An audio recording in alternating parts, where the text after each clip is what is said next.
Hey guys, welcome to Fanfic Fanatics. So in today's video we are gonna see, what if Deku was expelled from UA and became overpowered? Part 3, Final. Before starting, make sure to hit that like button and subscribe if you are interested in MHA fanfictions. This story is Hero of Resilience, Halo by TheHinokami. Now without wasting any more time, let's dive in. Third POV. After the entire conversation with the president of the commission, Izuku turned his full attention back to the exam itself. He was glad that his classmates took Izuku's advice and avoided the students from UA for the most part.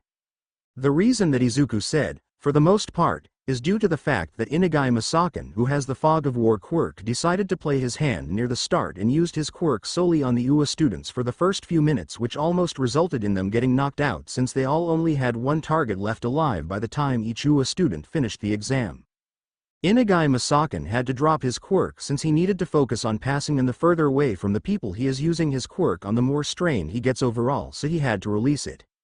Izuku knew that his class wanted to wipe the entire UA class out of the exam, and to be perfectly honest, Izuku would have loved to see it as well, but as Izuku keeps reminding himself and others, the war will sooner or later be upon them, and even though he hates to say it, the students from 1A at UA are decent in strength and will be a decent help somewhat in the war. Izuku has zero doubts in his mind that they could handle the UA students and flatten them, since they all have gone through some harsh training under Gran Torino has only kept upping the harshness of their training in the past month and a half. As such, Izuku was sure he would have a spar or tournament set up later on after the war for the public's entertainment and to showcase the strength of the future heroes to help reassure the public. It would also serve as a good chance to display Shiketsu's dominance over UA moving forward, since UA has enjoyed the spotlight for far too long in Izuku's view. It's time people start remembering that there are plentiful other hero schools and that UA doesn't represent the core of the Japanese hero world anymore. 7. The second phase of the exam was a rescue operation theme one, and Izuku had a feeling that there would most likely be some villains. This second phase seemed just like the one that Inasa and himself had to go through during their exams, which made sense due to the fact that they needed to know if the students could actually reduce people, which is a requirement of being a hero. They don't change the second phase of the exam much, do they? Izuku asked out loud, and everyone looked at him and some asked what he meant. Well, the first phase was different from my exam, but the second phase is more or less the same. I kind of get it, since rescue operations can't really be made different for such a large exam. Though, our exam had real-life former villains for us instead of heroes who are taking part as the villains in this case, since I see gang work coming from the distance. Izuku said as he pointed the stuff out, and they nodded their head. Izuku paid close attention to how his classmates were working together in teams and made good use of their quirks, like the Fog of War quirk was used on all of the villains, which bought the rescue teams time to escape. Though Gang Orc got around it via echolocation due to his quirk, which was interesting to see happen. But it was only him that got out of the effects of the quirks in their class. Easily dispatched Gang Orc by working together and locked the hero down via several of them pinning him until Ikebi Mitsube, who had the Liquid Stone quirk, had gathered enough earth and solidified it completely around Gang Orc, which captured him since he couldn't move enough to break out nor use his quirk to break it via vibrations, since he had to aim his head for the direction of the quirk to work, which they stopped him from doing. Soon the exam came to an end and the results were announced. Everyone from Shiketsu High School passed the exam, which Izuku was happy about, but he also noticed several UA students failed the exam. Those students included Katsuki Bakugo and Shoto Todoroki, which is sad because even Mineta, the pervert of UA, passed the damn exam. Though the two did make enough points to qualify for the makeup exam during the winter break. That is just sad. The pervert ended up passing when 2 of 1A's top students failed. That has to be a large blow to both of their egos, but it was expected for them to both fail it since their attitudes are horrid when it comes to rescuing work. At least Mineta knows to keep himself under control, unlike them who argued with each other and said things in front of the people they were meant to rescue. Inasa said, and Izuku just nodded his head at Inasa's statement while agreeing. Eraserhead was silent the entire time and didn't utter anything in regard to his students. Soon all of the staff, Izuku, and Inasa made their way outside where the students would be coming out of, and soon they did as Shiketsu students from 1A all jumped on Izuku and Inasa and showed off their licenses. 15. Good job guys. Now, you just need to get your work studies lined up, which shouldn't be a huge issue since everyone had internships with decent heroes from the sports festival. Now get off because you're crushing me, Izuku said as they were all on top of him, making it hard to breathe without using his quirk. Soon they got off of him and they were all smiling. The UA students all came out a few moments later and Izuku could see that Bakugo looked frustrated, but he wasn't exploding on everyone. Maybe this will be a hit that his ego needs to start tampering out, Izuku thought as he told everyone to start heading towards the bus so they could return, since they had a long drive ahead of them since they had to go to the furthest exam site away from the school. While they all got on the bus, Gran Torino was at the school on the phone. He was talking to the police detective Naomasa, who was calling about some movements of the League of Villains warp user Kurogiri. He also reported to Gran Torino that Toga had escaped from custody like they were afraid of, but there had been sightings of Kujorio in a region as if he was looking for something. As such, Gran Torino was being informed since it would be time for him and Izuku to start getting involved in the case, since they had tracked the villain down to a certain region instead of all of Japan. Gran Torino thanked the detective for the information and informed him that they would start scoping the area out in the next week or so, since the school would be adjusting everyone's schedules to allow for work studies more. This meant there would be less in-class time for homework and learning and more do the homework when you got free time and self-study a bit as you need to go do your work study, but it was the price they were all willing to pay to get out on the field and get experience sooner. The detective thanked him and soon the call came to an end. Gran Torino sighed and looked at the clock. The brat should be getting back soon. All of those brats from 1A better have passed or I will beat the living shit out of them, Gran Torino thought as he ate some of his desert food, which he eats all of the time. 17 Now, while this was going on, there was some other movement from other organizations as well. One such organization was called the Shi Hasaikai, and they were a nasty organization, but the true nature of what they were doing wasn't even known to the heroes yet. As far as the heroes looking into them knew, they were an organization that was selling the drug Trigger to other villains and people that were buying it, but they would soon find out the more horrifying details of what they were doing in the dark shadows, as Sir Night Eye would lead a team of heroes that would pry the lid on their operations and discover the truth, which will result in them calling in more heroes to put a stop on their operations. 3rd Pov. 5 It's been about an entire week since everyone had passed their provisional license exams, and even their sister class 1B had even passed the exam as well. As such, everyone in the first year now had their provisional licenses, and the school was thrilled about it and had started helping everyone contact their internships to get their work studies started as soon as possible, since the school and students wanted everyone to have as much field experience as possible for the coming dark future that was ahead of them.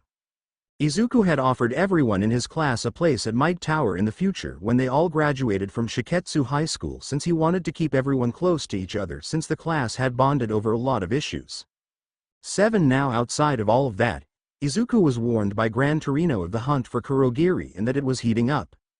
As such, starting the following week, they would be hunting Kurogiri down in a province that was filled with mountains and forests.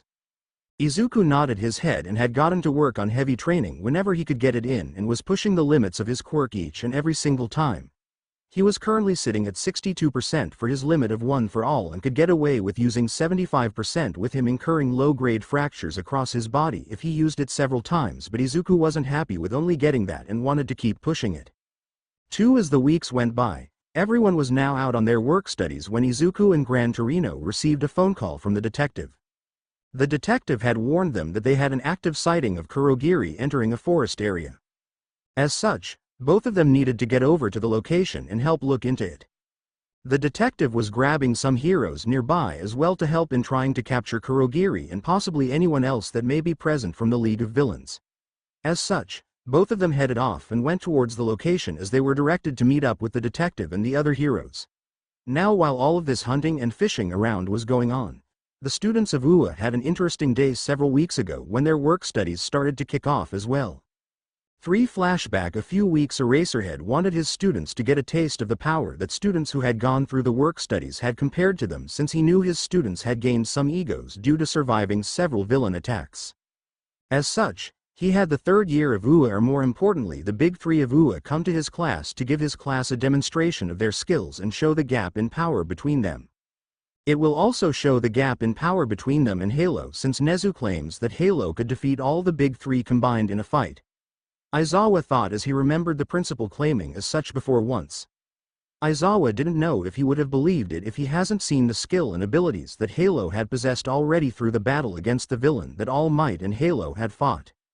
7. The big three entered the room and did their introductions to the class, and the class seemed offended a bit from them, saying that Mirio wanted to fight them all. Eraserhead approved it since he knew it would happen, and that is how they all found themselves in the gym behind the school. Bakugo and Todoroki decided to sit it out since they didn't pass the provisional exam. Some of the students in 1A asked if Mirio Tagata was sure if he wanted to fight the entire class at the same time, which Mirio said he wanted to and that he was serious about it. Soon they all got into positions, and Kirishimina asked Mirio if he saw them as nothing but small fry opponents, which Mirio responded that they are indeed only small fry opponents compared to his strength. This sets them off and the students start to attack the third-year student, but suddenly Mirio clothes fall off of him, which shocked the student, and suddenly Mirio comes out and starts attacking the students that were in the back as he started to make quick work of their team. Within moments, Mirio had already defeated half of the 1A class. About 5 minutes later, the rest of the class were spread across the gym, defeated by the third-year student, and they all groaned as they got up and sat down on the bleachers in the gym as Mirio redressed himself and came over with the other 2 members of the Big Three. You all should take this as an opportunity to learn greatly from the third years since they have so much experience. Mirio Tagata used to be the man closest to becoming the #1 hero, which included all of the current pro heroes as well. Eraserhead said as he shocked the class, and even the Big Three were shocked at how he phrased that statement. Mirio was confused as well and decided to ask who Eraserhead considered being the closest to being #1 now if it wasn't him, since not much has changed since last semester. After Mirio asked this question, all of 1A looked at their teacher as well and he sighed. 1. Based on what Principal Nezu knows, even though he won't tell me everything, the hero of resilience. Halo is now said to be the closest person to being able to claim the #1 hero spot and be able to hold it as All Might did. There are also a few others that come close right behind him in his class, like Gale Force, who based on Nezu's words is capable of likely bringing Mirio here to a tie or a near loss on Gale Force's case. Remember though that those 2 are first-year students just like you are, but have been doing work studies since their first semester at Shiketsu High School. Experience makes a large difference sometimes, Eraserhead said, and the class was shocked, and Bakugo gritted his teeth and tightly grabbed the bleacher he was sitting on and was wondering how far he had fallen behind the person he saw as worthless. But soon he started to calm down his thoughts and refocus them as Hound Dog told him to, and breathe. Bakugo needed to stop his initial reactions and think them out before he acts on them, since they are more or less trained reactions from years of his teachers screwing him over. 14. Soon Bakugo calmed down and reorganized his thoughts and saw it only as a challenge to do more training and work harder to catch up to Halo. Though, unknown to him, Eraserhead was watching and saw how Bakugo had calmed himself down and relaxed. Seems the lessons with Hound Dog are starting to pay off for the past few months he's been going to him. Eraserhead thought as he turned his attention back to the class and started to talk about how the work studies could greatly improve their abilities. He did mention though that UA was limiting who could take work studies, since they wanted better trained heroes who were better teachers and had a good track record to only take on heroes, so their options were a bit more limited and they would need to work on finding a work study or use connections that they may or may not have. Soon several students started to get work studies and some even landed offers to work with the Big Three. Flashback end now. Back to Izuku and Gran Torino, who arrived on site to where the detective wanted them to meet. They started to speak with the detective and asked him if they had any more sightings, which he confirmed that there was a very recent one that put Kurogiri in the forest currently, but they don't know why he is searching the forest since he's been at it for a while, but he hasn't found whatever he was looking for. These events happened about a week before they do in canon, so things can line up like I want them to. Gran Torino and Izuku lead the detective into the forest while the other heroes start searching the outskirts of it to see if they can spot Kurogiri if he attempts to leave it without warping out.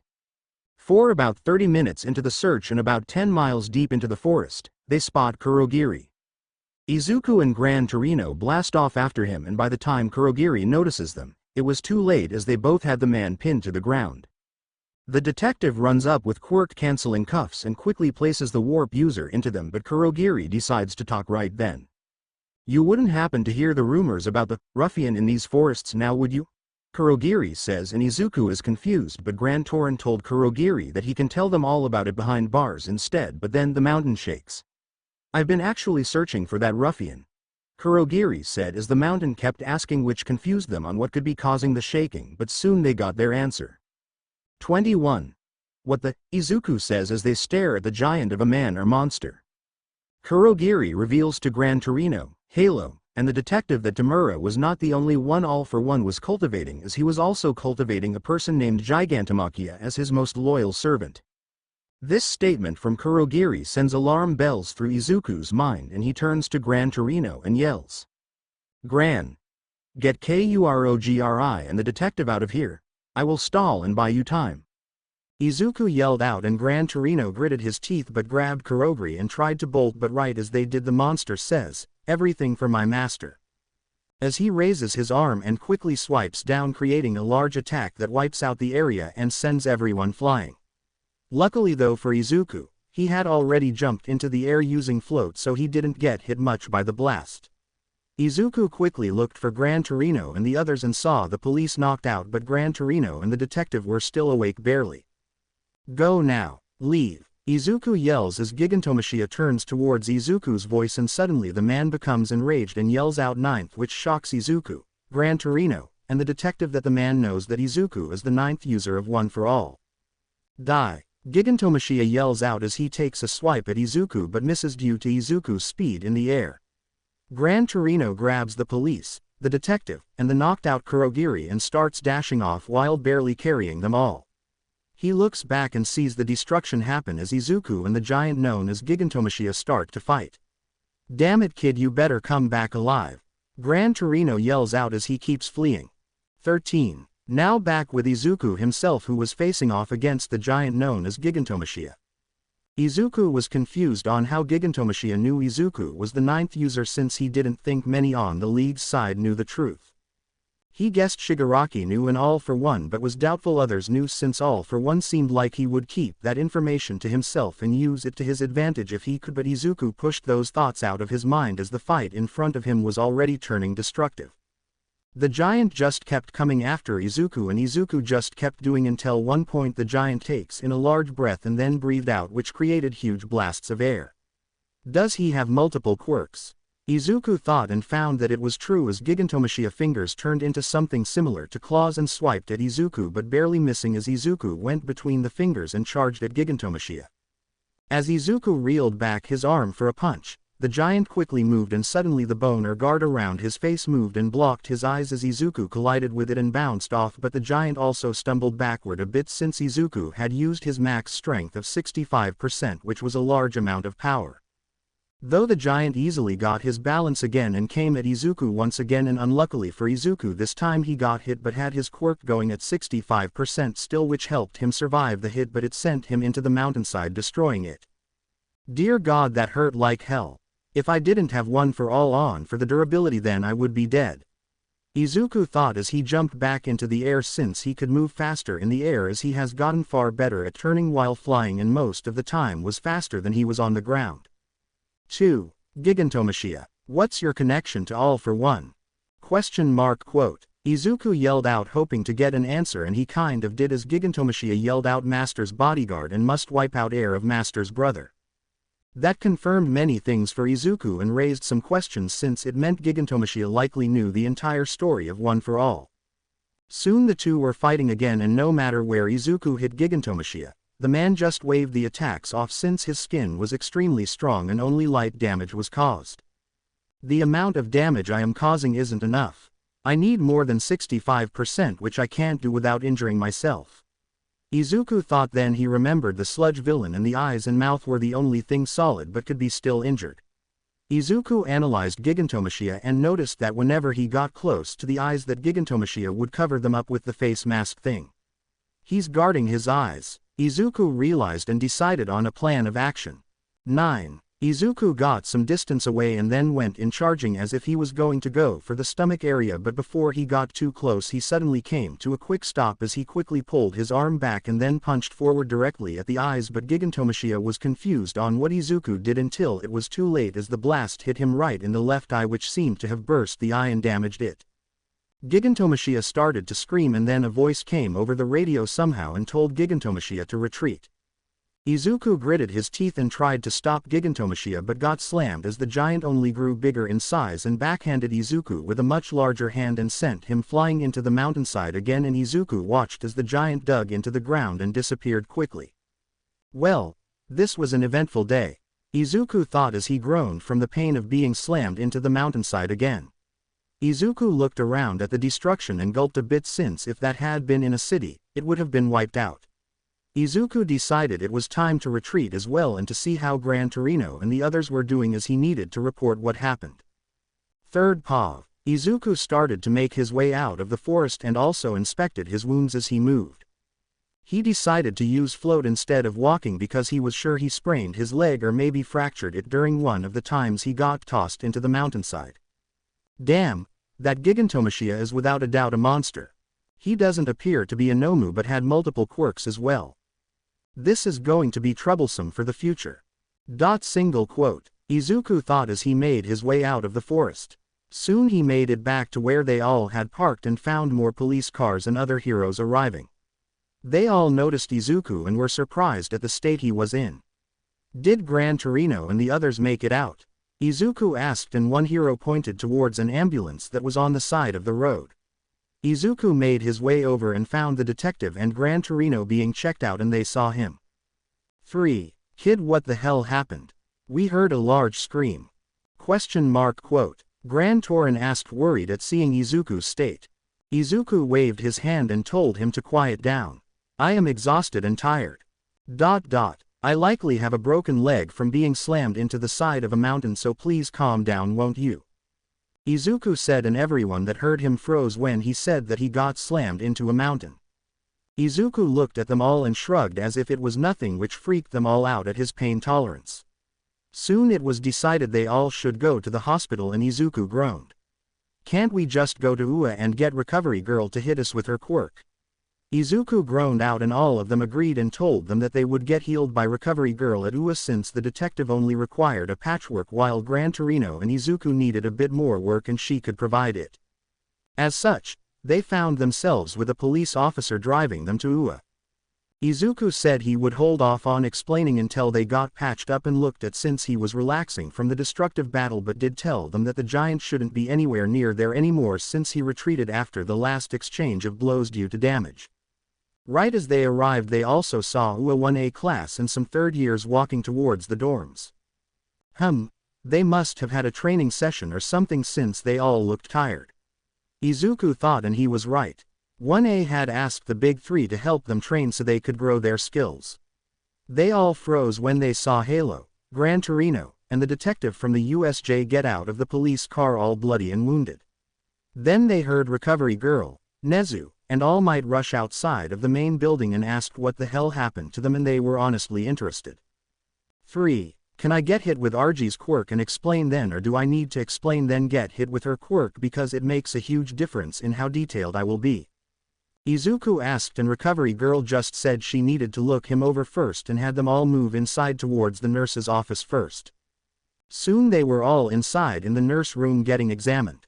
So while she does that, start explaining what you meant on the phone when Gran Torino said you got thrown into a mountainside that no longer exists now. Nezu asked, and everyone was shocked at hearing what he said. Izuku chuckled, which sounded dark for some reason. Yay. Don't know how many people can say they get slammed into a mountainside twice and survive a walking natural disaster. Anyway, we have been hunting the League down and we found Kurogiri searching a mountain, so we got sent out to capture him. Congratulations to us, we did it, but we discovered what he was looking for. It seems the League of Villains had members hidden from our knowledge for quite some time, as they have a walking natural disaster that between me and the giants fight. Several mountains no longer exist, and the destruction area would be big enough to be larger than Kamino Ward destruction site by about 3x. Izuku said, and everyone paled, including Gran Torino and the detective, since they didn't see it, nor reports have come back yet since no one has been sent into the area to look around yet. 3. Wait. You said, members. There was only the monster before I fled with the police, so who else did you fight? Gran Torino asked, and Izuku shrugged a bit, and that confused them. I didn't fight another member, but I know there is another member we have zero ideas about, but the voice is familiar to me in all honesty. Like I've heard it before but I don't know from where. Anyway, the voice came over that little radio on Gigantomashia's neck and told him to retreat right after I dealt a devastating blow that changed the tide of the battle. Izuku said, and they asked what he did, and Izuku chuckled a bit. I did a phantom punch and made it seem I was going for its stomach area, which would not have done anything at my 65%, but instead I aimed my punch at his left eye and blew it up. Gigantomashia should now be blind in his left eye since the eyes and mouth seemed to be the sole weak points I could damage from what I could tell. If we are lucky then Gigantomashia will be recovering for a while and won't appear again until I am stronger near 100%, since I doubt anything below that will do much actual damage against his body. It was nearly indestructible and my 65% only did light damage but never broke through. Izuku said, and everyone was shocked at what Izuku had done and paled at what he said next. It gets worse. I found out from Gigantomashia that he's a servant of All for One. He's All for One's bodyguard, and I know for a fact that he has multiple quirks. I doubt he's a Nomu, and he might be the inspiration for the Nomu themselves if my guess is right. He also knows I am the 9th user, and from what I gathered by him talking a bit that he knows the entire story of One for All and All for One. Izuku said, and everyone froze at the implications. Someone naturally was able to house multiple quirks without it being All for One or One for All, and they weren't brain dead by the end of it. Gigantomashia was a scary individual and a fearsome one. They asked if he knew where Gigantomashia had gone, and Izuku shook his head. The moment he was told to retreat he grew in size and had hit me into the mountain the second time. He dug into the ground and disappeared, and I wasn't about to follow him to place where he most likely was better designed to fight me at based on some of his quirks, since it seemed as if he was made for underground travel if need be. Izuku said, and soon Recovery Girl was done checking them all over and she gave them all their lists of their injuries. 1. Gran Torino had a concussion which she could fix right up with the cuts and bruises. The detective was a bit better off with just large amounts of cuts, and Izuku had a sprained muscle in his leg, which is why he felt as if it was fractured, but none of his bones were fractured luckily.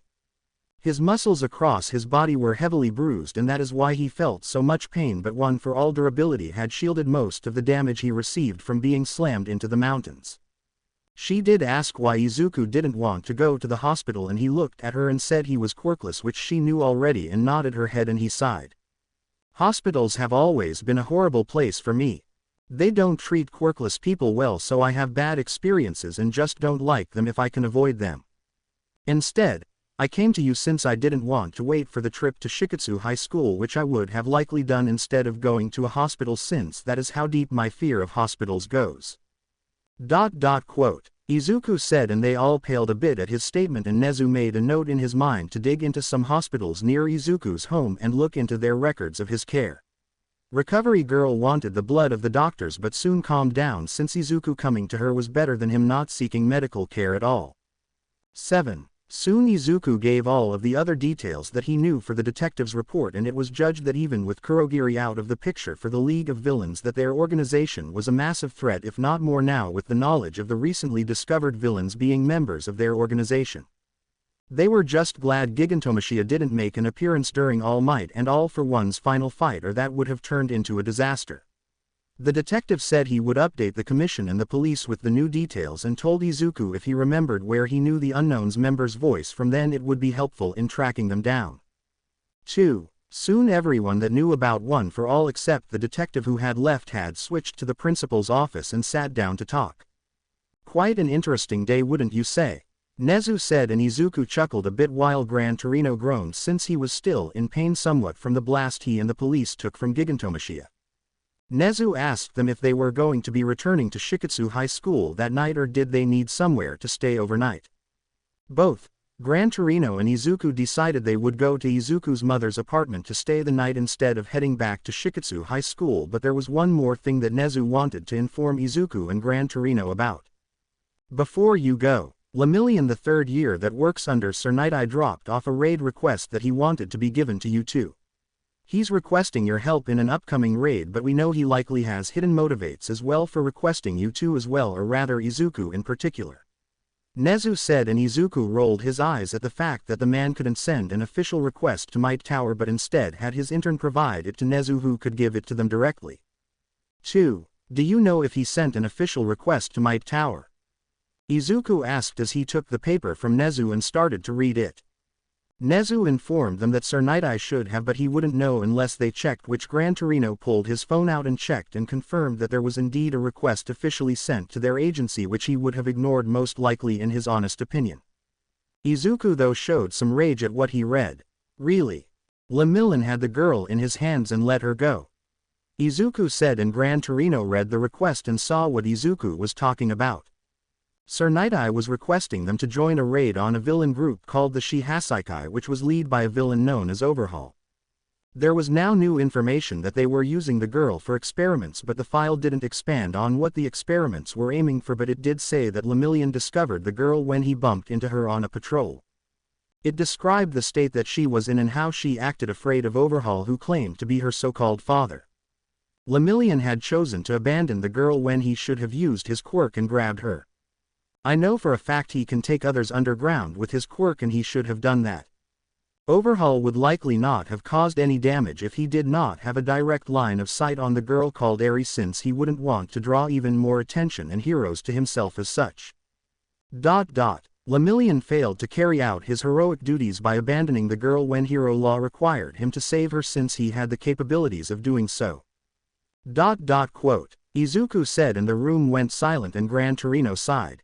I got to agree, there is never the perfect moment to act, and that is what Sir Night-Eye relies on.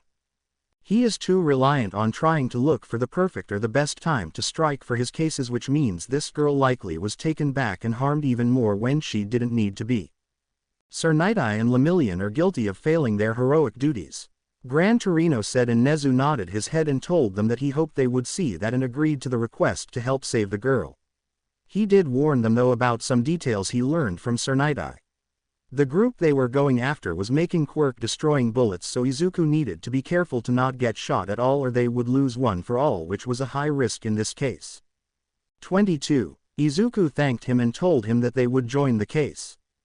The bullets needed to be stopped regardless, but he also wanted to save the girl as well. Izuku saw that the meeting for the raid wouldn't happen until the Friday of that week, so they had time. As such, Izuku asked Nezu if he could borrow their gyms, since he didn't want to travel back to Shiketsu High School and waste the time traveling. Nezu nodded his head and agreed, and also took Izuku's hero suit as well, since he could have his support department repair it up and would send the details of the new case to Shiketsu High School principal so they would know what Izuku was doing. 3rd POV. Izuku woke up in his mother's home the next day and stretched himself. Good to be healed, but God, I think I like the medics back at Shiketsu High School, since their quirks don't consume all of my energy but instead use a mix of mine and theirs. Single quote. Izuku thought as he was still a bit exhausted from Recovery Girl's quirk. Soon he made his way out of the bedroom, which was no longer a shrine to All Might since Izuku had boxed all of that up. Don't get him wrong. He still wanted to have a room full of All Might merchandise, but it wasn't going to be in his bedroom anymore, but he didn't exactly have a decent room to place it all without others feeling weirded out at all of the eyes staring at them. 9. Brat, come sit down and eat. After you eat we are going to UA and using their gyms to get more training in. You are sitting at 65% control right now, and I would love to push it more, but I want to work on agility and countering instead, since we need to be careful of you not getting shot, so I am having Nezu load up a lot of guns to shoot up which you need to dodge. They are going to be loaded with paintball bullets that won't kill you but will sting like a bitch if you get hit. Gran Torino said, and Izuku nodded his head, but Inko just sighed at what she was hearing. Better than being shot for real, I guess. Sometimes I wonder how Izuku handles all of the pain that gets inflicted upon him. Single quote. Inko thought as she put the food in front of both men, and she sat down to eat as well. Soon they finished eating and got up and headed off to UA. Nezu had already messaged Izuku that his hero outfit was already fixed up, since he had Power Loader work on it all night, even though Izuku had the copy of his suit in the support device on his wrists, which were meant for emergency use.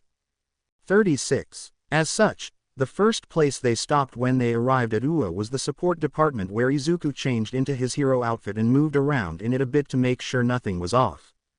Is it all good? I called Shiketsu's support department since they do the repairs on it. I was shocked to learn it was actually made by the Shields on Island and not a normal support company. Power Loader said as he watched Izuku move around a bit. Izuku nodded his head and confirmed that it was good. Yay, most companies can't make something that can withstand my quirk's power and they tend to get ruined easily.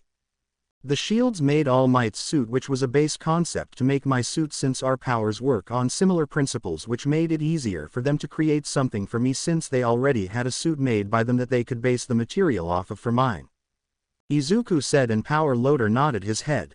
Soon the two of them went off towards a gym that Nezu had worked on overnight and modified to fit what training Gran Torino wanted to do. Though, Nezu had forgotten to inform Eraserhead that the gym that his class had been using was taken over by someone else and Class 1A was scheduled in a new gym. 8. As such, during the middle of the training with Gran Torino, Nezu, and All Might watching Izuku dodge all the bullets that were flying at him, the big three with Eraserhead and his class arrived at the gym and were stunned to hear something going on inside. They walked in and saw what was going on as they watched Halo dodged hundreds and hundreds of bullets that went flying at Halo. What the hell? Eraserhead said, and Gran Torino turned his head and then back at Nezu and asked if he purposely forgot to tell Eraserhead that his class was relocated to a different gym. Ah, I must have been so clumsy. Anyway, I think the UA students could learn a thing or two from watching his training for a bit. No, Nezu said with a grin, and Gran Torino just rolled his eyes while All Might sighed. Everyone in the class watched up closer to the bulletproof glass and they could see circles on the ground marked and noticed that Halo never stepped a foot out of the biggest circle. 6. Brat, go down one circle. Gran Torino yelled, and Halo adjusted himself and now was only moving inside the second largest circle. How about we turn the rounds per second? Nezu said as he pulled a tablet out and made a motion with his finger as the shooting increased a bit more. About 5 minutes later, Gran Torino had Izuku move down another circle, and within 2 minutes the guns stopped firing, which indicated Izuku had taken a hit. Nezu looked at the table and then spoke up. Out of 10,000 rounds of the paint bullets, you ended up getting shot 20 times right at the end. Nezu said, and everyone was stunned but Gran Torino and Izuku. Gran Torino looked at Izuku and told him to reset and do better next time. Izuku nodded his head and started again. Eraserhead, his class, and the big three were confused on how someone could do better than that. They had just watched Halo dodge a large number of bullets for a decent period of time and only got hit 20 times out of 10,000 rounds. After about 10 minutes the buzzer went off again and the shooting stopped. Nezu looked at the tablet and spoke once again. 11,000 rounds with getting hit by 10 at the end with you having moved down to the third largest circle as well. Do you want to start again or take a break for a bit? Nezu asked, and Gran Torino told Izuku to take a break and threw him a bottle of water. Izuku walked over to the bleachers near his mentors and sat down and started to drink the water and poured a bit on his head to cool off since he had been moving non-stop for about half an hour now, though he did notice the room was silent though. 11. Why is everyone so silent? It feels weirder sitting in this silence with so many people than when I need to deal with Inasa going through one of his Passions episodes. Quote. Izuku said out, and Gran Torino barked out a laugh and All Might rolled his eyes. Within seconds most of Class 1A and the big three were asking how he did that and why he was doing it. How? Simple, because I did it by speeding my body up and tracking the movements of the bullets, since I can speed up my eyes as well with my quirk energy. The why part is because I and Gran Torino got requested by Sir Night-Eye to join on a raid mission where getting shot will be bad news. Izuku said, and those that were on the case knew what Izuku was talking about since they were there for the initial briefing of all of the heroes. Uraraka then spoke up. You're on that case as well. Why didn't we see you at the meeting that was held yesterday? She asked, and he said they only received the request to join yesterday afternoon. 3. Soon Mirio walked up to Izuku and challenged him to a fight. Based on Eraserhead's words, Principal Nezu thinks you're the closest person to being the #1 hero, so I would like to fight you. Mirio said, and everyone turned to look at him and then turned to look at Halo. All of the first years wanted to see the fight, and even Bakugo had to admit to himself that he wanted to see the fight between the two since he witnessed Lemillion destroy his class. Izuku sighed and looked at Nezu with a knowing look before he spoke. So this explains why you just so happened to forget to tell Eraserhead that his class got moved to a different gym for this week. You were aiming for this result, Izuku said as he stood up and looked at Mirio. With or without hero suits, since the only advantage I think your provides is stopping you from being naked. Izuku asked and Mirio said it was fine to wear suits and he would grab his reel quickly.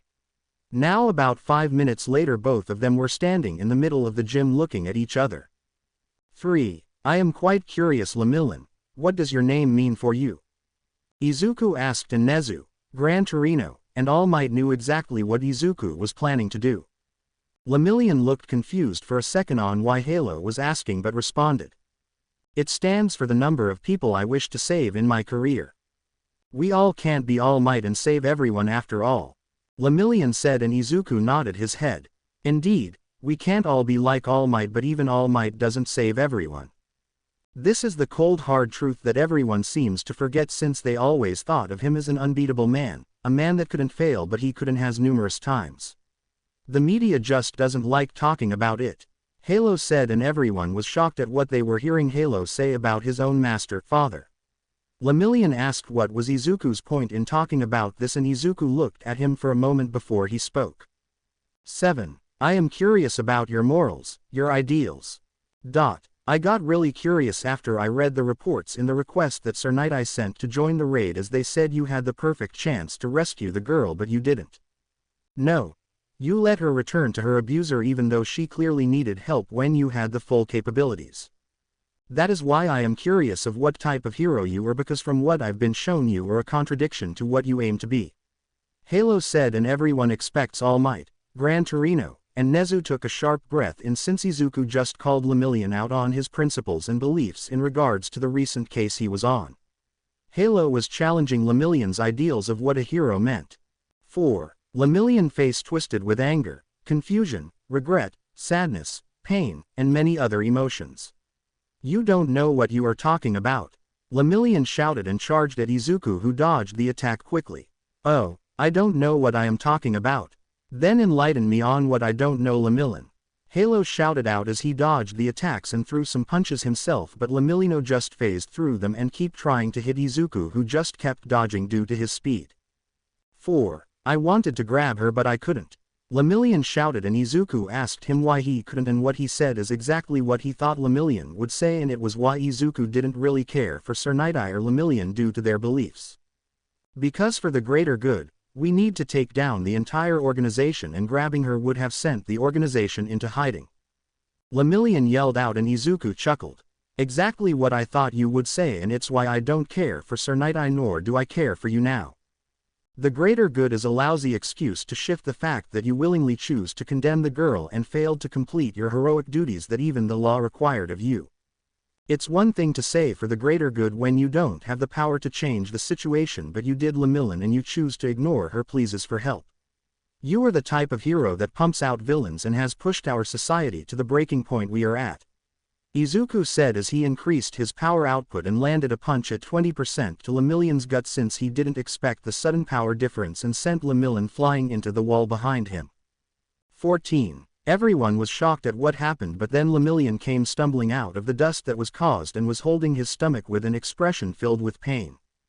Izuku looked at him and sighed. For the greater good is the same reasons. That excuse has been used to enable the abuse of so many that it sickens me. It's the same excuse used by the teachers in my past when they allowed all of my classmates and others to abuse me and use me as a quirk test dummy before my quirk came in. When the teachers would sabotage my grades because I scored higher than the quirked children. It's the same excuse that I am sure was in the mind of the police officer who caught some of my abusers when I was a child and told them to not get caught again, but never helped me get medical aid or punished my abusers even though they were committing crimes. All because I was quirkless. It's the same excuse that people use to justify bullying and the abuse of those with weaker quirks or so-called villainous quirks. It's the same excuse that pushes people to become villains because heroes will say it's for the greater good when they don't rescue a child that has a quirk that is deemed villainous. It's the same damn excuse you used when you could have saved the girl because you can take people with you when you have your quirk on, which means you could have grabbed her and bolted. Instead, you allowed her abuser to take her back where she without a doubt was harmed for her escape attempt as she sought out someone to save her. Izuku said, and Lemillion now had fallen to his knees and had his eyes widen as he listened to Halo speak. Even the class and Eraserhead had widened their eyes while listening. Bakugo himself was pale a bit as he looked back at his memories and started to feel disgusted with himself. 23. Izuku then spoke again. For the greater good. I hate that so much.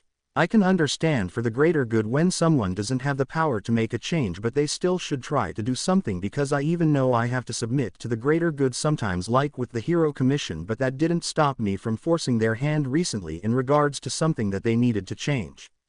The greater good, it's why Shigaraki and I are so alike. We came from similar backgrounds, yet we both choose different paths. He seeks to destroy the society because everyone thought to abandon him because of the greater good, while I seek to stop him and reshape this entire society because for the greater good has become an excuse for those that want to hold on to their power and those that decide that they would let innocent people get hurt when they had the power to save them. So what if the villain organization got driven underground? So what? What was more important was saving the girl who begged for help but was denied help. It's why villains like Shigaraki, Dabi, Toga, and many other villains were created, because you aren't born a villain. No, this society creates you because it's for the greater good in their eyes, since they decided to abandon them or push them to their breaking point like society did to me, but luckily for me my dad over there decided to save me right before my will snapped. Izuku said as he turned around and walked away and went right past Gran Torino, who stayed behind for a moment and looked at everyone. To think, that was only 20% of his power. Gran Torino said just loud enough for everyone to hear before him and All Might left to follow Izuku, since they were sure he wasn't going to be in the best mental state, since that conversation had brought up a lot of old memories of his past. 9. Lemillion though was still on the ground in shock at what all he heard and happened. Nezu though got roughly the result he wanted from the entire thing, since he indeed planned this. Nezu didn't want his first years to become too engaged with the, for the greater good of society, thinking like Lemillion had become under Sir Night-Eye. Don't get Nezu wrong, Sir Night-Eye is a good hero when it comes to solving cases and all, but he also was willing to do things for the greater good of society when it is the fact he should have acted instead, and that can be seen with Mirio's actions in regards to the girl that had escaped overhaul. They should never have allowed her to be taken back. 3rd Pav. Izuku avoided Lemillion and all of the UA students after that event and just spent his time increasing his power output and working on his ability to dodge fast attacks or bullets, because he wanted to save the girl known as Eri, as she had already been failed by the heroes once when they could have saved her from all of the pain she suffered after the first meeting, but they choose not to. As such, he wasn't going to let it keep going on when he had the power to stop it. Izuku did call his classmates back at Shiketsu several times to help him keep his mind off of his past memories since the incident with Lemillion, but sadly the day of the raid meeting had arrived. At this meeting, they would be going over the final details and plans for the raid that would happen within a day or two after the meeting. As such, Izuku had to meet the UA students that were on the case but also meet Sir Night-Eye. 2. That is how Izuku found himself walking up towards Sir Night-Eye's office and into it while wearing his hero outfit. Gran Torino told Izuku to try to keep his emotions in check and that he only needed to hold himself back until the mission was done, then he didn't care what he did or said, but Gran Torino did tell Izuku that if Sir Night-Eye tried to push the one for all issue, then he was clear to say whatever he wanted to say. As they walked in, they were greeted by Sir Night-Eye's sidekicks that worked at the agency, and they asked what they could help with. "We are here for the raid meeting that is scheduled to start soon," Izuku said, and Bubblegum said the meeting didn't actually start for another hour, so he was a bit early, but he would show him to the meeting room anyway. 2. It was at that moment that both Gran Torino and Izuku knew that Sir Night-Eye gave them the wrong time on purpose and realized that Sir Night-Eye likely wanted a private conversation to happen before the meeting. Soon they were led into the meeting room and found Sir Night-Eye and Lemillion in there working on paperwork.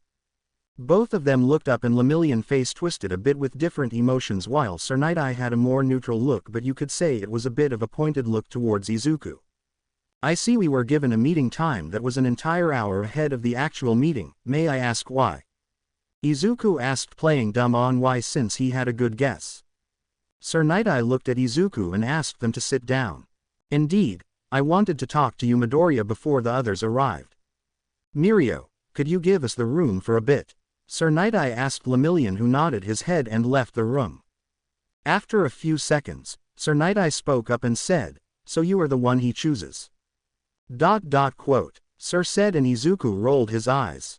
If you really brought us here an entire hour ahead of time to just say that, then we will be leaving until closer to the time of the actual meeting, Izuku said in a monotone voice, and Sir didn't seem to like how Izuku was talking to him. I don't believe you are worthy of one for all. I do admit you did quite well at the battle, helping All Might somewhat, but you have already been expelled from UA and you seem to lack patience when it comes to things that are needed for a good hero. While Mirio can live up to the legacy of All Might, as such I reject you in regards to being the 9th user and want you to hand one for all over to Lemillion, since someone like you should never have gotten one for all. Sir Night-Eye said, and Izuku stood up and walked over to Sir Night-Eye and leaned down a bit to him and spoke. 21. Sir Night-Eye, what makes you think you're qualified to judge me as the 9th user? You have zero rights when the past users believe I am the best user that One for All has ever had, which included All Might in that sentence when they told me that. So what do your lousy views mean to me? Nothing. You don't measure up to All Might's views of me nor the views of any of the past holders of One for All. You had no right going out and finding a possible user for One for All at all and training them to become the next user. It was never your place, nor were you asked to do as such, so your opinions mean jack shit. Also, patience. Really? Is that the same patience that left Eri in the hands of Overhaul when Lemillion had the ability to save her and legally should have, which means if someone really wanted to push the issue he could get suspended from his provisional license since he was legally required to save her by law. So please, answer me, Sir Night-Eye, how you think Lemillion could measure up to be the 9th user of One for All when he couldn't even save a little girl when he had the full capability of doing so but choose not to. That isn't an action that a One for All user should make if they have the power to save an innocent life and has the capability to do so, because don't say for the greater good, because the greater good can go fuck itself for all I care, or for all what One for All cares, because they agree with me that the girl should have been saved if the person had the ability to do so. Izuku said as he remembered his trip back into One for All over the past few days. Nana Shimura and the first user had pulled Izuku into the quirk and tried to help him calm down, since they could feel his rage in regards to the fact that heroes abandoned Eri when Lemillion had the full ability to save her. It made him so mad because of what everyone did to him in the past, and he thought he was over it by now, but Eri's case proved otherwise. 18. They spoke to him and agreed with most of his viewpoints and said he could have gone about it in a better way, but the overall message was correct. This made Izuku greatly happy that the users supported his viewpoint, since he knew he was going to have to deal with Sir Night-Eye when the meeting happened, and he predicted a conversation about the quirk would happen. Now back to Sir Night-Eye, whose eyes widened at the information dumped on him. What do you mean the past users agree with you? He asked, and Izuku backed away to his seat and sat down as he chuckled. Ah, I forgot you were kept out of the loop in regards to me, so you wouldn't know about the changes to One for All. Yay, the quirk keeps echoes of the past users alive inside of the quirk.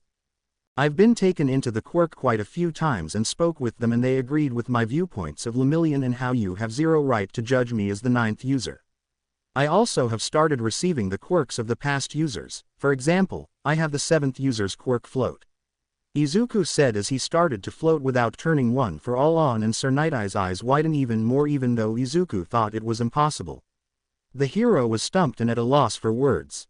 4. Soon a knock on the door came, and Lemillion poked his head in and saw Sir, who looked in a state of shock, which made him not notice Lemillion coming in.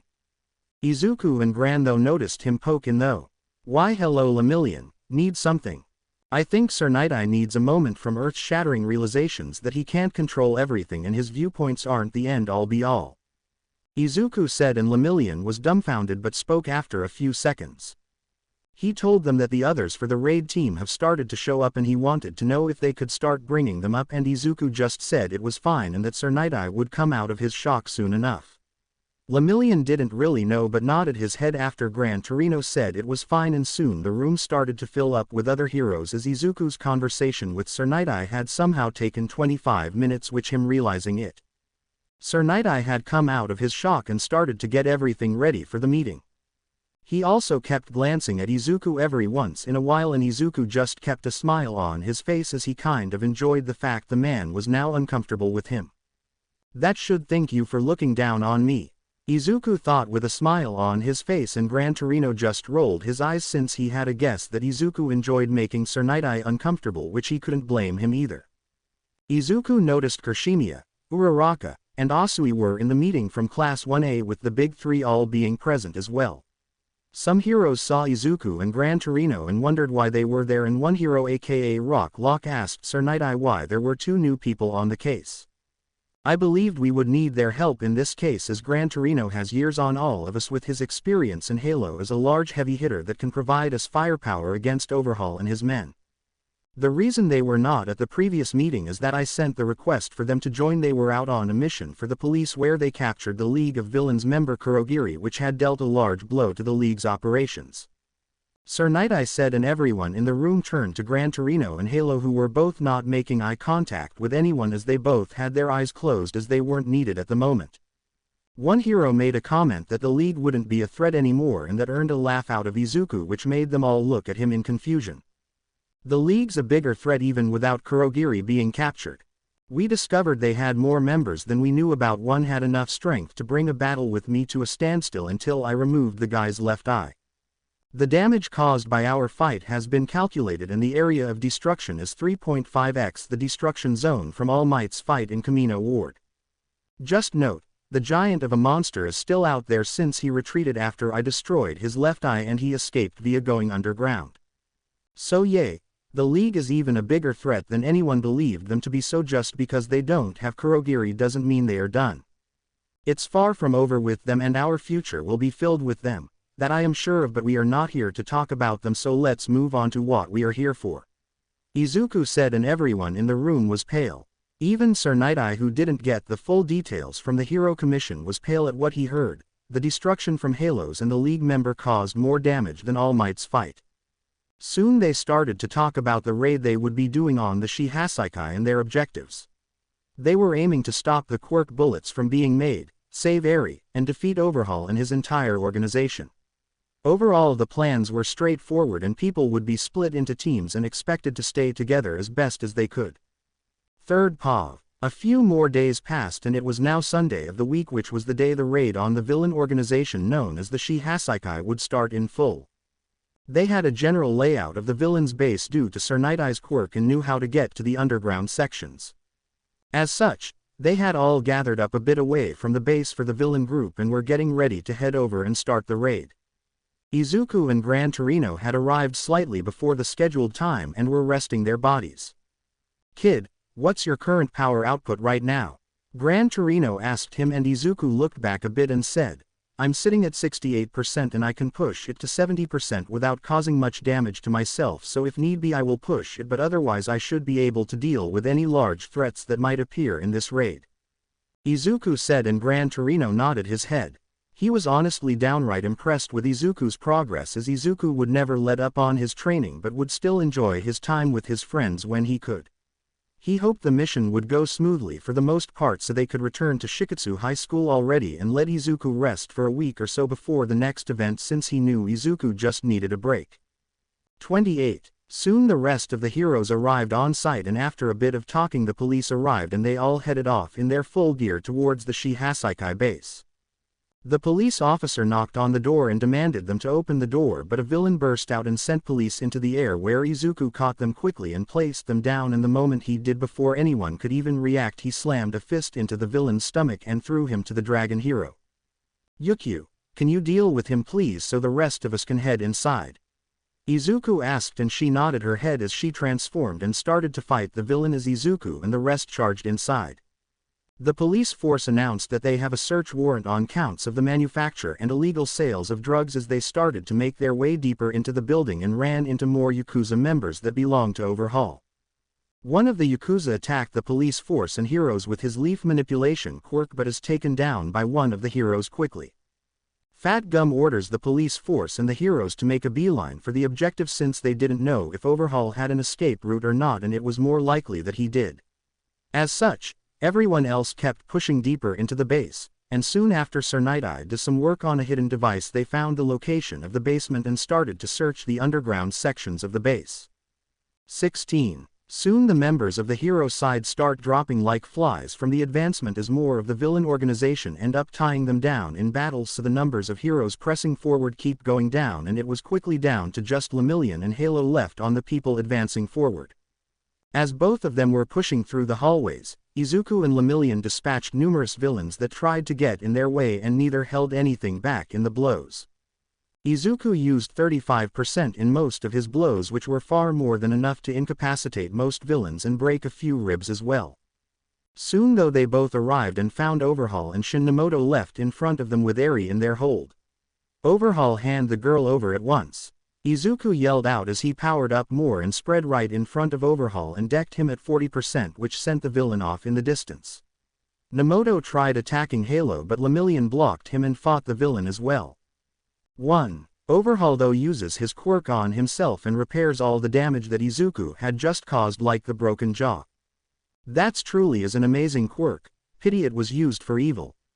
Izuku thought as he watched Overhaul stand up just fine since he repaired himself. Izuku had grabbed Eri and pulled her back away as Overhaul sent blasts of spikes towards them, which Izuku just punched at and created an air blast that destroyed them. The rising symbol of peace just had to be assigned this mission. Lovely. Overhaul yelled in frustration since he knew the chances of escaping went down at the appearance of Halo. Overhaul looked around and noticed something and smirked behind his mask. His follower Nemoto, who Lemillion had defeated, was woken up and pulled out a gun, and Overhaul knew what was in that gun. As such, Overhaul knew he needed to create a diversion to keep the hero's attention on him instead of his follower. Overhaul was throwing insults and threats at Eri to try and get her to walk away from the heroes, but Izuku kept her with him at all times and didn't let go of her. Eri, he can't hurt you anymore because I won't let him. I am Halo and I am going to save you no matter what, Eri. So please trust me, even though I know that it's hard to open your heart to me since others have failed you. Izuku said as he hugged her tightly and carried her. Izuku had planned to retreat with Eri since the biggest objective was her safety and the fact that without her the villain group couldn't make more bullets without her blood. As such, he signaled to Lemillion that he was going to retreat with Eri, and Lemillion agreed and said he would keep them busy. Izuku turned around and made a hole in the wall to a hallway and started to move, but Overhaul wasn't having it as he got around Lemillion and went after Izuku. Damn it, Izuku thought as he dodged Overhaul and landed a kick to the man's side and jumped away. As Lemillion charged Overhaul, since the man had turned away from him and went after Halo, he didn't see a gun pointed in his direction. As such, as he was moving towards Overhaul as Halo kicked the man, he heard a bang go off and felt a sudden pain in his side. He looked over and realized Nemoto the villain had woken up. Good job, Nemoto, Overhaul yelled out as he fixed himself up again and created a wall blocking Izuku's escape route, forcing Izuku back into the big room again. Izuku gritted his teeth and grabbed Mirio and pulled him away from the other villain that had tried charging him in Lemillion's shock at the loss of his quirk. Izuku wasn't surprised by Lemillion's shock, to be honest, since Mirio had grown up with the quirk his entire life and now didn't have one, since based on Overhaul's reaction the bullet was a permanent one and not a temporary version. What are you going to do now, Halo? You need to protect Eri and the other hero now since he relies so much on his quirk for combat. I'm doubtful he can help in quirkless combat, and especially not against me, since one touch and he's dead. Overhaul said, and Izuku didn't answer as he analyzed the situation. Izuku looked Lemillion over and smacked him out of his shock. How injured are you? Izuku asked him, since Lemillion had taken some hits from Overhaul's spikes in the previous encounters a few minutes ago. Million stumbled out of his shock and said he could still move well enough. Izuku nodded his head and told him to take Eri and run towards the other heroes after he blows a hole in the wall for them to escape while he deals with Overhaul and his man. But before Lemillion could do that, the other heroes arrived as the wall blocking the main exit came down and entered Sir Night-Eye, Gran Torino, and a few others. Overhaul looked even more pissed that more heroes showed up. It's over, Overhaul. There are too many heroes for you to deal with now, and do you honestly think you can defeat me since I can keep you at a distance while fighting you with my air blasts? Izuku asked, and Overhaul gritted his teeth, but before anyone could do anything, Sir Night-Eye started to move forward a bit towards Overhaul, which triggered him to grab his aid and combine themselves into a new form that was far more powerful. 7. Overhaul started to attack and create spikes left and right as Izuku grabbed Lemillion and Eri and dodged them and started to make his way to Gran Torino and Eraserhead. He put them down and told them that Lemillion lost his quirk for good likely and Eri needs to be taken out of there. Gran Torino grabs Eri and told Lemillion to follow behind as Halo and Eraserhead were going to join the fight, but a few new followers of Overhaul stopped Eraserhead from joining the fight and kept him pinned with battle. As Halo got close to the fight he was about to join in, but Sir Night-Eye had other plans. It seems as he orders Halo to go protect Eri and Lemillion on their retreat, which Yojiku had to follow since he was a provisional hero. Izuku gritted his teeth and obeyed even though he thought it was a foolish idea. As he left and caught up with Gran Torino, who were carrying Eri and moving along with Lemillion, they asked why he joined them instead of taking Overhaul out. Sir Night-Eye ordered me to guard you three. I have no choice but to obey, since he could try to get my provisional license later on if I disobeyed it, since he's the leader of this entire case and I am not a full hero, which requires me to obey the orders of full-fledged heroes. I think it's suicidal of him to face Overhaul alone though, since Eraserhead got stuck with fighting other villains though. Quote. Izuku said, and Lemillion paled a bit as they heard a scream that sounded just like Sir Night-Eye. They turned around, and in the far distance of the hallway and down into the room they could see Sir Night-Eye impaled by Overhaul spikes. I no longer care what he said. Deal with Overhaul, kid. Gran Torino yelled, and Izuku nodded his head and quickly dashed towards Overhaul at 68%, which was his max control right now. 15. As Izuku came flying in, Overhaul tried to dodge and create spikes, but Izuku was far too fast for him, and Izuku landed a kick right to the chest and sent him flying in the air towards the wall in the back. Izuku then moved to Sir Night-Eye and checked on him and found he was still alive. Izuku broke the spikes but didn't remove them since it would make him bleed out. Izuku then saw Eraserhead had finished his fight and was coming over. Eraserhead, take Sir Night-Eye and get him out of here or he will die. Izuku said, and right then the roof caved in and in came a villain with the dragon hero on top of them. Everyone was stunned, but then Overhaul started to move as he charged forward and grabbed his other villain follower and combined with him as well, which created an even more destructive form. 6. You got to be kidding me. Izuku groaned out, and soon the other students from 1A that came in the hole with their work-study teacher came over to Eraserhead and helped him with Sir Night-Eye. Izuku powered up and charged at the new form of Overhaul and noticed that the new hands couldn't overhaul as Overhaul real hands could. As such, Izuku was safe in the event of getting hit by them, but still didn't want to take the chance as he kicked Overhaul out of the basement and into the sky with a 68% kick, which was very powerful, and Izuku knew Overhaul would survive it.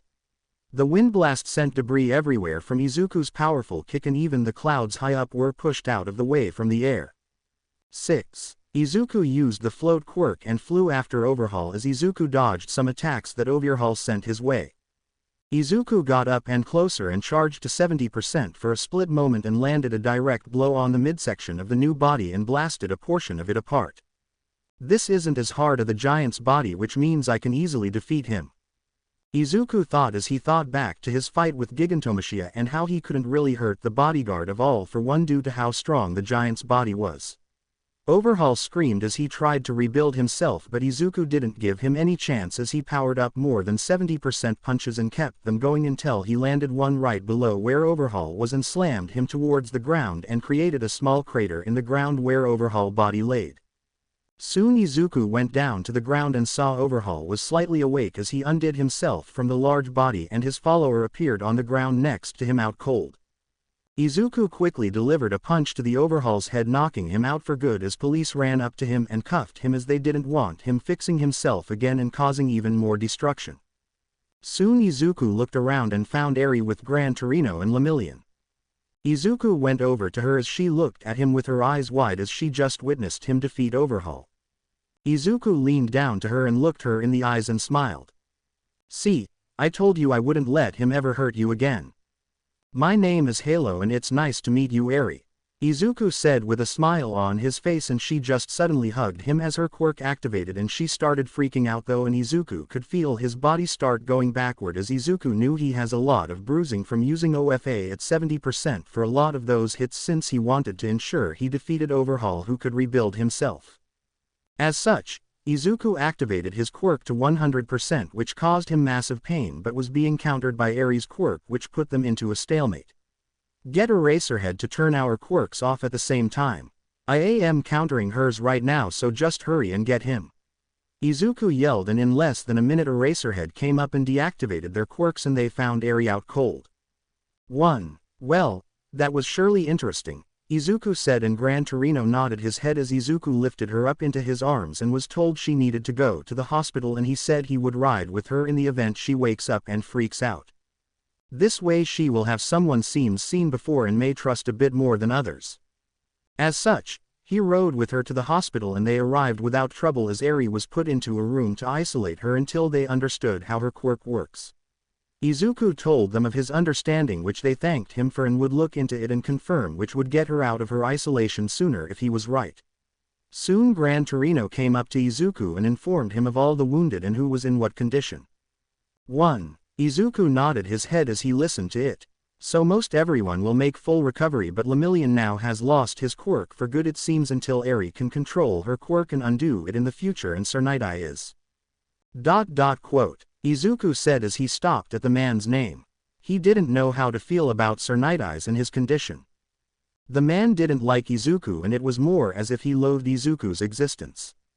As such, when Gran Torino told Izuku that Sir Night-Eye wouldn't make it, he didn't know what to feel. He was sad the man was dying, but he wasn't close enough that he would shed tears for him. Is it wrong that I don't feel like I am going to cry at the news of his death? I feel bad that he's dying, but I wasn't close to him at all, and he had an extreme dislike against me because of his personal issues with All Might.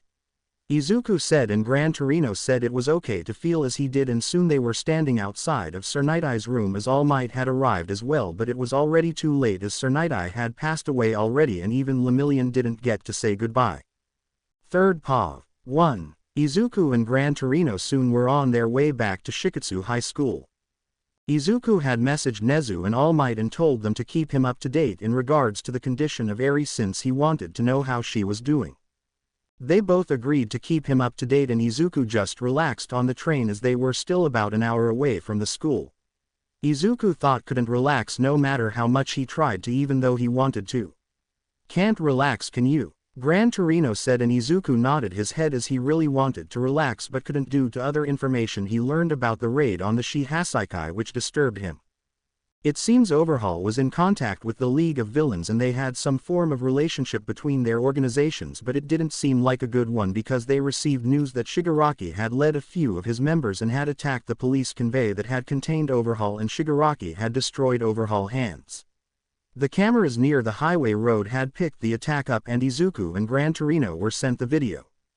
42. Is it bad that I want to thank Shigaraki for destroying Overhaul hands?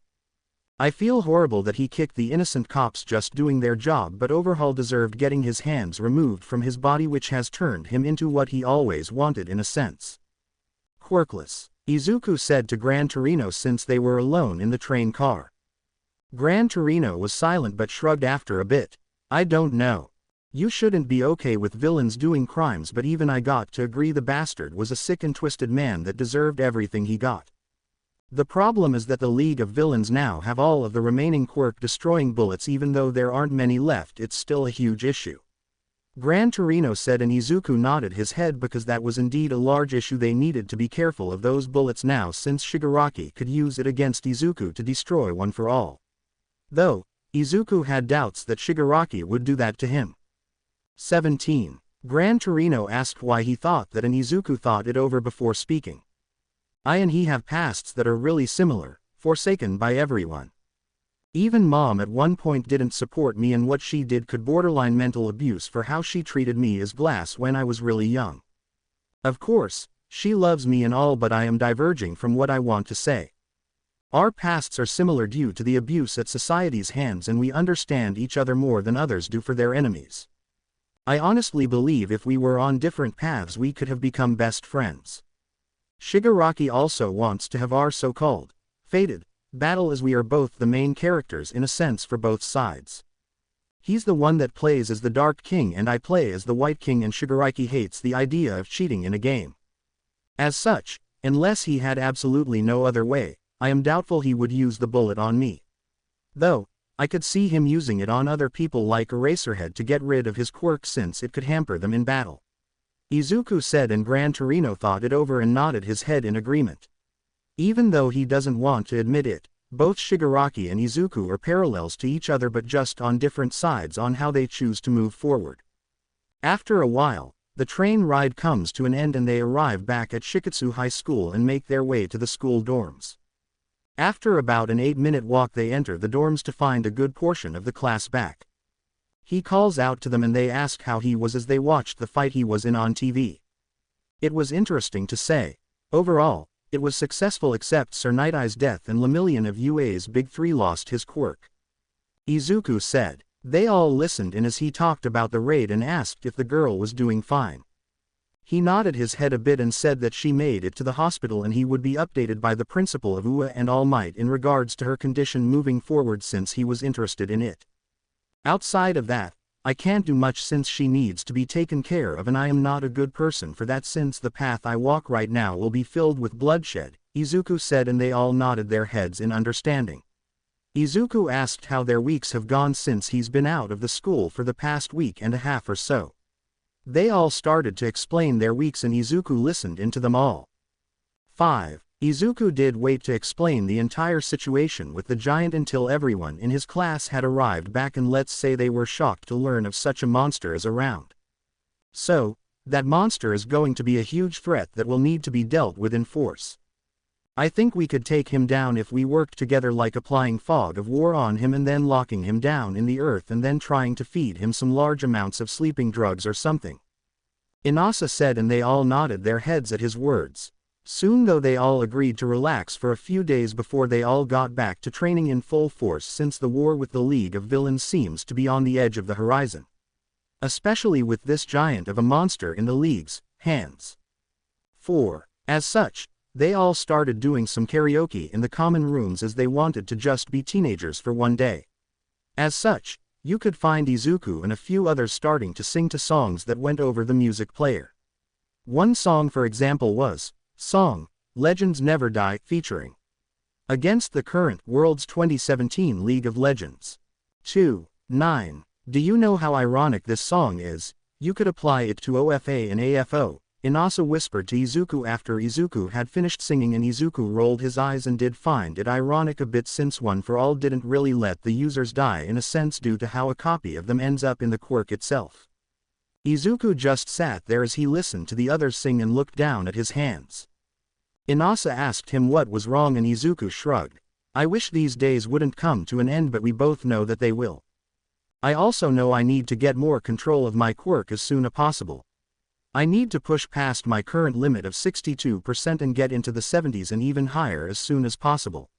Izuku said and Inasa understood Izuku's desire.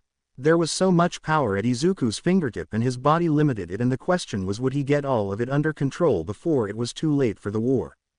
9. As Inasa was sitting there he brought up an idea and asked Izuku why he wasn't employing the third year with the gravity quirk to make his training harder. Izuku looked confused and Inasa explained. His quirk increases the gravity you are feeling. So why not ask him to join the training sessions and have him apply his quirk on you as you work out so you would be getting more benefit from it. Inasa said and Izuku's eyes widened in the realization of how helpful that could be. The third year would also get training out of it as well by applying it to other people and could use Izuku as a test subject as well since Izuku's one of the few people to ever withstand his quirk which would provide him an incentive to figure ways out to improve his quirk against types like Izuku. Izuku thanked Inasa and went off to find the third-year student named Naga Shikura who had the gravity suppression quirk from the sports festival. 9. Soon after some searching, he was able to find the third year out in one of the garden areas. Naga Shikura looked up and noticed Izuku with a smile on his face and felt a chill go down his spine. I am not going to enjoy what you're going to ask, am I? Shikura asked and Izuku shrugged, which didn't help things. I wanted to see if you would help with my training. It would also give you a chance to test your quirk on someone who can withstand it, unlike others. I need to increase my quirk control more and your gravity would make my training workouts harder which would give me more benefits. Izuku said and Shikura's eyes widened a bit at what Izuku was asking and asked when does he normally train. Outside of classes on Monday, Wednesday, and Fridays. Other days are when I do my patrols for work studies to keep myself out there and catching criminals.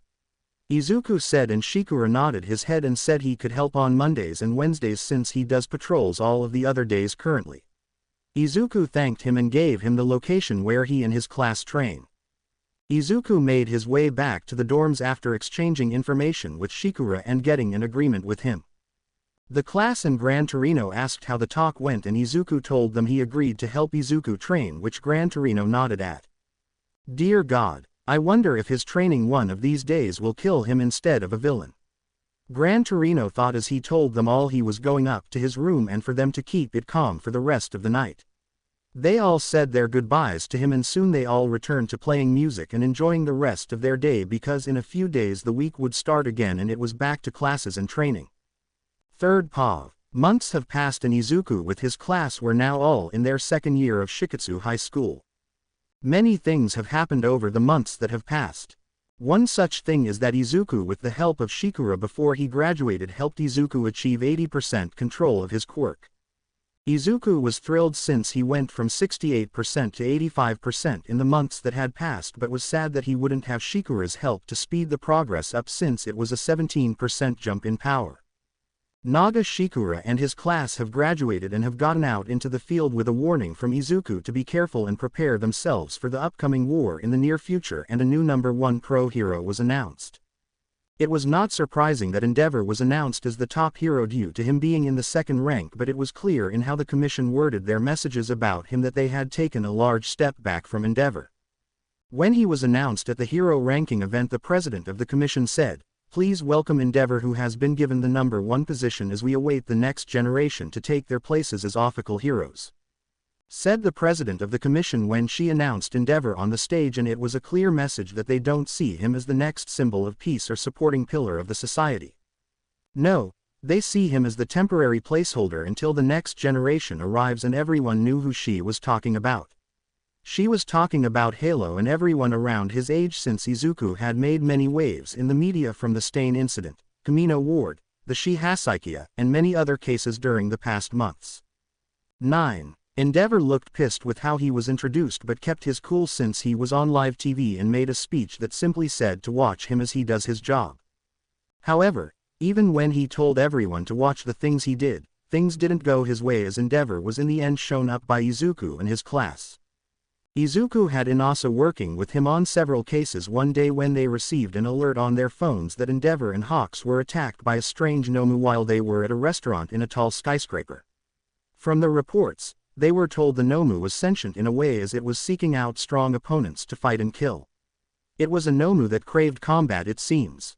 As Inasa and Izuku watched from afar, they started to come up with a plan and they decided it would be time to use the forbidden move that they created back when they first started to train together in a real sense.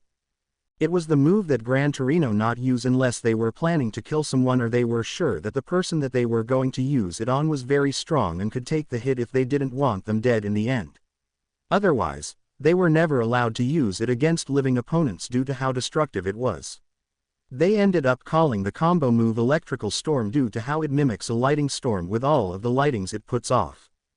14. Inasa and Izuku forged a plan and Inasa would go high in the sky and lay the trap where Izuku needed to get the Nomu at so they didn't endanger anyone's lives with their attack since it was destructive. As such, they sat off as Izuku went in low as he didn't want the Nomu to notice him until it was too late and Izuku noticed that the Nomu had torn its own head off to avoid being completely incinerated and was able to completely regenerate its body. Izuku saw as Endeavor get hit in the head with a large wound that most likely would leave a massive scar over his left eye.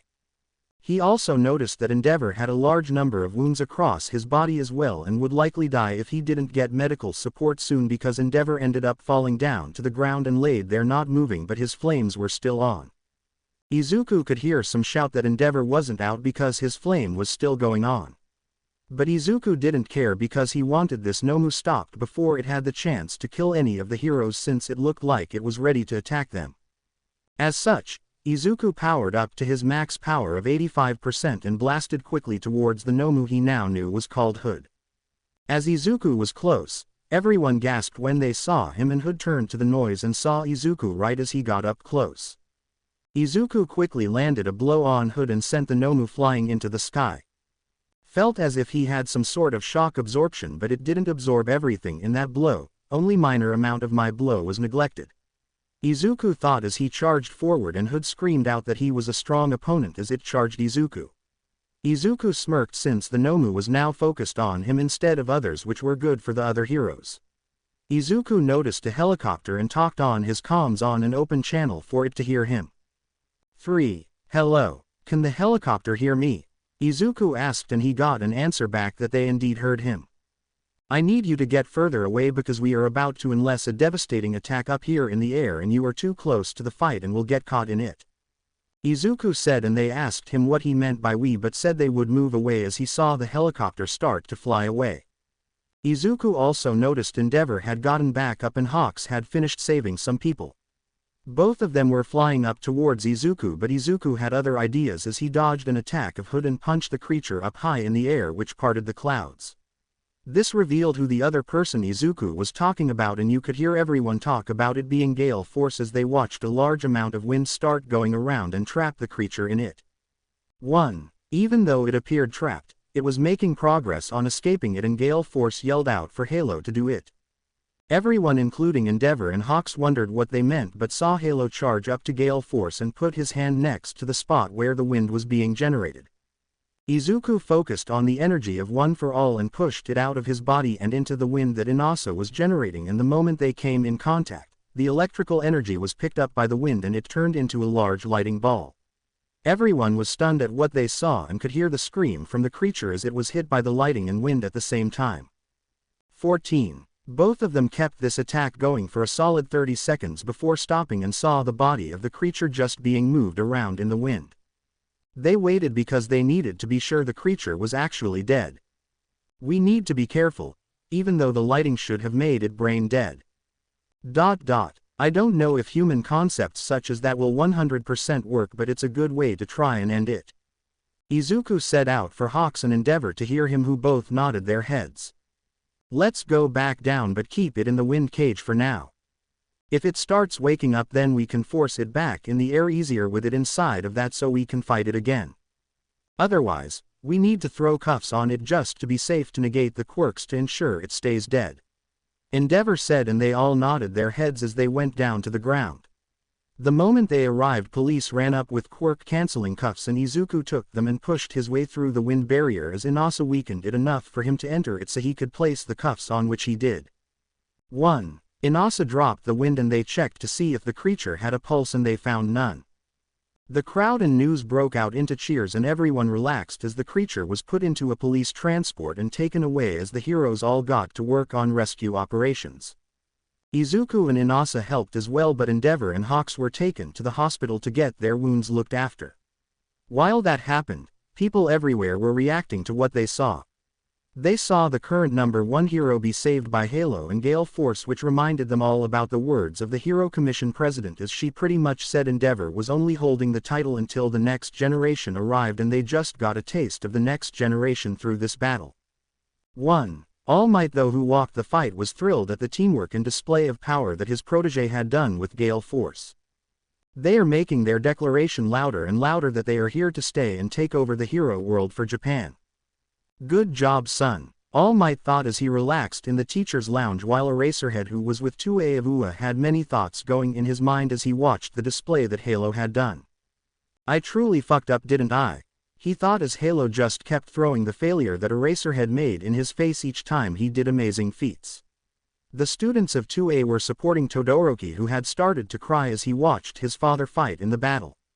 His father had started to get better in the recent months for some reason, and he thinks it's due to obtaining the number 1 spot and the pressure of it, but he didn't know for sure. 9. Bakugo sat there on the couch as he watched the TV and as in deep thought. I've been left in the dust by Dano, I've been left in the dust by Izuku, haven't I? Bakugo thought as he's been getting better with all of his sessions with Hound Dog and realized how screwed up he was and how horrible his actions were. He really hated the past teachers of his for the shit they allowed him to do, as his mind assumed everything was correct since the authority figures in his life never corrected him and told him he was wrong. While all that was going on, though, there were movements in the darkness as Shigaraki and his lead were attempting to gain an ally for themselves but were not having much luck. The individual they were trying to recruit happened to be a one-eyed giant, since the monster followed the will of all for one, and Shigaraki had to prove his abilities to inherit the authority of the giant's master. As such, the League started a fight to try to defeat the giant and have been failing. 3rd Pav. 2. A few more months had passed since the attack of the Nomu called Hood and the destruction that the Nomu had caused. Everything seemed calm, but Izuku knew differently, as there is always a calm before the storm, and this felt like the calm before the storm. He was glad he kept pushing his training, and he was pushing his control further by the day, as he was now sitting at 90% control of One for All. However, something else happened over the past few months as he gained another quirk once again. Izuku Midoriya aka Halo gained the quirk called Black Whips, which was a bitch to gain control over in Izuku's views. The fourth quirk user warned Izuku that the quirk sometimes had a mind of its own, and that the quirk was controlled via Izuku's heart and it reacted based on his emotions. As such, Izuku needed to master the control of his own heart. 15. As Izuku spent time learning control of Black Whip, there were forces moving around the darkness of Japan. Those forces belonged to the League of Villains, but they also belonged to an army that was thought to be long gone. These other forces were the Meta Liberation Army, who was currently instigating conflict with the League of Villains, as they wanted to put the League down since they believed they were gathering too much attention away from the Meta Liberation Army itself and didn't want them to oppose the MLA in the long run. As such, they had kidnapped Grian, who handled all of the information for most people. Even though Grain refused to talk about his clients, they still got it out of his phone even though he had tried to wipe all of his client information. 20. As such, the Meta Liberation Army sent the League an invitation to the MLA location even though they had been fighting to get control of the giant known as Gigantomachia. They needed to deal with the Meta Liberation Army since they didn't want to lose Grian since he had done so much for the League. As such, they abandoned their attempts in gaining control of Gigantomachia, who they noticed had a missing eye which the doctor refused to talk about, which concerned them for some reason. The doctor had told them when they first asked to not talk about it in front of Gigantomachia, or they risked him killing them straight away due to his anger at the situation. The doctor had also warned them that if they couldn't make Gigantomachia submit, then they should give up their plans since the person that had caused the damage would oppose them, though he refused to say who did it. 3. Moving forward, Shigaraki and the League had the doctor teleport them to a hill outside of the city that they were told to head towards. This city was none other than the headquarters of the Meta Liberation Army, Deku City. This was quite a large city that had a tower in the center where the leader of the enemy group, Redestro, was waiting for them all. "It's time," Shigaraki said as he leads the group down the hill and towards the city, where they were met with a pro-hero who was under the control of the MLA. Soon they were about a quarter of the way in the city when it suddenly happened. The group is greeted by Trumpet and Curious. Koku confirms the Deku City is a liberated district where the majority of residents, including heroes, align themselves with the Liberation Army. Then he announces the start of the Meta Liberation Army's revival celebration. This kicks off the start of the war without the actual heroes even knowing about it, as the stage had been set and the first large-scale battle has begun. Within mere seconds, a group of local everyday citizens starts attacking the villains with their own quirks. As they are fighting, Twice demands the location of Jiren from Koku, who said the info broker was with the leader Redestro in the tower. Shigaraki grunts as he kills several people without even blinking and orders his League to start making their way towards the tower, but as Toga starts moving forward, she is attacked by Chito's Kazuki, who starts fighting with her and ends up starting to separate the League into individual battles. 2. The battles rage across the city as the individual members of the League fights the members of the Meta Liberation Army, and in one battle, Toga ends up killing Chito's, where she hears the final statement for her life.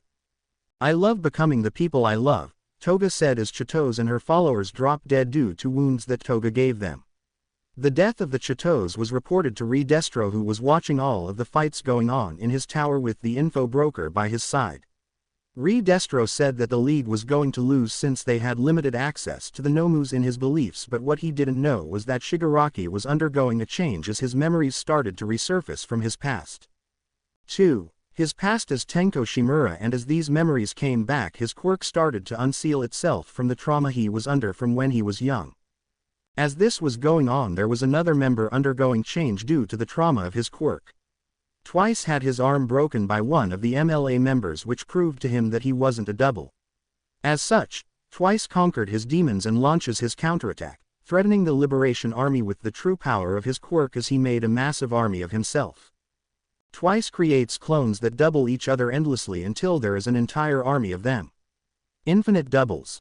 Sad Man's Parade floods the streets of Deku with clones of Twice. Destro watches from the tower in awe and is surprised to see one of Skeptic's schemes fail. Soon the battles rage on and finally after a long fight a double of Twice arrives in the tower of the Meta Liberation Army and confronts Destro. "I am amazed you made it here. I had a lot of men guarding this tower," Destro said as he looked back at Twice who was standing in the elevator.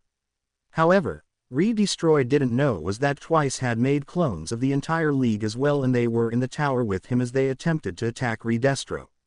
Most of them got wiped out due to Destro's quirk but a double of Twice and Shigaraki survived. Destro asked Shigaraki how the league could compare to the history of the liberation but Shigaraki ignored the man for a simple reason. 1. He saw his true body outside and knew what his main body was likely to do. Shigaraki's double told the Twice double to make a large number of clones for Jiren to survive within right as he said that he saw his real body touch the tower of the building and destroy it as it all came down. The dust soon cleared as Shigaraki, Jiren, a Twice double, and Destro stood there. Soon the battle between Destro and Shigaraki started as Shigaraki destroys the ground, but he's quickly overpowered by the Grand Commander's stress meta ability or quirk. As the battle heats up, Destroy breaks most of Shigaraki's hand but that causes Shigaraki head to fill with memories of his family and at that moment his quirk activities with only using 2 fingers which cracks the hold on him. 3. As they kept fighting again a new individual arrives in the city and Destro is warned of this. He was told that the league had a monster lying in wait as they never had played all of their cards. The giant that arrived was none other than Gigantomachia who tore his way through Deku City. Gigantomachia was still angry at losing his eye and the doctor had tricked the giant into going to help by saying the man that took his eye had been spotted in that city fighting all for one's successor. As such, Gigantomachia went on a path of destruction but for Destro who was at a loss against the fully awakened Shigaraki, he didn't know what to think in regards to the newly crowned Angel of Death. 5. Then it began as everything came to a standstill as Shigaraki combined his bloodlust with bliss and unleashed his quirk to its fullest strength and wiped away a majority of the city within minutes. In the center stood Shigaraki with Destro surrounding the army to the league. This action caused Gigantomachia to recognize Shigaraki as the true successor to All for One since he won a war and destroyed all that opposed him. Soon a week has passed and a fake story was spun to the media from Destro as it was a villain attack and the citizens of the city answered the call of duty to defend it. Inside a large mansion, each of the League of Villains members recovers and dines on sushi. Skeptic takes them all underground, where Destro addresses his followers. He announces that the MLA is being reborn under the leadership of Tamura Shigaraki, someone who is truly the manifestation of their beliefs. The joint forces of the MLA and the League of Villains are renamed the Paranormal Liberation Front. Tamura is assigned 9 lieutenants made from his allies in the upper brass of the former Liberation Army. Following the announcement, Tamura contacts Dr. Ujiko, who agrees to grant him the power he desires. This was the birth and start of the war that would make a grand impact on the world as it would catch everyone's attention. 2. As this all happened, Izuku Midoriya aka Halo was sitting in his room meditating like normal as he wanted to relax after reading the news during the day when he heard about an entire city being wiped out. Izuku knew it wasn't some random villains that caused that much destruction. No, it was Shigaraki unleashing his full power just as Izuku Midoriya had feared possible from the man. He warned his class that the war had begun and countered the story that afternoon. They asked if he was sure and he nodded his head as he spoke. Indeed, Shigaraki has finally unleashed the full potential of his decay quirk. When push comes to shove he will wipe out cities to achieve his goal. Moving forward if you fight him don't let him touch you but you need to keep in the air to fight him since it would stop him from touching the ground to deploy his quirk. Izuku said and they all agreed to his assessment and started to prepare for the worst as they all knew the future would be decided soon. As Izuku sat on his bed meditating, he realized he had 90% control of his quirk and could push 100% if really needed to but he also had decent control of Black Whip and Float as well. Izuku knew that he needed that last gap in power to get 100% before he faced off against Shigaraki because he felt as if the entire situation was going to take a turn for the worse. 3rd Pav. Izuku had been pushing his body as best as he could to achieve that last gap in power ever since he saw the news about Shigaraki wiping away an entire city. As such, he spent nearly all of his time in the gym when he could, but soon he received a phone call from the commission which confused him since neither side liked each other. Izuku stopped training and sat down to take the phone call. He answered it and started to speak. "This is Halo, what can I do for you?" Izuku said and waited for the other side. The person on the other side was none other than the Madam President of the Commission. "Halo, it's me. I'm calling you about the League of Villains. I need to see you in person for this meeting, can you come to the Commission at once?" She asked, and Izuku looked at the time and spoke up. "I can get there within roughly 40 minutes if I use my quirks instead of taking the train. Let me go get cleaned up from my training and I will start making my way out there, but do you mind if I bring Gran Torino since he's been on the League's case?" Izuku asked, and she confirmed to bring him along as well since they were going to call him to arrive anyway. As such, the call came to an end and Izuku ran to the dorms quickly and started to get changed. Izuku had called Gran Torino on his run and told him about the meeting with the commission and told him to get ready and wait for him in the common room. About 10 minutes later, Izuku was cleaned up and in his hero outfit. Everyone asked him where he was going since they didn't know of any missions, nor did Izuku typically have patrols on Saturday afternoons. Izuku looked at them all and sighed. "As I told you all before, Deku City was the starting drums of the war. I've gotten called in by the commission about the League. My guess is they have learned their location are very disturbing facts that will make impacts in the war since they typically just send me the information since me and Gran Torino lead the case. As such, I'll let you all know what I find out when I return, but just be ready because I fear we might start the war soon. I am just glad I've pushed my control to 95% in the past month and a half." Izuku said, and they all nodded their heads in understanding as they watch Izuku and Gran Torino leave. Gran Torino got on Izuku's back since he could go far faster than Gran Torino could since Izuku would combine float and one for all at 95%, which granted Izuku speed far faster than All Might's prime. Within moments of setting off they were high in the air, and as they were flying Gran Torino spoke. "This reminds me of the times with Nana. Kid, I know Shigaraki's her grandson, but if it comes to the breaking point you will need to kill him to ensure he is stopped if he won't go silently. Do you understand?" Gran Torino asked as they went through the air. Izuku was silent but nodded his head. Izuku knew he didn't want to kill Tenko Shimura if he could help it, but he also knew that he might not have a chance in the end. 32. About 15 minutes later they arrived at the Public Safety Commission building, and Izuku noticed they were about 20 minutes sooner than he had planned. "Well, I have really gotten much faster than I thought I was. I told them we would be here in 45 minutes but it only took 25. Izuku said, and Gran Torino just chuckled at the speed they went since it reminded him more and more of his youth when he could go fast as well, but with age, he slowed down a bit. Both of them walked up to the building and entered it. After a few seconds, they were greeted by an employee of the association and asked if they needed any help. "I am here for a meeting with the president of the commission. I arrived a bit earlier than planned, but she should be waiting for me already. Can you inform her of my arrival?" Izuku said, and the man pulled his phone out and made a call. After a few minutes, he nodded his head and hung the phone up. "Please follow me and I will take you to the meeting room," the man said, and soon Izuku and Gran Torino were led to a meeting room that had hawks inside, which didn't surprise Izuku much. Izuku and Gran Torino sat down and soon the president came in and Hawks stood up and greeted her. She then turned to Izuku and Gran Torino, which Hawks was surprised they didn't get up to greet her.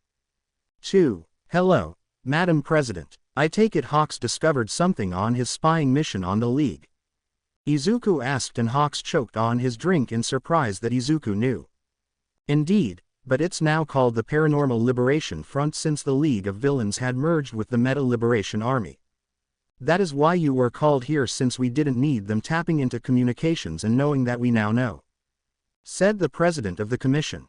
Izuku tensed at what he heard and put his head on the table as he sighed. Not surprising that the Meta Liberation Army was still around, in all honesty. With how quirkish Japan had become and the commission only fueled it, it was only a matter of time before that organization made a reappearance.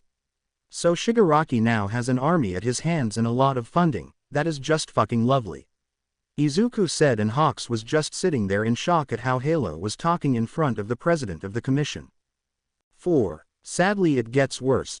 Based on the information Hawks has gained, it seems there is a doctor that can somehow grant him more power. The process has already started and we are searching for the location as we speak, but it will be done in 4 months' time, which means we only have roughly 2.5 months left. We need to strike at them the moment we find their location. It's unknown what power he is obtaining though, said the president of the commission, but both Izuku and Gran Torino paled at what they heard. Their thoughts went straight to All for One on being the power given to Shigaraki as All for One's heir. Hawks and the president both noticed and asked them what was wrong. 1. Fuck. All for One really played the long game now, didn't he?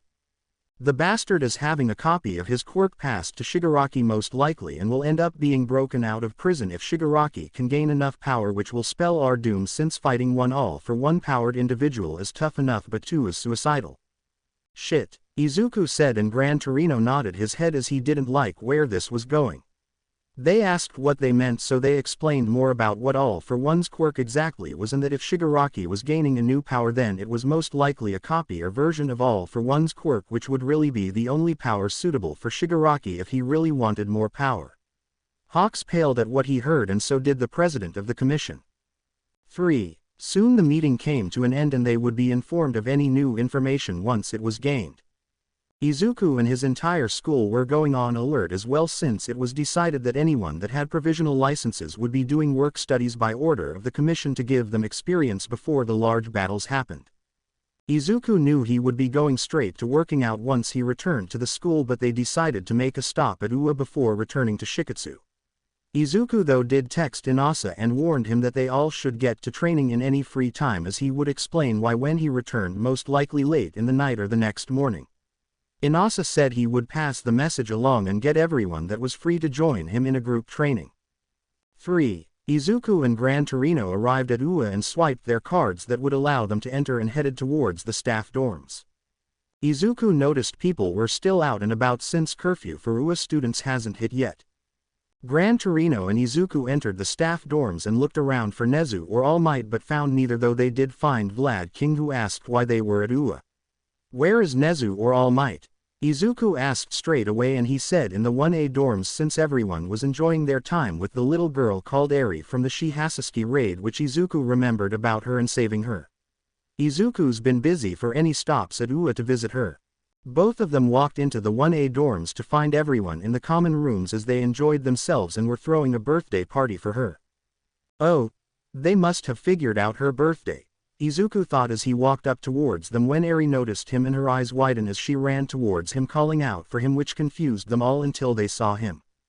Everyone was shocked to see the rising star Halo and the old man that normally is always with him. Hey Eri, how have you been? Izuku asked with a smile on his face. Eri just hugged him and asked why he didn't visit sooner. Sorry Eri, I've been busy training and preparing for something coming up, Izuku said as he hugged her and lifted her up. She asked if he would be able to visit more often, and Izuku said he didn't know in all honesty. I'll try to swing by if I can, but things are going to be busy in the future for everyone, Izuku said, and Nezu nor All Might liked the wording of that statement. Izuku took her and sat down on a couch as Nezu walked over to him and sat on the arm of the couch as All Might sat near as well. 1. Everyone else though was silent and just watched the interaction, but Izuku broke the silence as he was braiding Eri's hair since she asked him to. Nezu, you should get a call tonight or within the next day or so from the commission. It's starting, Izuku said, which was so ominous to everyone in the room as they saw Nezu and All Might freeze up and their eyes widen. You will get most of the details from the commission, but to give you an idea of what we are facing. Quote, Izuku said as he passed a note to Nezu which had the important details, and Nezu's eyes widened even more. When do you think it will happen? Nezu asked, and Izuku shrugged. We are trying to find his location, but regardless we are running out of time. Expect it to start in 2 or 2.5 if you understand what I mean. Izuku said, and Nezu nodded his head and thanked him for the warning. Soon the night passed and All Might came over to Izuku, who had moved over to a spot by himself with Gran Torino. 1. Dad, we know what All for One plans now. He's having his quirk passed to Shigaraki as we speak and will likely get Shigaraki to break him out of prison, which means 2 all-for-ones to fight. I want to avoid killing Shigaraki, but I don't know if that will be possible anymore once he has AFO, since the destruction will be far worse than the last city he wasted. Izuku said, and All Might nodded his head. You can only prepare for what you know and what you think will happen. Just follow your heart, but know that even a hero must kill when no other option is presented. All Might said as they stood there watching Eri enjoy her birthday party. Izuku wondered if there would be peaceful moments like this in the future once the war has happened. 3rd POV 3. Izuku had long since returned to Shiketsu High School, and the school and students had begun preparing for the upcoming war. Even Ua had gone on a lockdown mode of sorts and had been drilling the students on what to do in large-scale combat situations and reducing, since they were sure there would be a lot of death and blood coming in the near future. Izuku had warned his class with the more direct details of what has happened with the rise of the Meta Liberation Army that had combined with the League of Villains. Izuku wasn't going to lie to them and tell them that the future would be easy. No, Izuku gave them the cold hard truth. However, Izuku was surprised by their actions, as once Izuku finished he was met with a new slogan that they were spreading around the school to replace the old one. The slogan was, "We are resilient," as it was a connection to Izuku's hero slogan of being the hero of resilience, Halo. Izuku was proud of how far his class has come in their training and was glad he had come to Shiketsu High School instead of staying at Ua. Izuku looked at them all that night when he had returned to the dorms and told them it was time for Shiketsu High School to take the stage as the prominent heroics school of Japan. 5. Soon the months passed and the war had arrived. The Commission had gathered a large force of heroes that would start the raid on the Paranormal Liberation Front locations. There were multiple locations across the country that needed to be hit to ensure that the Paranormal Liberation Front was taken down. The UA students were going with the 1st Division of heroes, who were being led by Endeavor as he was the #1 hero, while Shiketsu would be actually leading the 2nd Division under Halo and Inasa, who were granted full heroics licenses. The reason they were granted them was to help secure the future after the war, as this entire war would be their debut in a sense to the entire world. 5. Shigaraki's location was closer to the 1st Division, so they were assigned to stop his upgrades, in a sense, before he awoke with his new powers. Halo was told to try and quickly finish up the Paranormal Liberation Front Force's 2nd main base that was on the west of Japan, so that he could transfer leadership to Shiketsu's Principal Su, aka the Red King. After the transfer of leadership, he is to reinforce the 1st Division and stop Shigaraki if they were unable to prevent him from waking up. As such, the war plans were finished and their forces gathered. 3. Izuku currently sat in Shiketsu's 2A dorm's common room as he waited for the call to gather, since Shiketsu High School was being used as the staging ground for their side of the war. In his hands was his heroics license, and Izuku sighed. "Why the face, brother?" Inasa asked as he sat across from Izuku, which made Izuku smile seeing his brother in all but blood. "I thought it would be a while longer before I received my license, but here we are. The both of us have it due to war knocking on our doors, and we've been given the option of returning to Shiketsu High School after the war or not. I wonder how many of us will be left by the end of this, which is my biggest concern. I've grown so close to this class that I don't want to see any of the dead at the end of this," Izuku said with a voice filled with sorrow, and Inasa nodded his head. Neither of them wanted their friends that they considered family to die in this war. They could only hope that the 1st Division would stop Shigaraki before he gained the full power of all for one, otherwise Izuku was in a fight for his life, and they both knew Inasa and the class would be right behind him, helping him against the overwhelming power. 10. We can only be resilient in our methods and push forward. At least our families have been all taken into Shiketsu High School bunkers, so we don't have to worry about them and just focuses on not dying on the battlefield," Inasa said, and Izuku nodded his head, but then they heard it over the intercom across campus. All heroes assigned to the 2nd Division were called to gather. Both of them got up and headed towards the tournament stadium, where they were all gathering as they could see it packed with heroes. The principal of Shiketsu High School called everyone to attention and then passed the mic to Izuku. Izuku took a breath in and looked at his sides as his class gathered next to him. "Thank you all for coming here today.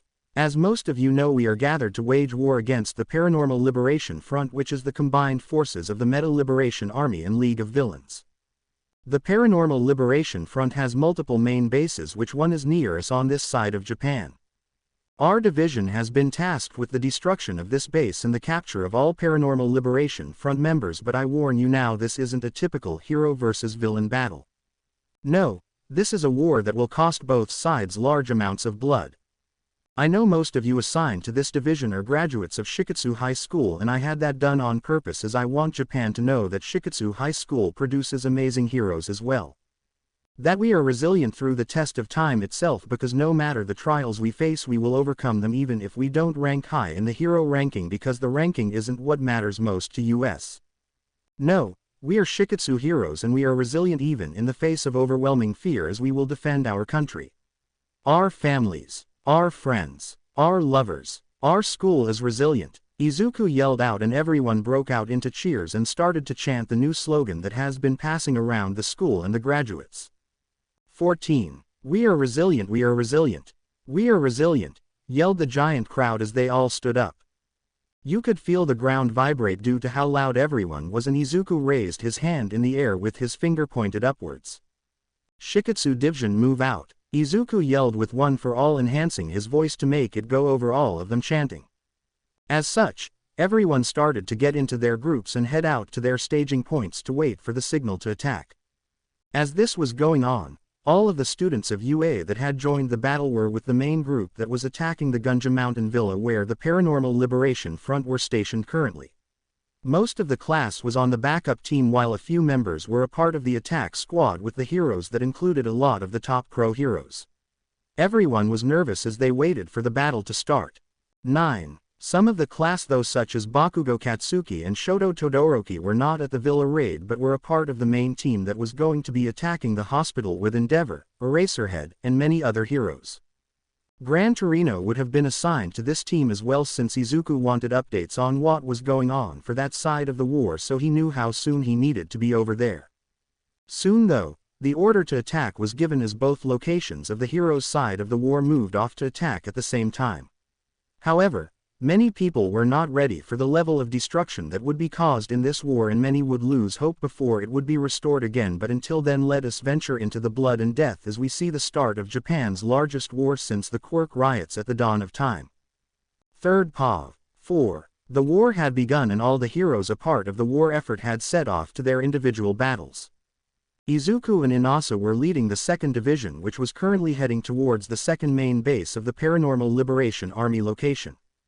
Overall, this base had a large number of forces, but so did the hero side of the 2nd Division, but it was a matter of willpower and determination that would decide which side would win the war, because even an overwhelming powerful individual would lose a war against thousands due to human limits. As such, it was time to see who had a stronger will and determination, as the two sides ended up clashing in the deep forest area where the base was located. Izuku had sent a large punch of air pressure before anyone on his side made it into the area. This was done due to the overwhelming power he could push off and to give a morale boost to his side, as the moment the air pressure connected with the ground you could see all of the trees in the air being wiped out and forced away, which revealed the Paranormal Liberation Army base location. This way they would have a more clear sight of the base itself, and it also wiped out a decent chunk of the villains, even though a few were getting back up since the destruction was absorbed by all of the trees. 8. We are resilient, Izuku yelled out as he leads the forces towards the enemy as the heroes spread out to encircle the enemy forces as best as they could. Now while this was going on, the heroes of the 1st Division were also on the move in 2 separate attacks. One attack was led by Endeavor with some other heroes who were all moving around in the hospital where the doctor was and where Shigaraki was reported to being at. As the heroes were moving through the hospital, they stumbled upon the doctor, who looked at them and broke into fear, as he knew that they knew just by the looks of things, and it was only confirmed when Endeavor spoke out. "Your crimes end here, doctor," Endeavor said as the heroes started to walk towards him, but the doctor bolted towards the basement where he had all of his nomus at. 3. Now while this was going on, the other heroes of the 1st Division were at the other location were starting their fight as well. They were raiding the mountain villa where the other half of the Paranormal Liberation Army was located for the main base. This battle was very destructive as all of the quirks were being fired off from both sides, but the heroes had struck first and had landed a deceive blow that allowed them to get into all of the possible exits that the Paranormal Liberation Army could take to escape the underground facility, and the mansion itself was surrender as well. This meant that the heroes only had to push all the way and arrest every single villain that belonged to the organization to ensure that they had defeated this base. 1. However, not all things were going to plan, because if we jump towards the pro-hero Hawks, who were currently fighting for his life as he fought Twice and Dobby, we could see the damage Hawks had sustained in the battle. Twice was on his last legs, but Hawks was also badly damaged as Dobby had wasted his wings, which were his main form of combat. As Twice ran away to go and try to help the others, Hawks ended up killing the real Twice, but that left a soul clone of Twice left. Hawks decided to let it go since it would die sooner or later without the real body, and he had his troubles with Dobby as well.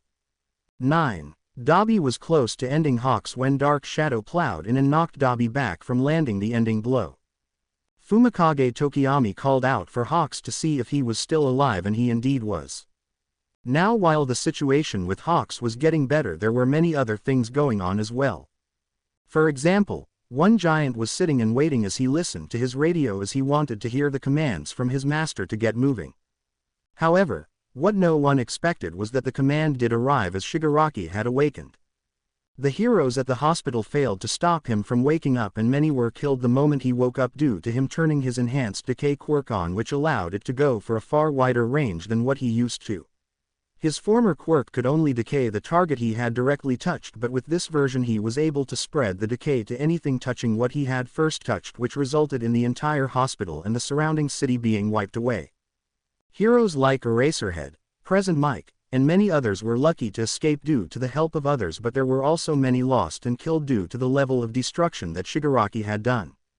The doctor, however, was now dead since Eraserhead had erased the man's quirk, which ended up killing the old man, but they had gained valuable information such as the fact that the quirk inside of Shigaraki, All for One, was the original one, as the doctor had given a replicated version of it back to All for One. Though none of them knew the implications of what that meant, since none of them knew the effects of passing a quirk on another person due to the past users of the said quirk being implanted in the mind of the new user. As such, an echo of All for One was now inside of Shigaraki, which was slowly taking Shigaraki over. 6. Now, while all of this was going on, the giant known as Gigantomachia that had been waiting for his command was now on the move, as he was starting to grow in size as he wanted to get to his master and stop anyone from harming him. As such, he tore his way out of the underground portion of the mansion villa and was attempting to make his way towards the other battlefield where Shigaraki and the heroes like Endeavor were currently fighting it out. However, Mount Lady had grown in size and was trying to counter the giant, but she was slowly being pushed back because even she was not big enough to stop him fully. 3. Soon the monster called Gigantomachia was on his way towards his master Shigaraki, and all the heroes tried to stop him, since it would be a complete disaster if someone like Gigantomachia entered the cities that were in the path of the monster, but no matter what they did they couldn't stop him, as Mount Lady was thrown off and even Midnight had been knocked away due to the League members on Gigantomachia's back. However, there was one more thing that stood in front of the monster's way, and that was the students of Ua, who Midnight told to try and to defeat the monster by putting him to sleep with chemicals if they could get it into his body. As such, Yaoyorozu took the lead for the fellow classmates that were with her and aimed to stop the giant, where all of the heroes fell short in stopping it. 5. The Ua students started with planting bombs that were then moved underground with the softening quirk from the 1B student Juzo Honanuki, who moved the bombs underground and then undid his quirk to reharden the ground as they waited for the monster. As the giant got closer and closer, they had the ground changed by Juzo aka Mudman, as everyone attempted to throw the chemical containers into his mouth, but the League stopped them every attempt they tried to do. Others attempted to stop the League from blocking them, but they just kept defending their position and knocking the students' attacks away. As they were failing, the giant was standing up as he was pulling him out of the quicksand-like ground, but before he could escape they set the bombs off that were underground, which sunk Gigantomachia even further into the ground, and right at that moment Mount Lady showed up again and started to open the giant's mouth wide enough that they were able to get one container of the chemicals in after Kirishima pushed Ashadio out of the way of an attack as he had climbed up the giant's body. Once he was close enough, he threw 2 containers, which the League only stopped 1. 2. This meant they now needed to wait for the chemicals to take effect, but that also meant delaying the giant from leaving as well. Yaoyorozu created cannons that they started firing away at to keep the monster delayed, which did work long enough for other heroes to arrive and start fighting the giant, but the giant didn't care as he started to attack them all without hesitation as he wanted to get to his master. Though these were not the only battles that were going on though, as we move back in time and go towards the Shiketsu division that was being led by the pro-hero Halo and his hero partner Gale Force. On this battlefront, while all of the other battles at the villa and the hospital had gotten started at the same time, was just as destructive, but not by the villains. No, the pro-heroes and students from Shiketsu High School knew better than to take the villains lightly, since their general Halo had given them the warning of what was at risk. Warned them what was at stake. As such, they went into this fight holding nothing back and even used overwhelming force to ensure that the villains in front of them could not pose a challenge. They didn't go for the kill, of course, as that was the last resort method they didn't want to use, but they didn't hold back on their punches or attacks as they landed each one with the intention of KOing someone in one shot, even if they broke a lot of damn bones inside of the villain's body. They knew better based on the warning that General Halo had given them based on his encounter with Gigantomachia that the villains were in this to win, even if they had to kill every single person in their way. 2. As such, while the first division with Endeavor and the raid on the villa was devastating the pro-heroes, they were a bit less forceful in their methods in some cases, which had proved to be their undoing if they were to look back on it, but right now we are focusing on Halo and his men. Izuku was currently working his way into the deeper sections of the underground facilities as he and his classmates were tearing through anyone that got in their way. Izuku was glad he had warned his classmates far in advance of the possibility of this day happening, as his classmates were far stronger due to the intense training that Gran Torino had turned their classes into, and sometimes they even joined after-school training that Izuku and Inasa would do with Gran Torino. 2. This meant that Izuku was moving with his class like a well-oiled machine, since the school principal had Gran Torino focus a quarter of the training as team-based training as an entire class against other students from the upper years. But that wasn't all, as there was a special student in Izuku's class that made them even stronger, and this student was Seda Ray, whose hero name was Siren. Her quirk was called Vocal Empower, which allowed her to enhance the quirks and physical abilities of those that she deems as allies while she sings songs. 30. This meant as they were fighting, she was in the middle of their class being defended, since she had no offensive ability outside of her quirkless combat skills, which were amazing, but her job right now was to empower the class so they could work faster and get the battle done as soon as possible, because Izuku had warned them that he had an ill feeling that the hospital raid team was not likely going to stop Shigaraki from waking up, which made them all even more determined to get done quickly so they could get to the other battlefields. Right at the moment, Izuku and his class had made it to the final portion of the underground facility with some other heroes behind them, while most were still pushing their way through the upper levels. Izuku had punched a hole straight down through the ground and into the very bottom portion of the villain base. Izuku looked around and saw around 40,000 villains that were gathered together. They did say this base was about a half of the entire organization, since the Paranormal Liberation Front was preparing to start the war, but we attacked first. Izuku thought as he turned to the heroes that entered with them. Hey, no offense, but stay away from us. I want you to guard the exits and stop them from leaving. I don't want you caught up in what's about to happen. Izuku said, and they looked confused until they saw all of the villains look around confused and start throwing their quirks at random, which confused them even more.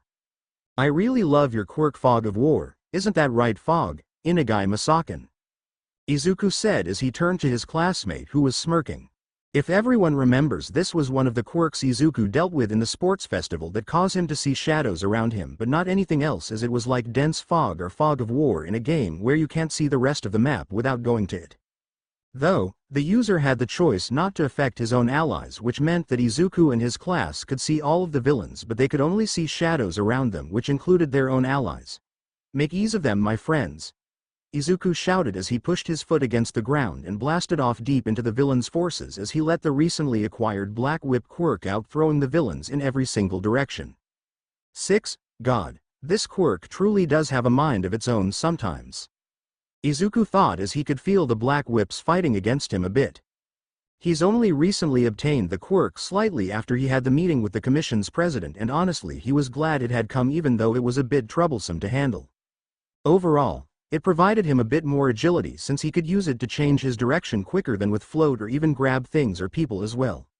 As such, You could see countless people getting grabbed by the black whips that were coming out of both of Izuku's wrists as he allowed the quirk to really act freely as long as it didn't touch anyone he deemed as an ally in his mind, which the quirk obeyed and didn't kill either. 6. This meant that Izuku was fighting and beating people up. The quirk black whip was doing it as well without Izuku really having to direct it unless he wanted something directly done by the quirk.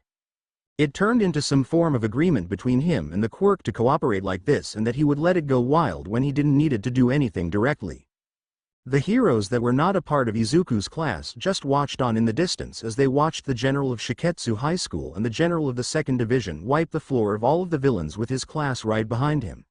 It was scary, awesome, glorious, and many other emotions in their minds and hearts as they watched an army of 40,000 villains in the underground section of this base being manhandled. 9. There was also the fact that the villains were taking themselves out as well, since they could no longer tell who was friend or foe as they could only hear the screams of their own allies being defeated. This went on for about 15 minutes when Izuku suddenly came to a halt out of nowhere and even Black Whip froze. His class looked at him and wondered what happened as his face looked as if he was worried about something. I was right. The first heroes at the hospital failed to stop Shigaraki from waking up.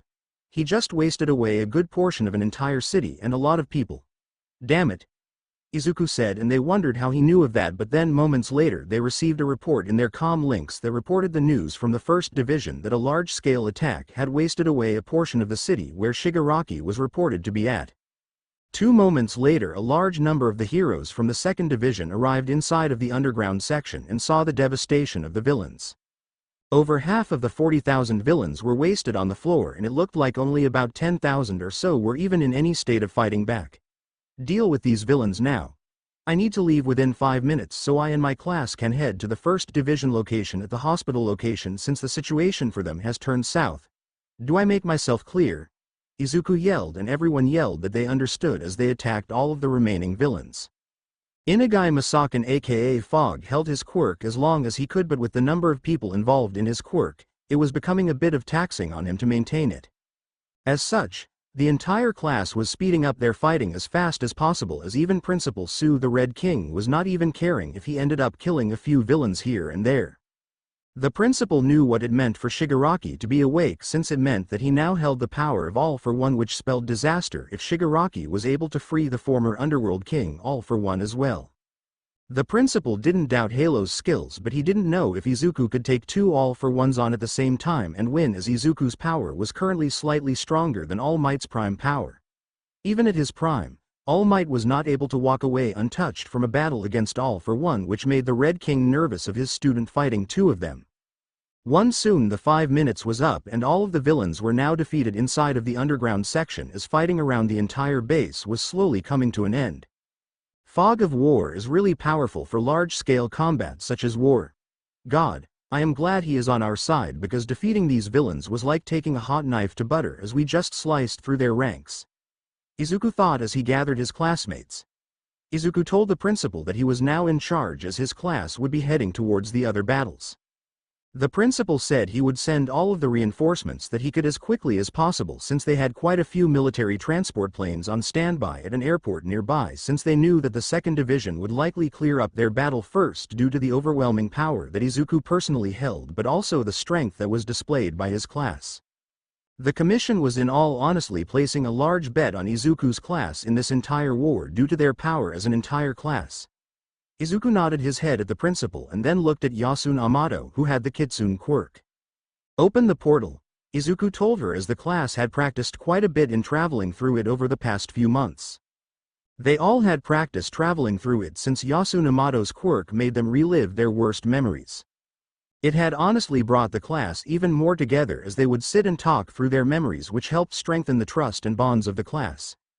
Even Izuku talked about his past much more and everything he went through from being quirkless, which only made his class follow him even more since he had come so far.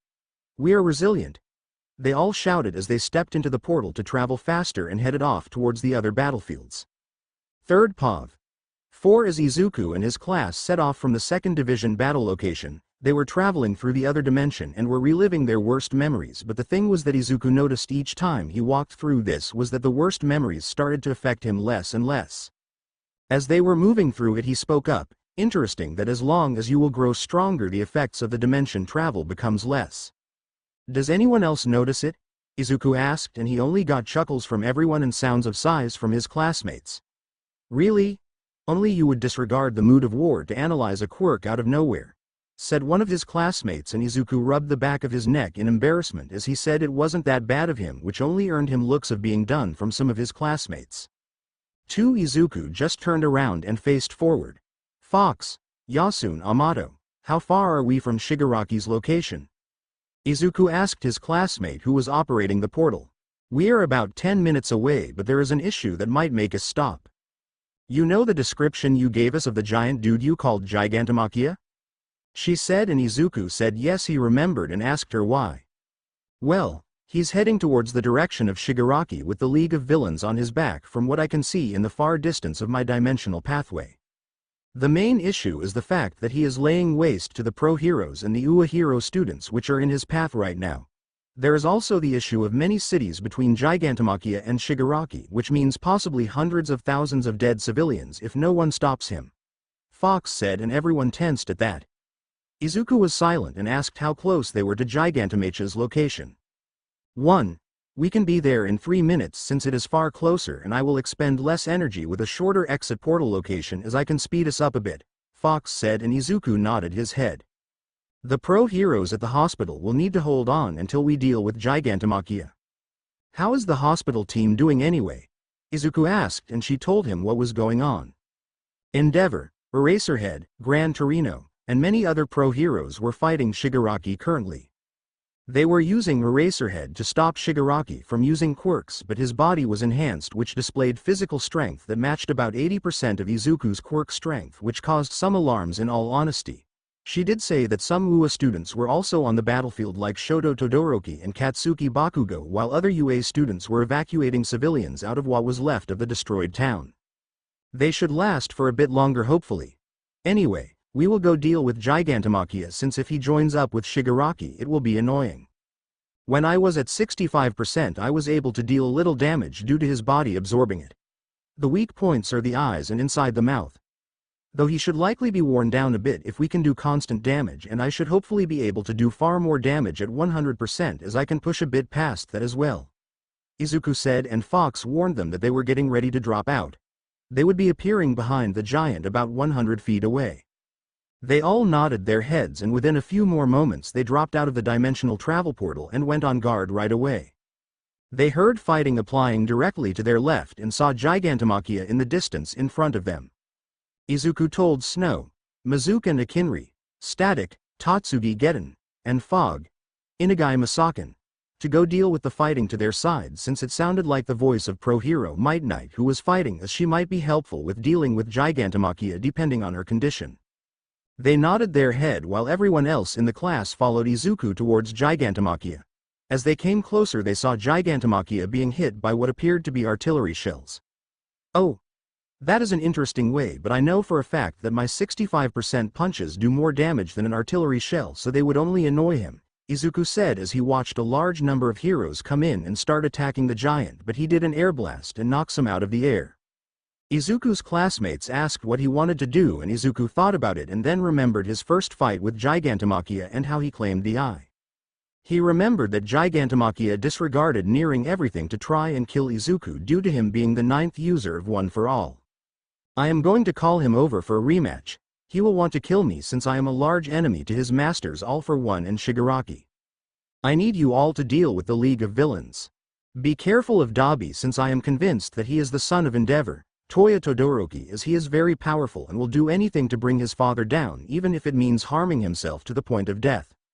Izuku said as he remembered his research with Gran Torino into Toya Todoroki. The fact that Dabi had such a large attachment to Endeavor, the Bluefire, and how based on reports he knew of Shoto Todoroki in a way that seemed as if he met before pointed a damn good picture of his theory is right. 2. They all nodded their heads and headed off towards the league while moving to the left side a bit as Izuku moved a bit to the right, since he would get the big man's attention and pull him away from the other heroes. Izuku inhaled a lot of air and used One for All to enhance his voice and then yelled, Oi! Gigantomachia want a rematch, big guy. Izuku yelled, catching everyone's attention due to how loud his voice. Everyone that didn't know of Izuku thought he was crazy to challenge the giant, but then they saw Gigantomachia freeze up and then quickly turn to the sound of the voice, and the look they all saw on the giant's face confused them all. 3. You. Gigantomachia screamed as he put his defenses up and extended his claws that no one knew he could do. The giant ignored everyone else as he went straight for the person that called for him, and as everyone looked to see who it was, they saw it was the hero of resilience. Halo. Come on, big man. Don't you want revenge for your eye? Izuku taunted the giant as he went into the air and dodged one of the attacks. Everyone that heard it was stunned as they noticed the loss of one of the giant's eyes, and now they knew it was Halo that had claimed it. They wondered how much power was in the young hero's hands. Suddenly sounds of fighting happened on Gigantomachia's back as the heroes saw new arrivals knock the League of Villains off the giant's back, and they all wondered who they were. We are resilient. We are resilient. The newcomers chanted as they fought the League of Villains. A few of the newcomers appeared in front of the UA students, and one started to sing, which confused them all, but then all of the newcomers started to glow a bit, which made them realize that the girl's quirk was some type of vocal enhancement, most likely. They could see the visible difference in the attacks that the newcomers were putting off as the League was being forced away from the giant, and the giant was taking large blows that were causing shockwaves from Halo. Now back with Izuku himself, who was fighting Gigantomachia. Izuku was landing 100% blows with the enhancement applied on as well, and he could see the armor like rock around Gigantomachia's body starting to crack every time Izuku landed a blow, but it wasn't going fast enough. Izuku had an idea that one of the quirks Gigantomachia had most likely nullified the pain or something on the lines, because only did the attack to the eye ever causes pain. Even the blows Izuku is doing now doesn't seem to be causing pain, but there seemed to be a threshold though, since the removal of the eye did pass it. Izuku decided to take Gigantomachia for a ride as he sent the black whips out of his body to go wild, and they wrapped around the giant's body, who struggled against them. Izuku then powered everything up to 100% and even linked one for all into the quirks themselves as he went straight up with float as he felt the black whips tighten and start to pull on Gigantomachia. Let's go for a ride in the air, big guy, Izuku said as he just kept going up, and finally, he felt the resistance decrease as the giant's body stopped touching the ground and moved into the air as Izuku climbed higher and higher before he changed directions and went straight downwards. Get the fuck out of the way, Izuku yelled down below, and even anyone was below him as he came flying towards the ground, pulling the giant right behind him, and let go as Gigantomachia went crashing into the ground, causing a large pit to be created. However, Izuku knew that wasn't going to stop the giant at all. Izuku was correct as a large blast of air went straight at him, which he just tanked. Not going to work, big man, Izuku called out as the dust cleared due to the air blast from Gigantomachia's pure lung strength. This man is truly all for one's bodyguard, Izuku thought as he saw the giant staring at him. Izuku noticed that the other classmates did arrive with Midnight, who was not in any condition to help the fight. Izuku just ordered them to help finish the League members off since he was busy with the big man, and they nodded their heads as Izuku dodged a swipe of Gigantomachia's clawed hand. 5. I wonder if I can break his fingers even if they are in claw form, since I am running out of options, Izuku thought as he analyzed the situation, since he needed to get to the hospital sooner rather than later. Sorry, big man, Izuku said as he dodged a swipe of the claw but used black whips to grab a finger and just pulled towards the big man's body as Gigantomachia brought his hand downwards, which resulted in extra force being applied to the move, and a large crack sound happened. Bastard ninth! Bastard ninth! Gigantomachia yelled out as he pulled his hand away from Izuku. Well, he felt that. So breaking bones or removing an eye goes past the pain-blocking limit. Interesting, Izuku thought as he charged towards Gigantomachia, who used his other hand to attack Izuku, but in a closed fist this time to avoid the same mistake. Izuku knew the giant was smarter than he spoke as he adapted quite well to battles. 4. Izuku just went right next to the giant's body and moved closer to the eye since Izuku was pressed for time. However, Izuku didn't go for the eye as he made Gigantomachia believe. No, instead, Izuku sent all of his black whips from both arms and wrapped them right around Gigantomachia's neck and tightened them as tight as he could, and pulled backward, which resulted in him choking the giant. Sorry, Gigantomachia, but I am pressed for time, Izuku yelled out as the giant went down to his knees. Even if Gigantomachia can harden all of his body, it doesn't stop the need for air. Izuku also noticed that when the man hardens his muscles, they didn't change the position of the muscles themselves and only the outside skin muscles got hard, which means it doesn't stop the pressure against his own neck from Izuku choking him out. Izuku was flying backward as he was slowly dragging Gigantomachia towards a small cliff. The reason he was doing this was to apply even more pressure against the giant's neck, as Izuku wanted a lower position than Gigantomachia but didn't want to go on the giant's back, since if he did that there was nothing stopping the man from just body slamming backward to kill Izuku. As this was going on, Izuku's classmates were finishing up with the league members who were exhausted from being taken on by Izuku's classmates. Mr. Compress was already knocked out while Toga was bloody from wounds, which left the follower of Re-Destro and then Dabi with Spinner, who were the main ones left being able to fight. Dabi aka Toya Todoroki. Gale Force, Inasa. Said, which caught Dabi's attention and the other league members as well. Dabi tried to deny, but his shock was too much of an admission. 1. Dabi, please surrender because Endeavor won't be around much longer since we have our plans to bring him crumbling down. My General Halo looked into Endeavor and we found quite a lot of what he has done. The plague of these disgusting heroes like Endeavor will be removed from the system because Shiketsu High School is done letting hero schools like UA control the flow of the industry.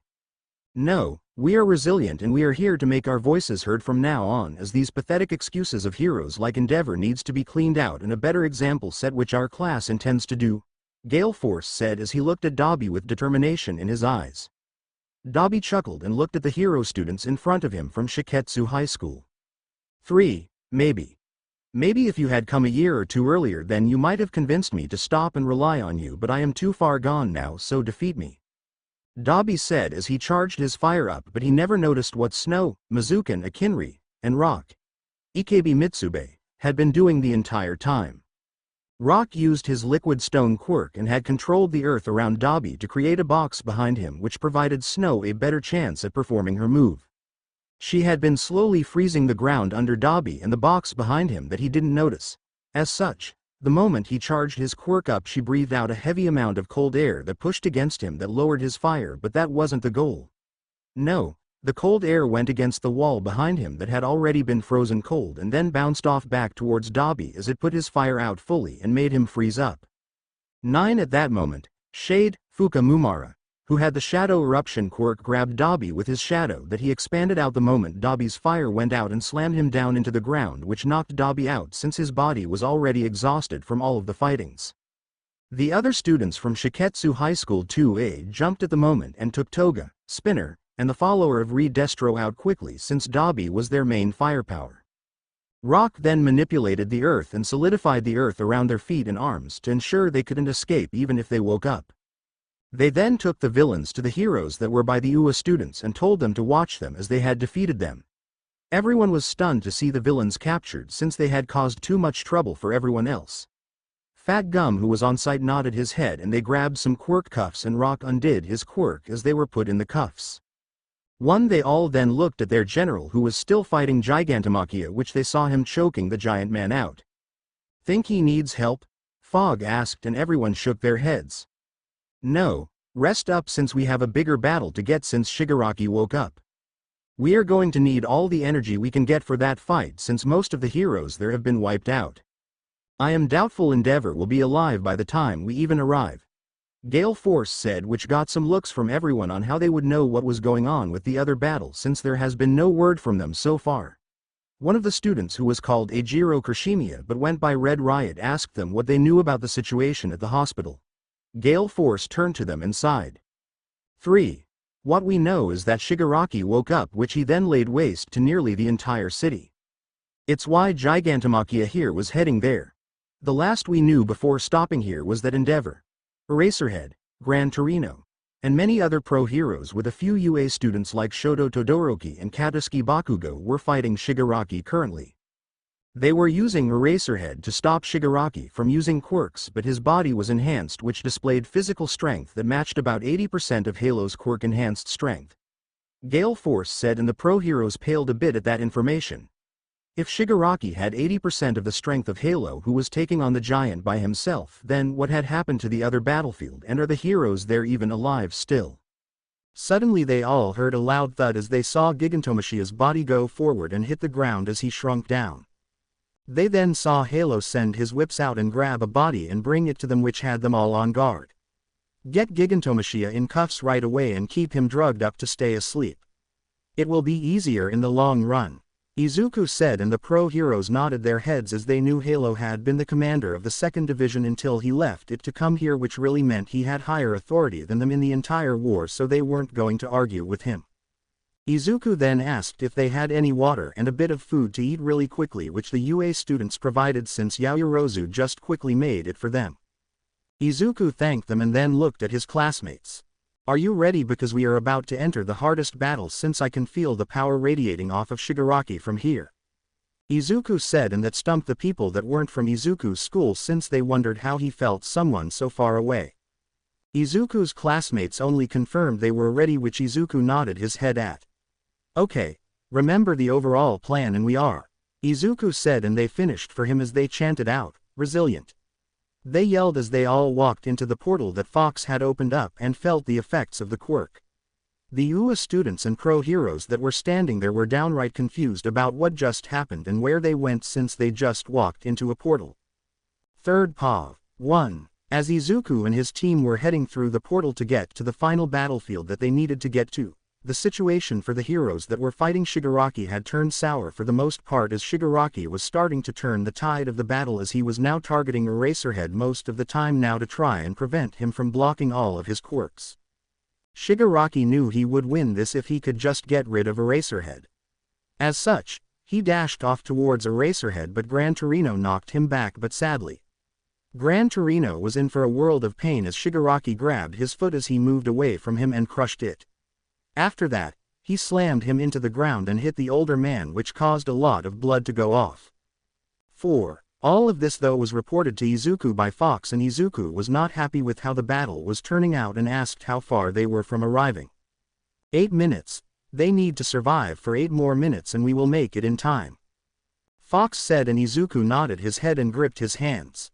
Izuku knew, he knew many things could change in the heat of a battle within 8 minutes. Izuku told several of his classmates like Fog to grab the injured and pull them away, since quirks like Fog of War would have zero effect on Shigaraki since he was a single opponent and he could just use decay on the ground or anything that touches him due to his quick movements. As such, even Siren would retreat a distance from the others since she would not be able to help in this fight but could empower them from a distance, but needed to be careful of not attracting Shigaraki's attention onto her. 3. Back at the fight itself, we could see Shoto Todoric and Katsuki Bakugo attempt to attack Shigaraki, who just went right by them and went after Eraserhead, who the heroes were trying to move further away behind some cover to avoid direct attacks from Shigaraki. As Shigaraki was getting closer, the dragon hero Raikou came in and blocked Shigaraki, or tried to, but he slammed his arm right through her dragon hand. At this point, Shigaraki was being held back a bit as Todoroki and Bakugo both launched attacks at the same time. Endeavor tried to do one more, but what they didn't know was that Shigaraki had a bullet, not any normal bullet but a quirk erasing bullet. As he pushed his fingers through the dragon hero's open wound, he pushed the bullet out of the other side, and before they all noticed he threw it with enough force that it went flying as they tried to dodge, but it landed right on Eraserhead's broken leg. As it landed, Eraserhead quickly took his knife and cut his leg off to avoid the bullet from taking effect, but it didn't matter in the end because the pain from cutting his own leg off to stop the effects of the quirk erasing bullet caused him to blink. As such, Shigaraki regeneration quirks kicked in and he had all of his power back. 29. With that one blink, Shigaraki now had his hand on Eraserhead's face as he clawed into the man's face and but he couldn't decay him due to Eraserhead's quirk. But why decay when you can crush the person's head due to his sheer physical strength? However, as he went to crush Eraserhead's head, a hit came into his side as Shigaraki got knocked to the side. Everyone was confused until they saw it was none other than Lemillion who had his quirk back. However, they no longer had Eraserhead's help as the man was out cold due to the pressure that was applied to his skull in that one single moment. 1. Even though Lemillion was a strong hero, he wouldn't be able to do much against the sheer power that Shigaraki wielded unchallenged now since Eraserhead was out of the battle. Every time Lemillion went for the attack and would use his quirk was a moment that Shigaraki wanted to touch him, but as they tried to exchange blows, Lemillion noticed that Shigaraki was getting closer and closer to hitting him each time he dropped his quirk to strike. Overall, Shigaraki forced Lemillion to back away since he was just getting too close to touching him with the decay quirk, and it only took one touch to end Lemillion even with his permeation quirk. As it stood, no one was able to land a blow to stop Shigaraki, but this didn't stop Shigaraki from attacking though, as the man used a quirk that blows all of them away from him. As Shigaraki looked at the number 1 pro hero and all of the others, he spoke, "It's time we end this," Shigaraki said as he was about to reach down and touch the ground. As he did this, all of them knew at that moment they were going to die, as none of them could stop him in time due to the distance between them and him. 1. But as time seemed to come to a crawl as Shigaraki's hand reached towards the ground, a voice came out that made Shigaraki freeze. "It would be nice if you didn't do that, Tenko, or would you rather I call you Tamura?" said the voice, and everyone turned to it including Shigaraki, and as he saw who the voice came from, a huge smile came on his face. "I wouldn't mind if you personally call me Tamura, but for others it still is Shigaraki. I am happy you made it, Halo. I was wondering when you would arrive," Tamura Shigaraki said, and Izuku had a slight smile on his face because in all honesty from what he found out about Tenko Shimura he knew he could relate to the man quite a bit in front of him, but they both took different paths. Izuku took the path of one for all and Tamura took the path of all for one. "I would tell you to call me my first name, but I go to great lengths to keep it out of the media so I am not hounded day in and day out in my personal life," Izuku said with still holding a small smile as he was talking to Tamura while his classmates were removing the injured away from the fight so Izuku would have a clear place to fight since this was going to get destructive. 3. Now, I believe it's time for our fated battle to happen, but I have a question if you would mind answering," Izuku asked, and the other heroes on site and students like Bakugo or Todoroki were confused about how Halo could have a relaxing conversation with the main villain. "Sure, what's the question?" Tamura asked, interested to see what his rival wanted to ask. "How much of you right now is all for one compared to Tamura Shigaraki?" Izuku asked because he was interested in how much all for one was influencing Tamura right now. This question confused those that didn't know about the echoes of past users when a quirk is transferred. Though Izuku's class was already informed of the effects of a quirk being transferred between someone since a quirk was a part of the individual user. His class never asked how he knew this because they trusted him and they knew why he wants to ask that question since it was kind of important for the fight, because were they fighting all for one's echo or Tamura himself, which would define how the man actions. Tamura chuckled a bit and smirked.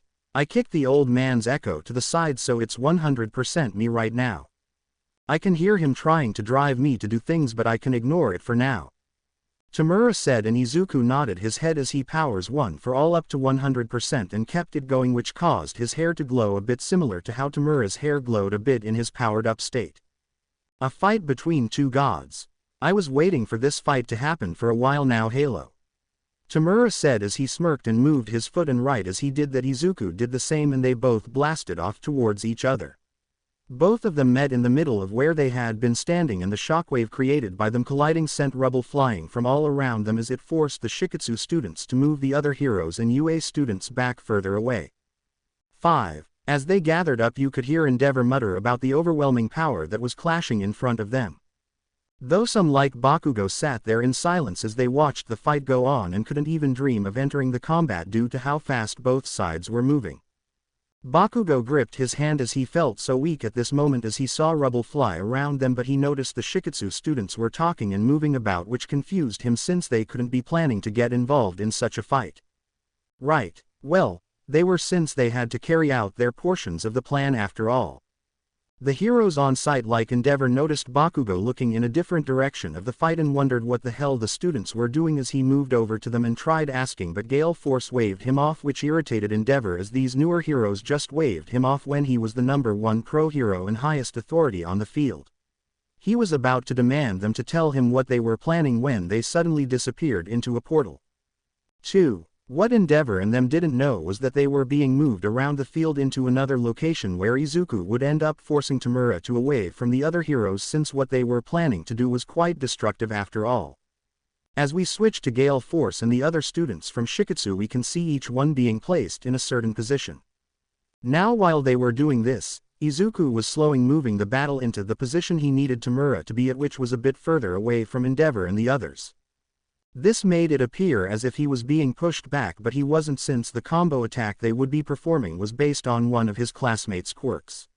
This quirk was called in Myoto, or the way of yin and yang, which the old concept of divination or magic back in the old days of Japan. It was similarly based on that type of concept for Izuku's classmates' quirk, as they would perform actions that would get results. 1. One such action was a 10-pointed star formation that would absorb energy that was created within the star formation. As the energy built up, it could be released upwards to attack anything that was in the formation.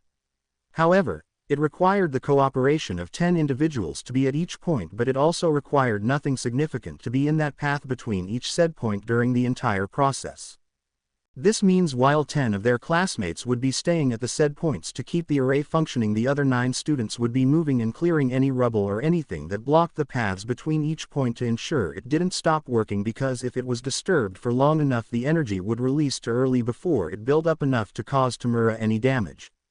They knew the damage wouldn't defeat Tamura, but it would deal a significant blow to his body and allow Izuku an easier time in handling the fight as well, since they needed any advantage they could get in this fight.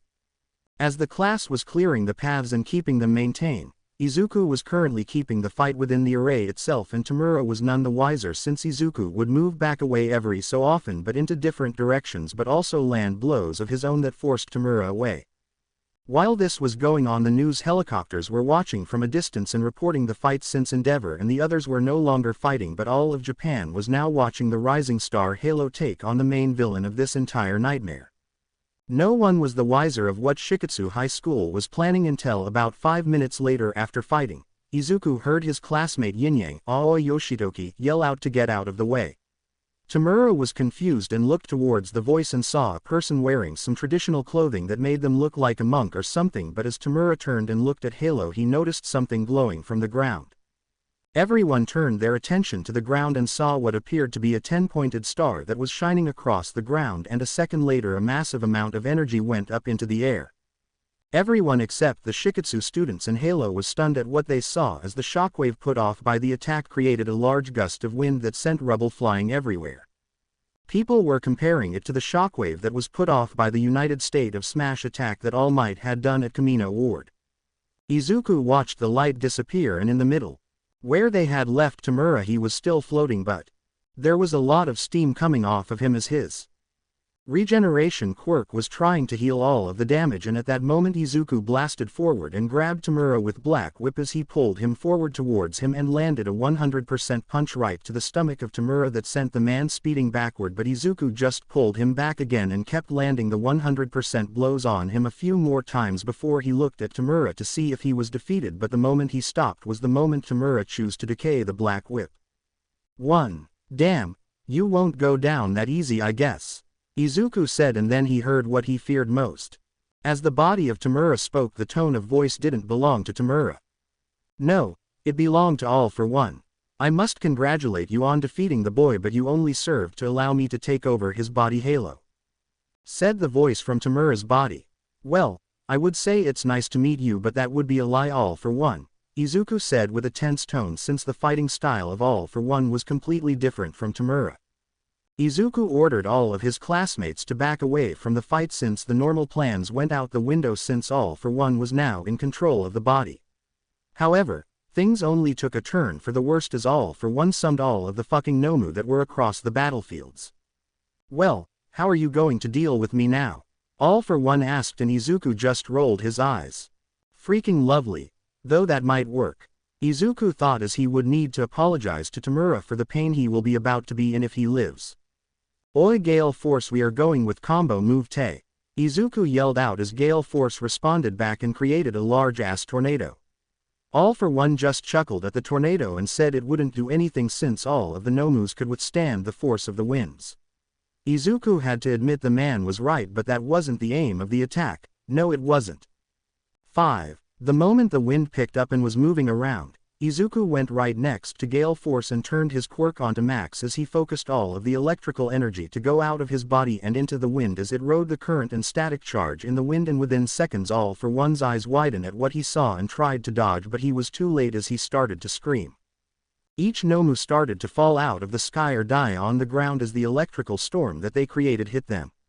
Izuku and Inasa just kept the attack going even after all of the Nomus dropped dead, or so they appeared, since they wouldn't risk them taking it easy around them until it was confirmed, but they kept it going as they saw it was effective on All for One.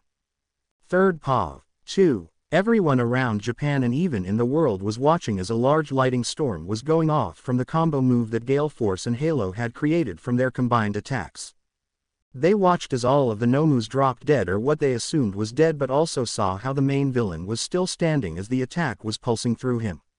Back at Ua inside of the staff room, All Might was watching the live's news feed of all of the destruction that had happened with the war, but he also was now watching his protege, who was his son, take on Tamura Shigaraki, who now seemed to be All for One himself in a new body from the words that the news camera could pick up. All Might was one of the only people left inside of the UA campus, with Principal Nezu and a few other people that couldn't go out on the field since they needed to guard over the campus. All Might was also tasked with watching over Eri, who was sitting with All Might as they watched the combat.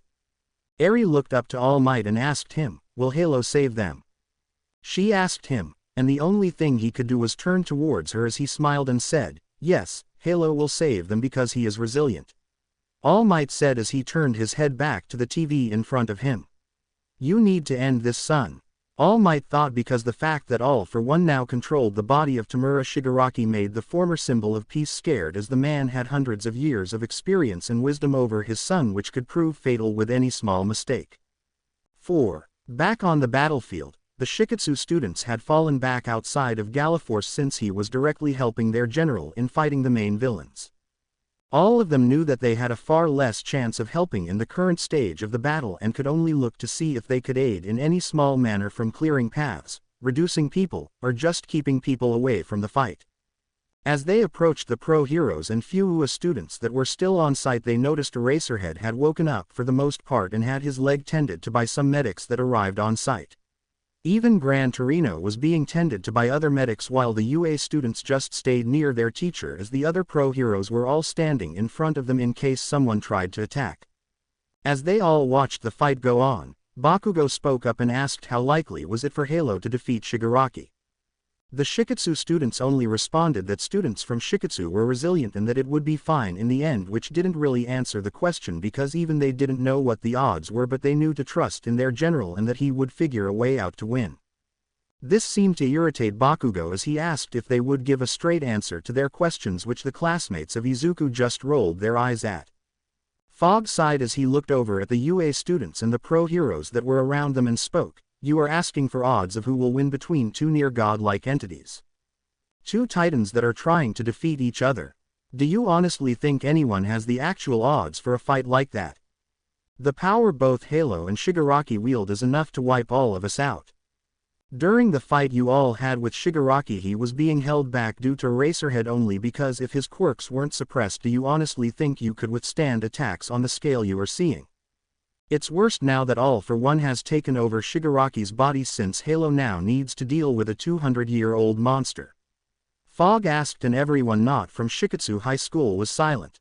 Suddenly, while they were all in their silence, a large explosion happened as All for One in the body of Shigaraki sent a large blast of air away from his body, as his body kept spasming out due to all of the electrical currents that had gone through the body.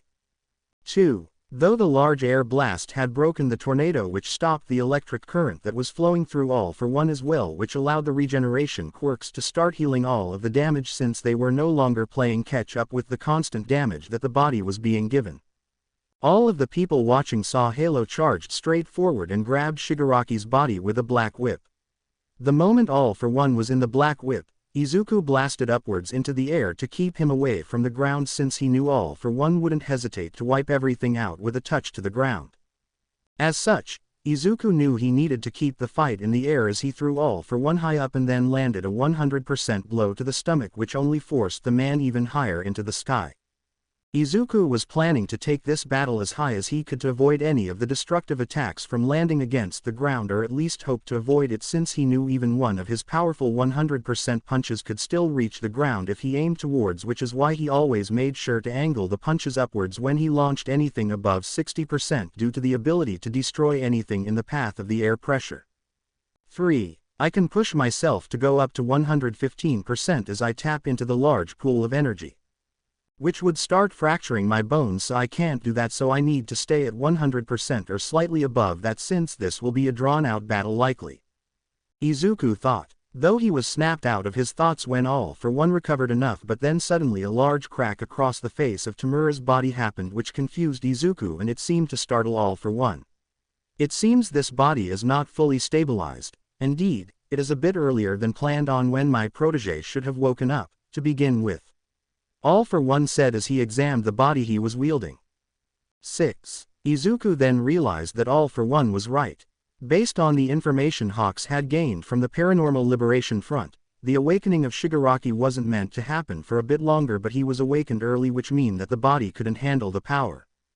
This reminded Izuku of a conversation he had with the previous users that explained how the fourth user who died due to One for All ended up consuming his life force due to his body not being able to wield more than one quirk. The only reason All Might and Izuku were able to do what they were doing was that they were born quirkless, which meant their vessels were completely empty and were able to adapt to the changes One for All had needed to do, while people with a quirk beforehand had a vessel that was meant for their birth quirk only. 2. It seems the same applies to All for One's quirk in a way, since Tamura's body wasn't meant to house it as it wasn't his birth quirk and he had to wake up early before the doctor was finished fully adjusting his body for it to adapt. Izuku thought as he blasted off and was about to land a 100% punch right towards All for One, but the man dodged as his regeneration quirks kicked back in and he turned just enough to dodge the attack. All for One then went on the offensive as Izuku could tell the change in fighting style from Tamura's to All for One since they were completely different. Izuku knew he was going to be hard-pressed to overcome All for One in pure combat experience due to the age gap. Both All for One and Izuku continued to exchange blows and block the blows that they received from each other, but you could tell that Izuku was taking more damage since he didn't have a regeneration quirk to help him repair himself. All for One also noticed this and had been taunting Izuku the entire time.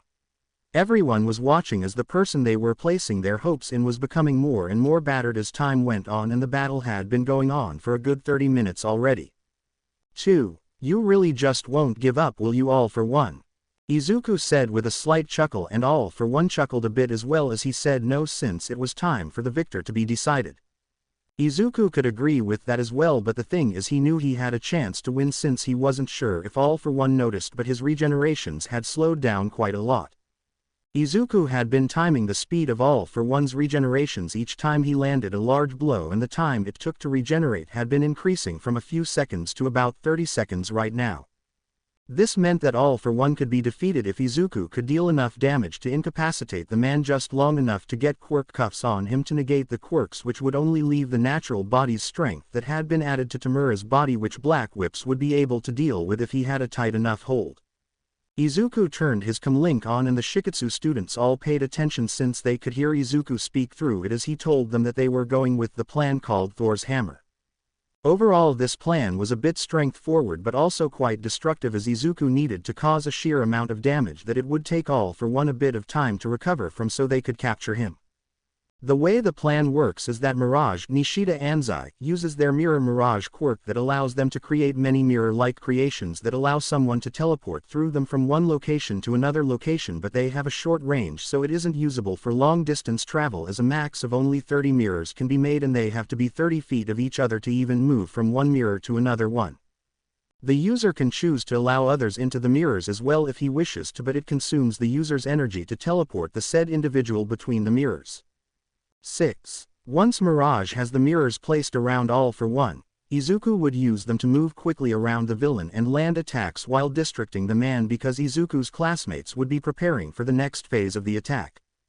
Overall, this grand attack of Izuku was discovered in a complete accident one day when Izuku was driving himself into the ground with training in preparation for his fight with Tamura.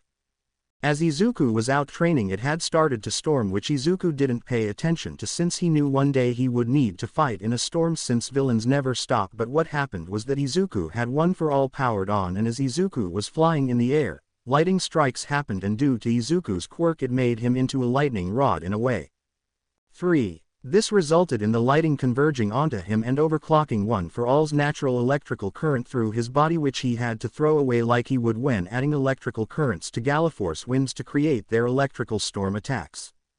What Izuku found out though was when he threw it away it still had the effects of One for All with it, as it created a large explosion due to the natural lighting exploding outwards from where it hit and the destructive force of the air pressure. This ended up triggering the school's alarms and them finding Izuku standing at the site of his attack, which he explained what happened.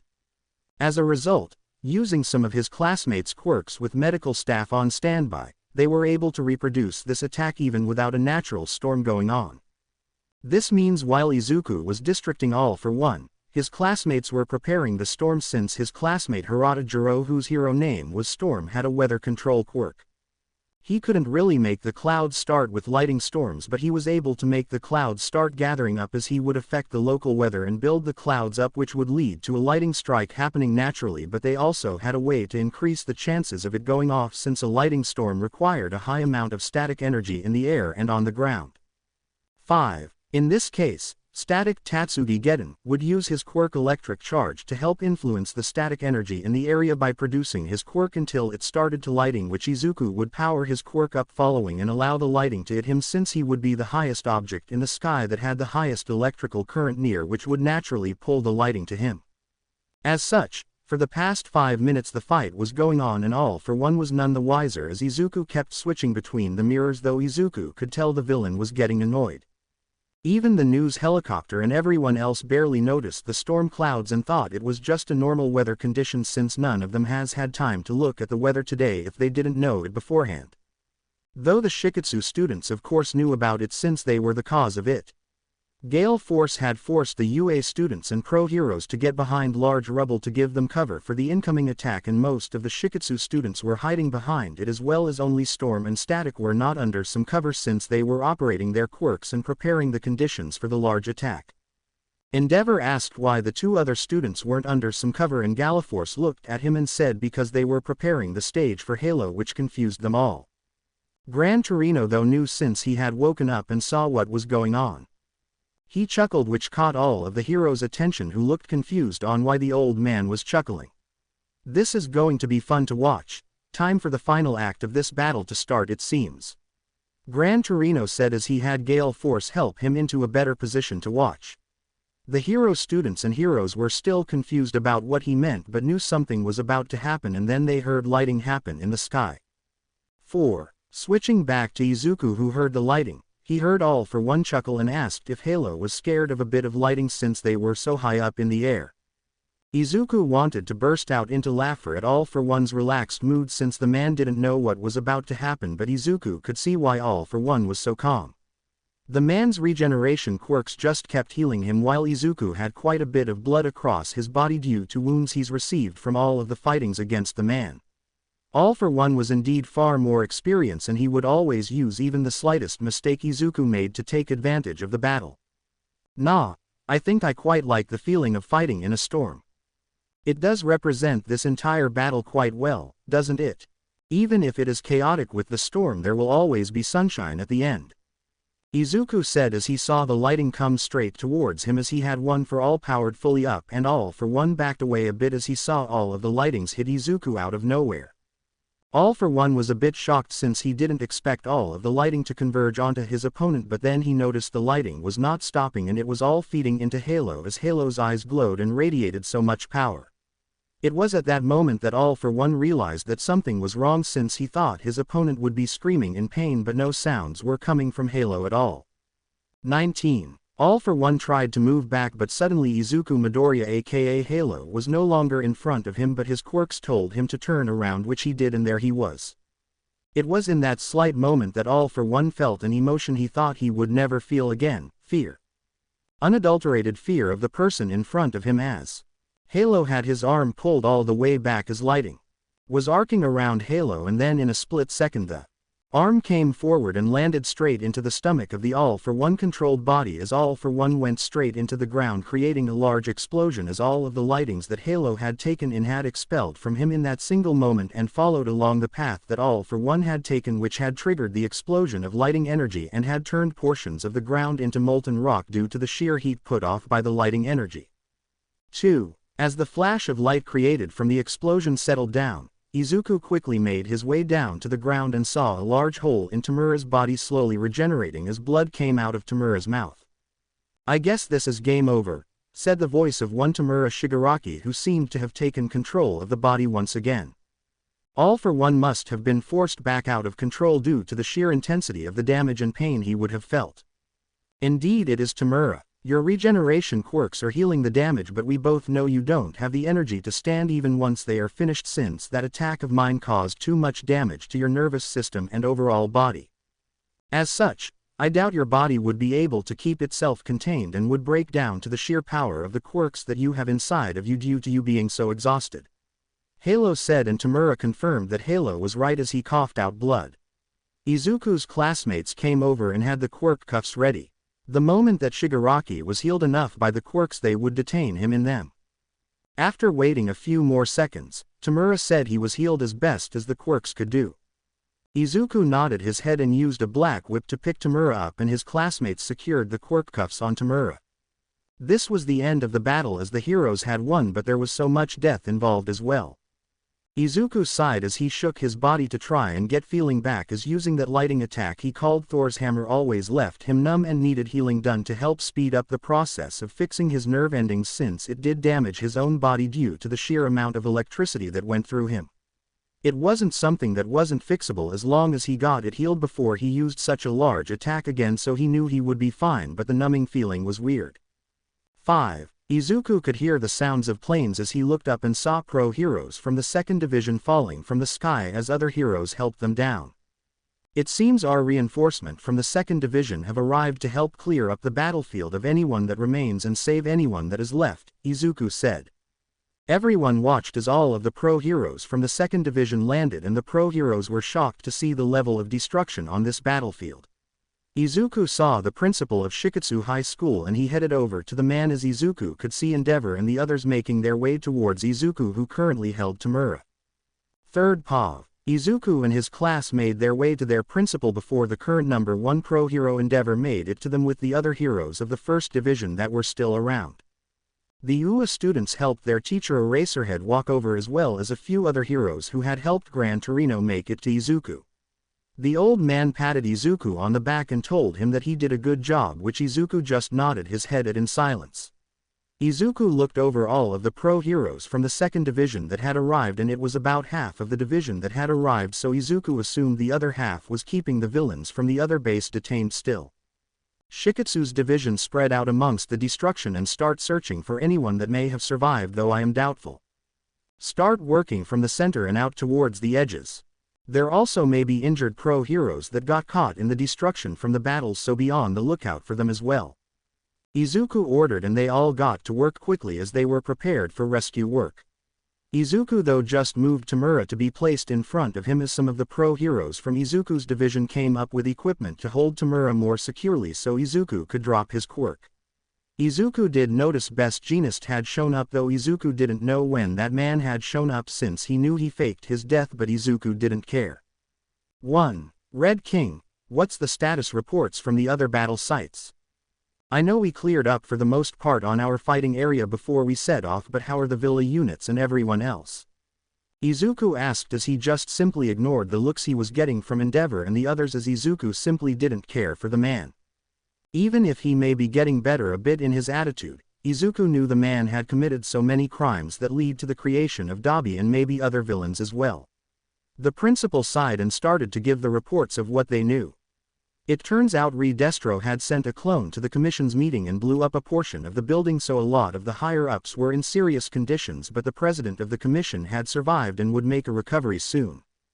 2. Izuku nodded his head as he listened to the reports from the principal of Shiketsu High School, and as it stands the 1st Division had suffered the highest death and injured rates in the entire war, while the 2nd Division hardly sustained many injuries with actually no deaths. Izuku knew a good portion of that was due to him and his class forcing their way into the main underground section and using the fog of war quirk from fog on all of the villains, which made it easy to win that side of the war. Izuku also knew that he made sure his division forces didn't take anything too lightly. So as it stands the 1st Division is mostly fractured, and I shouldn't be counting on getting much help from them to stabilize everything. Izuku asked with a completely done tone of voice, which Tamura just chuckled at, which earned glares from everyone that had belonged to the 1st Division. Endeavor looked ready to barbecue Tamura, so Izuku just stepped in front of the man to ensure he couldn't, which made Endeavor turn his glare to Izuku instead. "Are you protecting this monster?" Endeavor asked, and Izuku could see the cameras of the news crews that had landed from their helicopters as they were within hearing distance and were broadcasting live. 1. Well, I am legally responsible and am in charge of his safety as he is my prisoner, so I would rather you not try to kill someone in my custody, Izuku said dully, which made Endeavor pissed as he said that Shigaraki deserved to die right here and right now. Izuku rolled his eyes. "I am sorry, but neither you nor I are the judge, jury, and executioner. The job of the hero is to detain and transfer to police custody of any criminal in their custody once they have been detained. If he is to be put to death, then it will be decided by Japan's court system, not you nor I. Do you understand me, Endeavor?" Izuku said as he had fully turned to Endeavor and was now looking straight into the hero's eyes as he challenged the man. Izuku kept eye contact for a bit longer before turning away and ordering the pro heroes from the 2nd Division to carry Tamura Shigaraki out of the destruction zone. "We need to transfer him to police custody since I am sure he will be placed in Tartarus until his trial happens. After that, we need to focus on stabilizing crime around Japan since villains will want to use this as a chance to rise up, but we won't be letting that happen," Izuku ordered, and soon they were on the move as they started to transfer Tamura Shigaraki down out of the battlefield while ignoring Endeavor and the others. Izuku told Gran Torino to go to a hospital and leave the rest to the 2nd Division, which Gran Torino agreed to do. The news reporters tried to get Izuku to answer some questions, which he stopped and looked at them. "At this time I will refrain from making any statements as I have more important things to focus on, like finding any survivors, stopping any criminals that want to take advantage of this, and dealing with the destruction. I will send a notice out when our 2nd Division is ready to make statements, as we need to focus on the previously stated situations first. I ask everyone to please be patient with me as I lead my division of heroes in our work before I am free to take questions. Thank you," Izuku said, and then turned away as he got ready to start working. 2. Izuku first ensured that Tamura Shigaraki was transferred into police company and had several squads of pro heroes accompany the police transport to take him to prison. Tamura told Izuku goodbye and asked him if he would come to visit him in prison, which Izuku said he would every once in a while, which Tamura nodded his head at. Izuku knew he could relate to Tamura Shigaraki a lot due to the pains of their past, but in the end, Shigaraki chooses to try and destroy the world, which Izuku wasn't going to let happen. 8. After he ensured Tamura was on the move to prison, Izuku made his way over to a command station that he was told the principal had established, which was inside of one of the main buildings that were left standing on the edge of the destruction. Izuku had ordered everyone that was left remaining from the 1st Division to check into the command center to be assigned a job. Some looked like they wanted to complain since Halo wasn't their boss, but Izuku glared at them and told them that if they didn't do as he said, then they would deal with the repercussions of him coming after their license once everything was settled down. This threat worked wonders in making people comply with him. 3. As such, Izuku walked into the command station and found lines of pro heroes being gathered and being told where they would be sent to, as they would look for anyone that would be left alive, since there was still quite a bit of pro heroes that had been pulling back when Shigaraki had done his attack.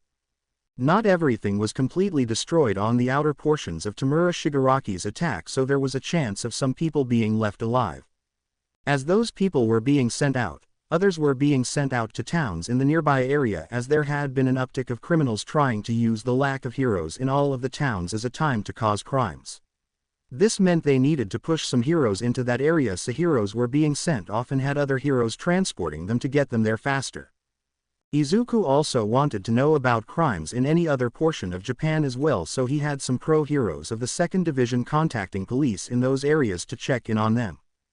There was an uptick in crime across Japan, just as Izuku feared, because a lot of heroes had been pulled into this giant mission, but not all of them, which meant there was only a limited number of heroes in some areas of Japan. This resulted in Izuku having requests sent out to pro heroes in other cities nearby to go support the other areas until the heroes from the Paranormal Liberation Army mission could be sent to other places. About 4 hours ended up passing by the time Izuku felt comfortable with the situation around Japan, as he watched the board in front of him that had markers for areas that they had moved pro heroes around with the help of local police forces in those areas. Izuku was honestly surprised at how cooperative all of those local agencies were being with him, but the principal of Shiketsu High said it was due to him winning the war for the heroes. Izuku just shrugged and accepted it as he saw Principal Nezu arrive on site, which he asked why he came all the way here. I wanted to come help with anything you would need since I could process information faster than normal humans could. Use me anywhere you need me, Nezu told Izuku, and Izuku accepted as he took Nezu to a room filled with reports of damages, deaths, injured, and many other things. 10. As it stands, I have all of these reports coming in from all of the battle sites and as well as local agencies across Japan that have been feeding us information.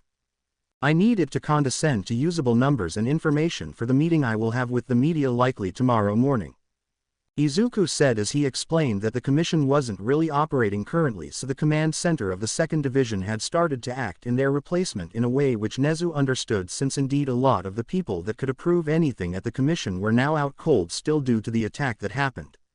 As it stood, unless someone challenged Izuku's authority, he was the man in charge of everything heroic right now.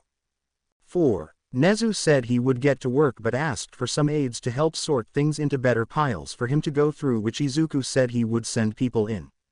As Izuku left the room, he ended up finding both 2A and 2B of UA having entered the command center as an entire class. As such, they became the perfect people to work under their principal, as he would have the best ability to order them around as he saw fit, since he could punish them back at school if they disobeyed him. Izuku walked over to them, and before they could say anything he told them to head to the large office room in the back. Go to the office room in the back, you will find Principal Nezu doing work I requested of him, and he needs aides to help him deal with all the reports that I need to be done. Get to work, Izuku said before walking away, not even confirming that they would do it since he wasn't going to have anyone fucking fight him on anything, as he walked over to the medical station that had been set up on the other side of the building since the hospitals in the area had been overrun. 4. As Izuku entered it, he could see numerous amounts of pro-heroes spread out across the large room, since it was a large conference room that would hold several thousand people but was a bit tight due to all the medical equipment and beds for people. Izuku soon found Gran Torino and sat down next to him. How are you doing, kid? Gran Torino asked, and Izuku just sighed as he put his hands on his head and rubbed it. As best as I can. I am exhausted. I haven't even gotten my wounds checked out, but I know all of them have stopped bleeding or have enough pressure on them that stopped the bleeding. I can't risk going to sleep right now due to a healing quirk being used on me, since there is so much to do as everyone is being used and I am the head of the operations right now. I don't even know where Endeavor has gone either, since I think he left from what I've been told, which is fucking bullshit of T-Hat Man, since he is meant to be the #1 pro hero but surely doesn't act like it, Izuku said as he ranted.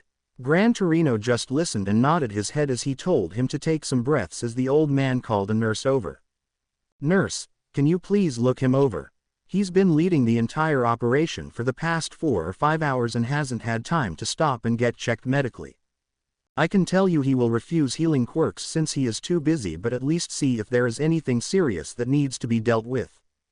Gran Torino asked, and she nodded her head as she had him remove his outfit. Overall, Izuku had a lot of burn across his body due to his last attack, which was new since he hasn't had that happen before, but Gran Torino said he did take in more lighting than he has practiced with before, which made sense. There was also concern about the numbness as he needed to get that healed, but Izuku said he couldn't risk going to sleep with so much going on right now. Luckily, they did have a doctor on staff that could use their own energy to heal Izuku's body, which Yojiku consented to have done. After a while, the numbness went away and Izuku could feel like normal again. I focused on healing the nerves instead of the other wounds since it was the major issue.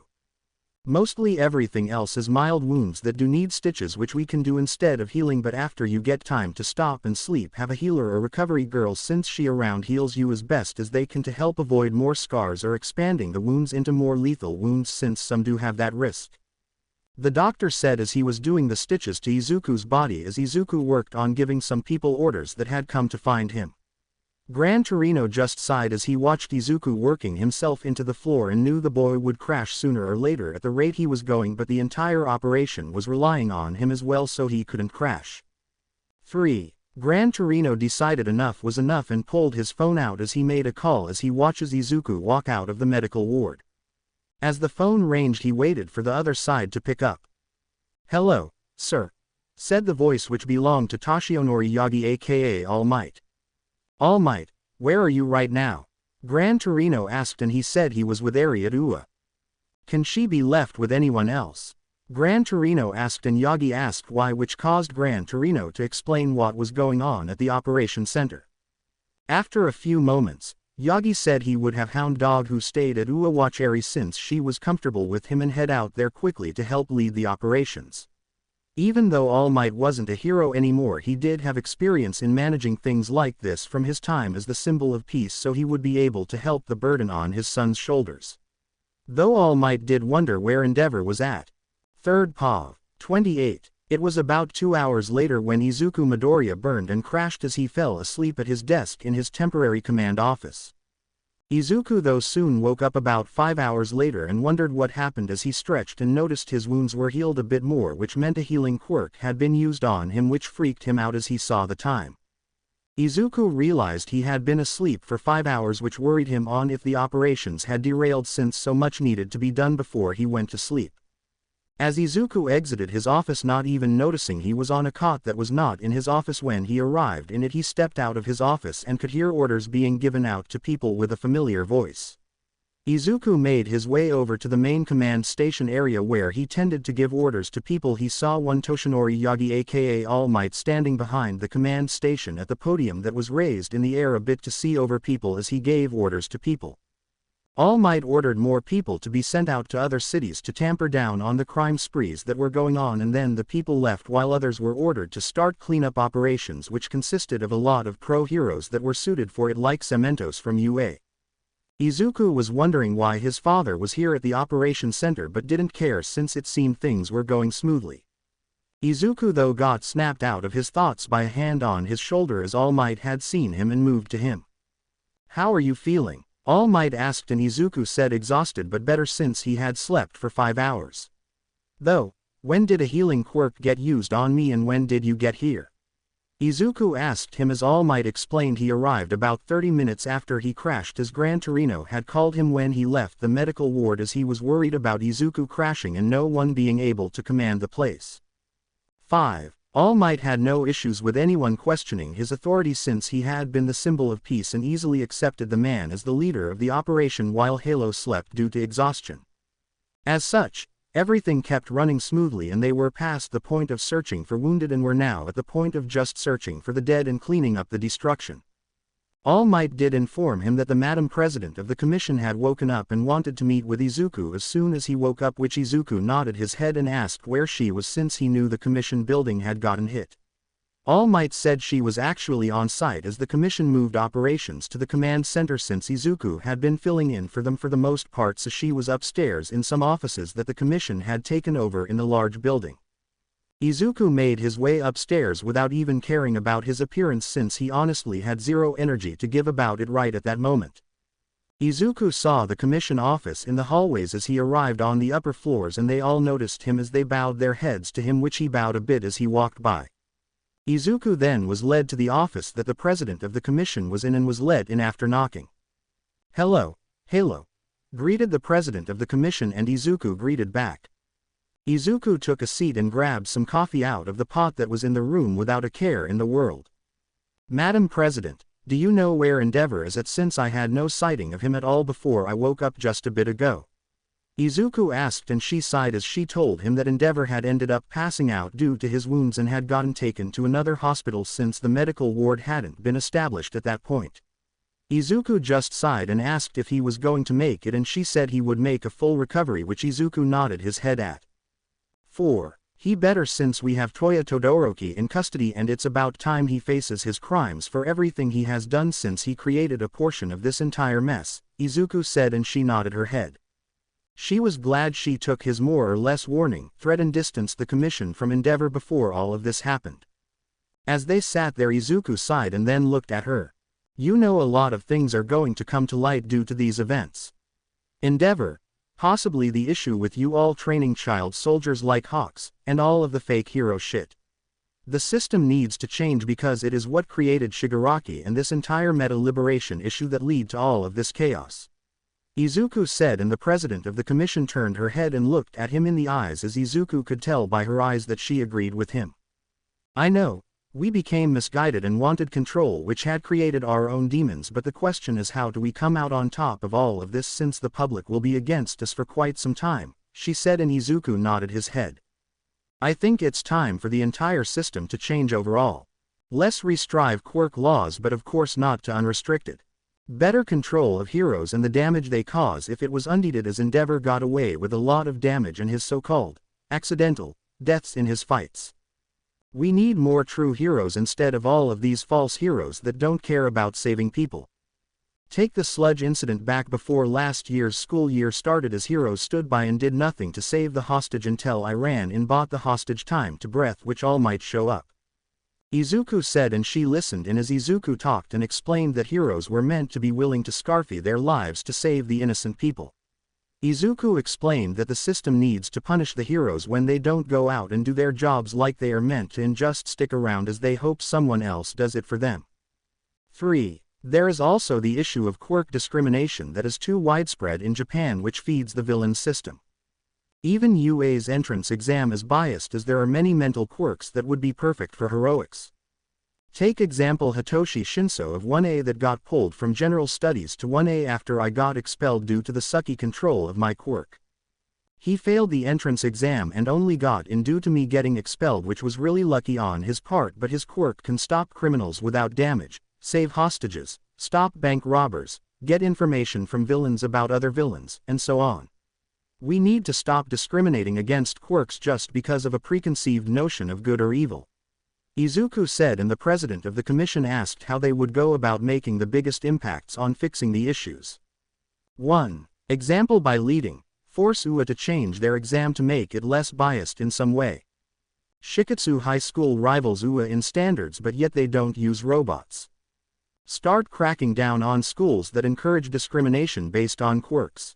Encourage heroes to take discrimination cases more seriously. You could also look into starting an underground hero-focused class at the top hero schools that would be geared more towards mental quirks, since they tend to go into underground heroics, which actually deals with a lot more crime than limelight heroes do. Izuku said as he threw suggestions out left and right.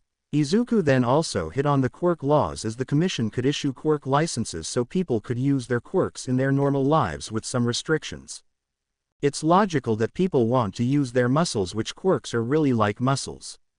Too many criminals get created due to simple accidents of quirk usage or wanting to practice their quirks but get caught by a hero who discriminates or some other screwed up way.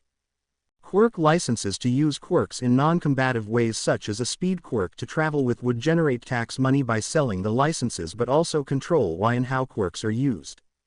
Could also do quirk parks so people could use their quirks to train with and not be arrested as people would like to use them. There are so many things that can be done to help avoid another meta liberation army from forming or creating villains due to foolish reasons. Izuku said, and he noticed the president of the commission had been making notices as he spoke about everything. 5. You also need to free Hawks. You can't keep controlling him like you have been, since he needs to be freed. He's done enough for the commission that he deserves to be free like the bird he is, and act as he wants without the commission breathing down his neck. Those operations you all have done need to stop for good. Izuku said, and she sighed as she said he was free moving forward, as the commission would break any contracts that bind him, as she wrote out an order authorizing him to be a free pro-hero agent, and that all contracts were voided unless he wished to stay in any, which he would need to notify them within 30 days. She gave the order to Izuku and asked him to deliver it to Hawks, since she doubted Hawks would want to see anyone from the commission. Izuku did ask her if she would be joining him for the news conference that would be going on soon, since he did tell the media he would do one soon. She nodded her head and said that Principal Nezu had finished all of the reports from the war with the help of his students, who seemed irritated at the work. Yay, I gave them zero choices in doing that work. I knew no one would be happy, but he is their principal who could control them even if they didn't like it. Izuku said with a smirk, and she just shook her head as she handed a table of all the reports Nezu had sent in the email to them both. He sent the reports to your email as well, but here is a table that I've been looking at them on, she said as Izuku took the table and started to review the notes. As he was doing it, he spoke up. 1. I am wondering, Can you authorize my entire class as pro heroes if they accept it? Izuku asked, and she looked at him and asked why. Endeavor will fall due to his crimes, and with the push for more true heroes my class could help fill the void that the public will feel. They were seen helping greatly in the battle against Tamura Shigaraki, so they will have some trust built into them, and the trust the public puts into me will extend to my classmates as well, since I plan to hire them all at Might Agency since I've taken it over the moment you gave me a hero license. Izuku said without looking away from the table, and she thought about it for a bit. It can be done, but they will be required to work with Shikatsu High School to ensure all of their education needs are met to graduate from high school and any training gaps covered. I will leave how that is done between you all and the school, she said as she ordered their licenses to be made and told Izuku if they accept them then they will be activated by the next business day. 4. Izuku thanked her and soon finished reading the reports. So many people died, as about 30,000 civilians had died due to not getting cleared out of the city face enough. There were also about 20,000 pro hero deaths as well from the first division battles, with none from the second division. Of the injured, there was about another 5,000 that had wounds that would keep them from returning to the field, which made Izuku sigh. Before Izuku left, he was given the pro hero licenses for his class, and if they accepted them he would inform the president of the commission. It was decided that the press conference would happen later that afternoon, as she would set it all up to be held at the command station downstairs in a large room. Izuku nodded as he heard her and left the room to go back down to the operations rooms to get back to work. Moving downstairs to the operations that were going on, Izuku found the UA students sleeping on cots that were off to one side of the large lobby area, while he found the Shikatsu High School students from his class working at some desks as they helped some commission officials process paperwork and other documents. Izuku walked over and asked to take his class since he needed to talk to them about some stuff, which the commission officials said it was fine since they could get some others to help. Izuku leads his class into a spare room and they all sat down as Izuku placed an envelope in front of everyone except Inasa since he already had it. Before you open that envelope, know that you have the right to refuse the offer inside. You would just continue how you were, but if you accept, arrangements will be made to finish everything else up, but your normal life changes even more if you accept. Izuku said as he told them to open it, and inside was all of their pro hero licenses. Everyone looked at him and asked how he got this done and what would happen if they accepted. Ideally, if you accept, you all sign on to Might Tower Agency since I now own and operate it. If you accept, they will be authenticated by the end of the next business day once I inform the commission president of your acceptance. I asked her to issue them since there will be changes with the hero system and society moving forward, and we need more true heroes in the system, which the public does already place some trust in you all due to your close relation to me and the fact that you helped me win the war. In regards to education and training, we would solve it with the school in some manner, such as every other week of training and education or something else. So what do you say? Izuku asked as he sat down at the head of the table, and without hesitating, they all accepted the offer since they had wanted to join as soon as possible. Izuku thanked them all and pulled his phone out as he texted the commission president's number that they all accepted. After a few moments, she responded that she will have them activated by the end of tomorrow's business day.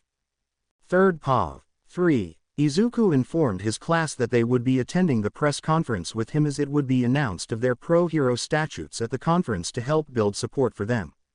Izuku told them to take a short break before returning to work as he needed to go find Nezu and speak with the principal of UA. As Izuku left the room, he found Nezu standing next to All Might, Eraserhead, and other staff of UA who had the UA students near them as well. As Izuku approached, he could hear Nezu talking about when they might be going back to UA. Until I get clear from Halo or the commission's president, we will be staying a bit longer since everything is still being dealt with. I haven't had the chance to talk to Halo since he should be meeting with the commission's president right now. Nezu said, and a few students pointed out that Halo was coming to them. Nezu and the staff of UA turned towards the direction that the students pointed at and indeed saw Halo walking over to them. Izuku came to a stop in front of them and smiled at his father, who smiled back. How was the meeting with the commission's president? All Might asked, which got a grimace out of Izuku due to all of the topics they talked about, which included the unsavory ones. Though they all took it as that the meeting went bad. Not bad, but a lot of work needs to be done. I do need to talk to Nezu about some of it and you might as well join me All Might so you are up to date on the shitstorm we are about to walk into in a while. Izuku said, which Nezu and All Might shared a look as they nodded and followed Izuku into a spare meeting room away from the UA students and staff who just looked confused about what else could go wrong with everything that happened. 1. As the three of them sat down, Izuku sighed as he looked at his father and Nezu. There are going to be many things changing moving forward. Luckily, I didn't have to use any threats against the commission since even the president of the commission knows how screwed heroes are in this situation. Izuku said as All Might asked what was wrong and what was going to happen. First, Endeavor will need to face his crimes such as child abuse, spouse abuse, illegal quirk marriage, and many other things which will cause an issue since he is the current #1 pro hero, Izuku said, and All Might grimaced, but Nezu nodded his head as the principal always had his theories.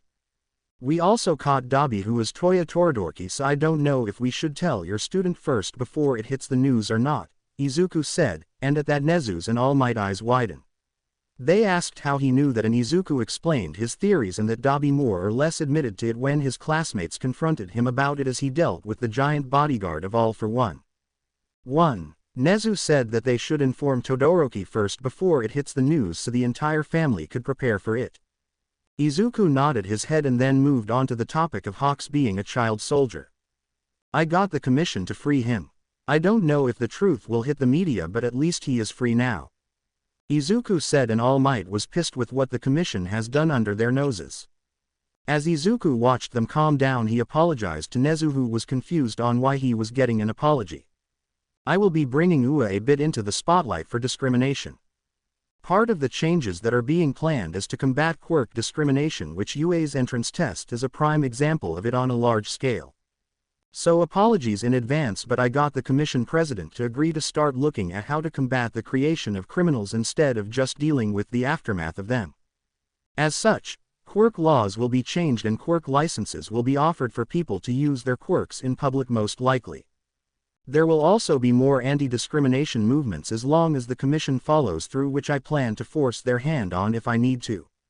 Another thing is most likely a focus on getting more underground pro heroes via an underground hero course at top hero schools for people that tend to have mental quirks, since they tend to go that route anyway.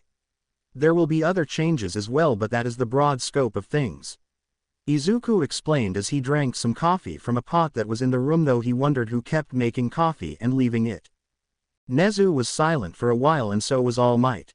All Might broke the silence and said he was proud of the changes that Izuku was getting started, since it was about time they happened, since a lot of the issues lead to the result they found themselves in, which Izuku agreed with.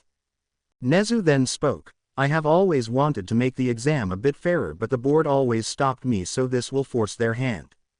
I know UA will take some heat, but it will need to be done, though I expect us to lose the title of #1 Hero School O Shiketsu after all of this, since your rise to fame will bring them to the top, Nezu said, and Izuku shrugged his shoulders as he didn't know if that was the real cause. I doubt that is the real reason, because the school was on pace to overcome UA sooner or later with all the hits UA had taken recently without my influence, Izuku said, and Nezu just rolled his eyes at Izuku downplaying his influence. My entire class has also been given their hero licenses as well. As such, 2A from Shiketsu is now fully licensed pro heroes that will now work out of Might Towers with me, Izuku said, and Nezu and All Might's eyes widened at that and asked when did that happen.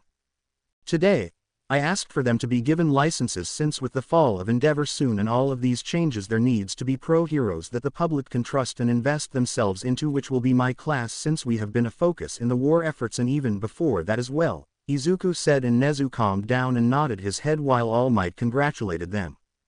Izuku asked them both if they wanted to join the press conference that will be happening later in the day, which they agreed to join. Before they left, Izuku did tell them that Endeavor had passed out due to wounds and had been taken to a hospital, which is the reason they never found him.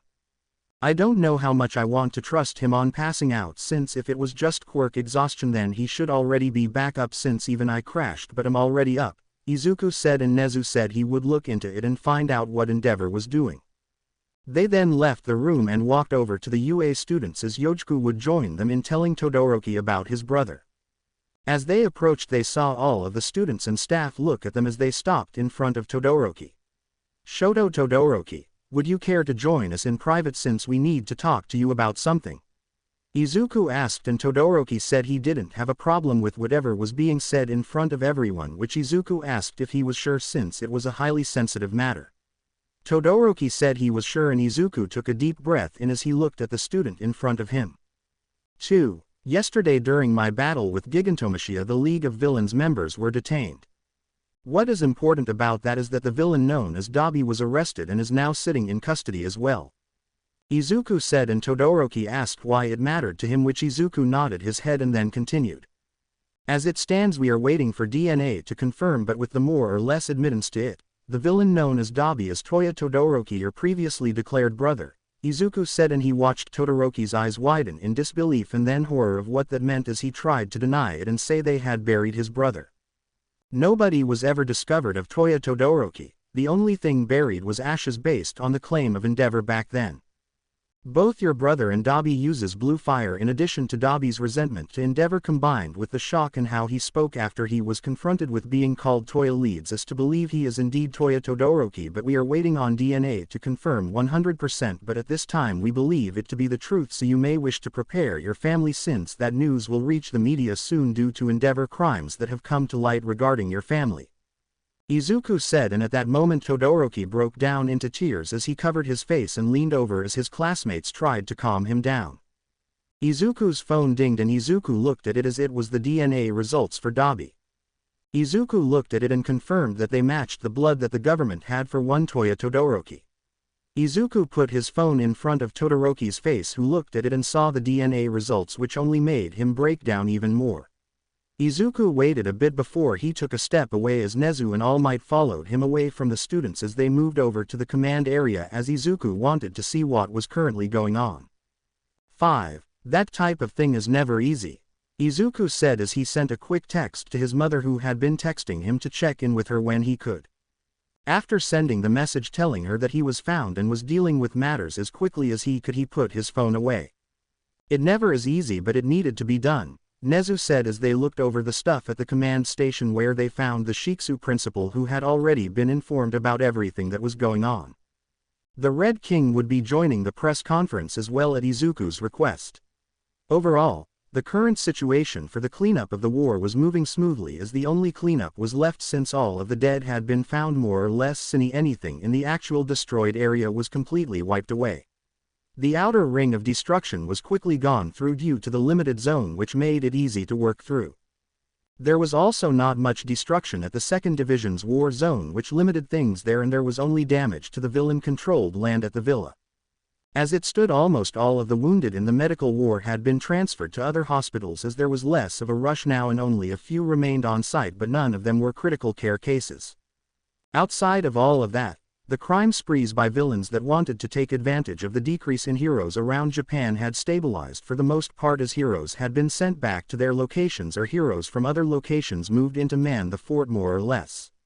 As such, the only main thing left was the press conference and the aftermath of what would be announced.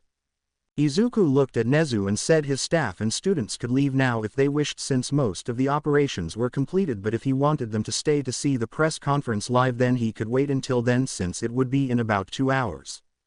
Nezu said he would keep them on site to help out the commission officials and would take them back to the dorms after the press conference. Izuku nodded his head as he said he needed to go take a shower and get changed for the conference, which Nezu directed him to a floor that had a shower area connected to it, as the business that they had taken over would have employees stay over some nights for business work. Izuku thanked him and went to go get changed into the spare hero suit that the principal of Shiketsu had brought him. 3. After about an hour, Izuku walked back downstairs in his clean hero suit and found his classmates, or rather colleagues, now all waiting for him on one side of the room. He walked over to them and asked if they were ready and studied up on all of the details he had sent them. They nodded their heads and knew they would get asked quite a few questions most likely, but this was their decision to take the offer of becoming a pro hero now instead of after graduating. They wanted to rebuild the society they were in to be better than the old system they wished to replace. They sat down and waited for the conference to start, but their relaxation was disturbed as one Katsuki Bakugo had walked over with his entire class and 2B as well. "Can I help you all?" Izuku asked as he was laying on the bench that he had dragged over to his friends. Izuku just stared at them for a while as they were silent as some of them moved uncomfortably, but then Mina Ishido asked how Halo, Izuku Midoriya, had so much authority around the entire place, and Izuku shrugged. I got placed at the leader of the entire second division that dealt with the Paranormal Liberation Front second base location that was closer to Shiketsu High School. Our division was made up of mostly all Shiketsu High School graduates which respected me and my authority I held within the school itself due to my position of general of Shiketsu High School. I also hold a lot of physical power in addition to the sheer trust I have established with the principal of Shiketsu High School, who trusted me to be able to lead the entire war on our side. Izuku said, and Mina Ishido nodded her head, but then Tenya Iida asked how he was able to take control of the first division so easily and lead the entire operation overall if he was only the leader of the second division. 1. In terms of authority, I only really had Endeavor who had the ability to oppose me in authority, but he went out cold due to wounds he received, or so I've received in reports. As such, there wasn't anyone really higher rank than me in terms of the war because hero rank didn't matter in war. Only command structure authority which I held the highest of. Though some did want to argue with me through a few threats of revoking their licenses did well. Izuku said, and some asked if he would have been able to actually revoke them, which he nodded his head at, since he most likely could with the amount of influence he had. With the amount of influence I have with the public, the commission, and other heroes. Yay, it would be relatively easy to get a license to revoke if someone dared to challenge me on authority during this war in the cleanup. Izuku said, which they nodded their heads at. I feel like you want to ask more important questions. Izuku asked, and they looked uncomfortable a bit, but Bakugo spoke up and asked what he wanted to ask. How did you become so strong? Especially from the nerd I knew. He asked, and Izuku felt irritated at that comment quite a bit, and his class could see he was irritated at it since they all knew about Bakugo and what he had done towards Izuku. 2. What you really want to ask is how did the formerly quirkless child you looked down on and bullied get to where he is at now, as he surpassed you with only have his quirk for 2 years or so? Right, Bakugo? Izuku asked with a sneer in his voice, since he hasn't been in the mood for this question at all and let his emotions take a bit of control over him when he normally was careful. Everyone tensed up at that moment, and all of the UA students looked at Bakugo since they only knew so much about what Bakugo had done. They knew Bakugo's attitude had improved a lot since after the Kamino Ward battle, but still they didn't know all about what he had done. Anyway, I was oppressed by you and everyone else back then, so, of course, I was weak, but once I had people to support me again like Dad and all of my friends at Shiketsu, then I grew quite quickly as we pushed ourselves all of the time since we knew the Hero Society would be undergoing changes. It was only a matter of time before a war like this happened, and there will be large amounts of fallout due to this war as changes will be made. Izuku said as he noticed the time and the press conference would be starting soon. As such, he stood up with the rest of his class and noticed the principals of UA and Shiketsu High School were standing with All Might and the commission president as they looked in Izuku's direction. He nodded his head and then looked at Bakugo. The system of heroics will be coming to an end as this society needs to change for the better, of this war will just happen again. I and my class will make the changes ourselves as we take our places on the stage of heroics. Izuku said as he walked by Bakugo as Izuku class followed him. 3rd Pav. 7. Izuku arrived at the others with his class and told them they were ready. As such, they all set off towards the large room where the press conference was going to be held. Izuku noticed in the side of his eye that the UA staff was leading the UA students and other people to the press hall as well via the main doors to the room, while Izuku and the others would be going to the back door to walk onto the stage together. It wasn't really a stage per se, but more of a long table in the center of the room that had a lot of seats facing it like a large meeting hall, as the back had a lot of cameras that would make the conference live, and seats for reporters and others to sit in. 2. Think similar to this room but bigger and longer table in the front. Izuku was waiting for them to be called in as he moved next to the commission's president. Are we going to announce the suggestions I recommended, since it would likely help push the attention forward on rebuilding society and Japan's future? Izuku asked, and she nodded her head as she handed him some notes that showed everything that she would want to talk about in the press conference, which included pretty much everything but in more broad terms, so they didn't end up focusing solely on one aspect of an issue like the UA entrance exam, but making sure all hero school entrance exams were fair for all students. Izuku looked over them and nodded his head. I haven't been able to give the letter to Hawks yet since he had been transferred to an actual hospital since he needed to be stabilized, but I did leave a message for him to be given once he woke up from his small coma he slipped into due to his wounds. The president of the commission nodded her head and thanked him for delivering it when he was able, to which he nodded his head, and a few moments later they were all called into the room. 1. Izuku and the commission's president would sit in the middle with All Might, Nezu, and Shiketsu's principal Su sitting to Izuku's side, while other officials of the commission sat next to the president. Izuku's classmates would be standing behind the table up against the wall and behind Izuku for when they announced the fact that they were all licensed pro heroes now and would be aiming to take the burden of their failing society onto their shoulders. Izuku entered the room and saw the UA staff and students in the back to a side, but he ignored them since he had more important things to focus on. As they all sat down, the cameras were going off and questions were being thrown. After they all sat down, the questions were being thrown still, but Izuku raised his hand, which silenced the room. Having a lot of respect really does wonders, Izuku thought in his mind as he leaned a bit forward to the mic and adjusted it. I would say good afternoon, but recently there has been nothing good about the situation Japan has found itself in over the past days. Izuku started out with as he spoke, which sent the mood of the entire conference room. As I promised out on the battlefield, I am here to deliver statements regarding the events that have happened.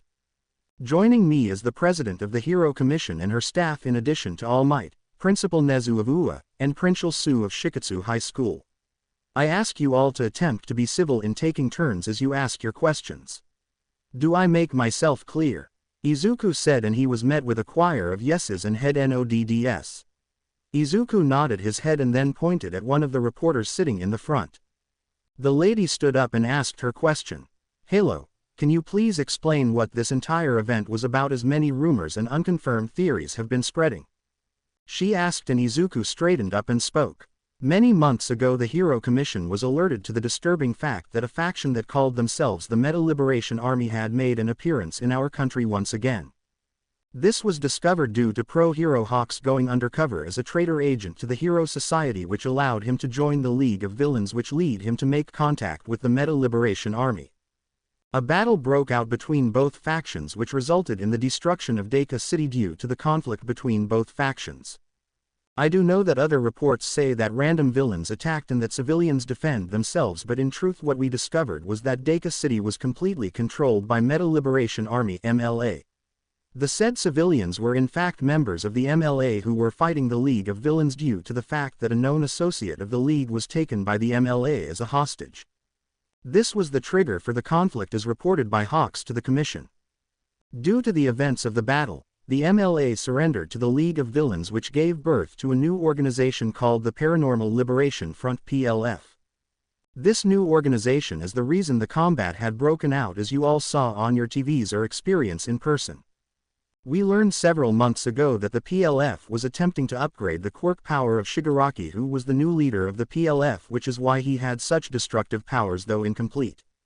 It was incomplete due to the fact that several divisions of heroes were gathered once they were confirmed not to have any ties with the PLF and then sent to attack the known locations of the PLF. I was the general of the 2nd Division, which consisted of mostly Shiketsu High School students and pro-hero graduates due to the closeness of the 2nd base to Shiketsu relative to the 1st Division's location.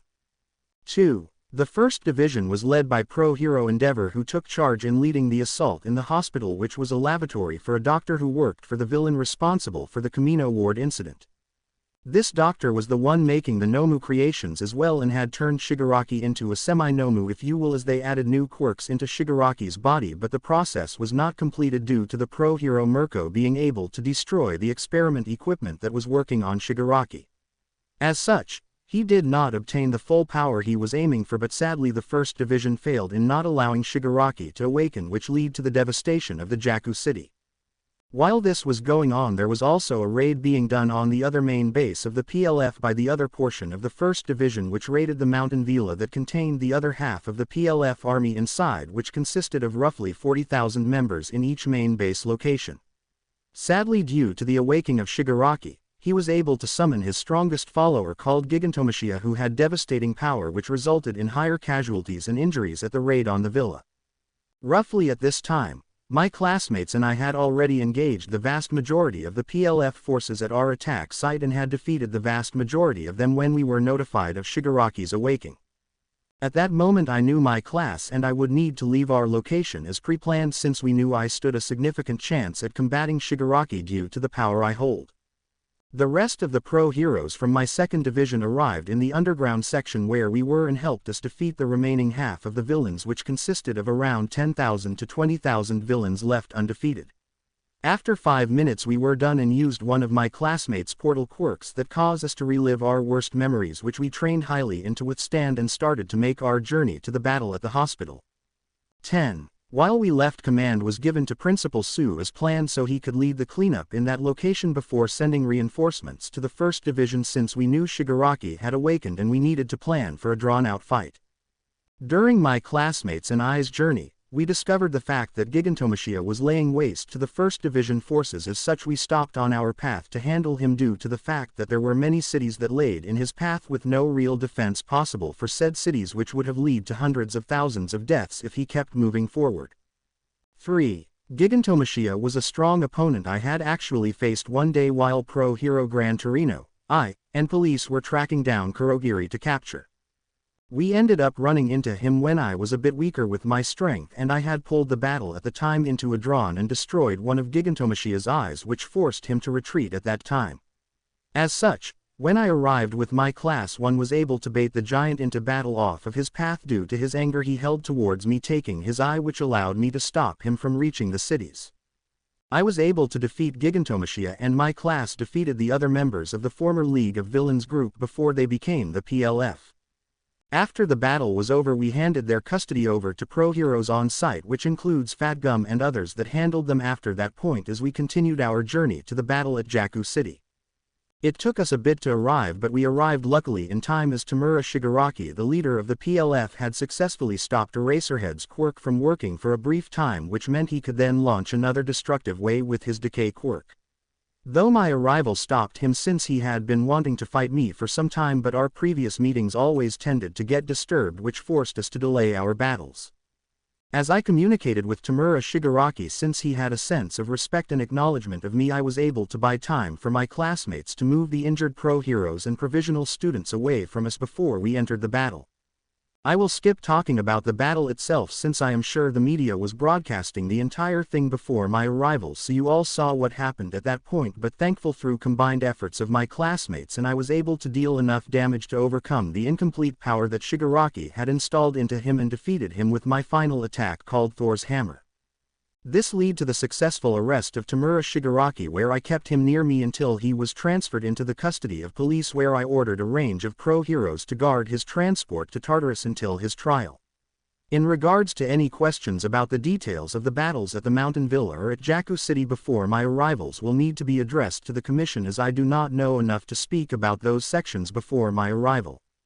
2. After the defeat of Tamura Shigaraki, I took command authority of the reinforcement that the principal of Shikatsu had sent from the 2nd Division and whatever remained for the 1st Division on site, and began giving orders out to search for any survivors.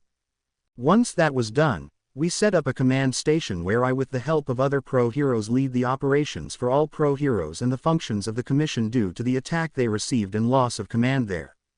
As the command station was being operated, I began to take authority over local agencies across Japan, and with the cooperation of police were able to stabilize crime sprees that had begun due to the lack of heroes in those areas.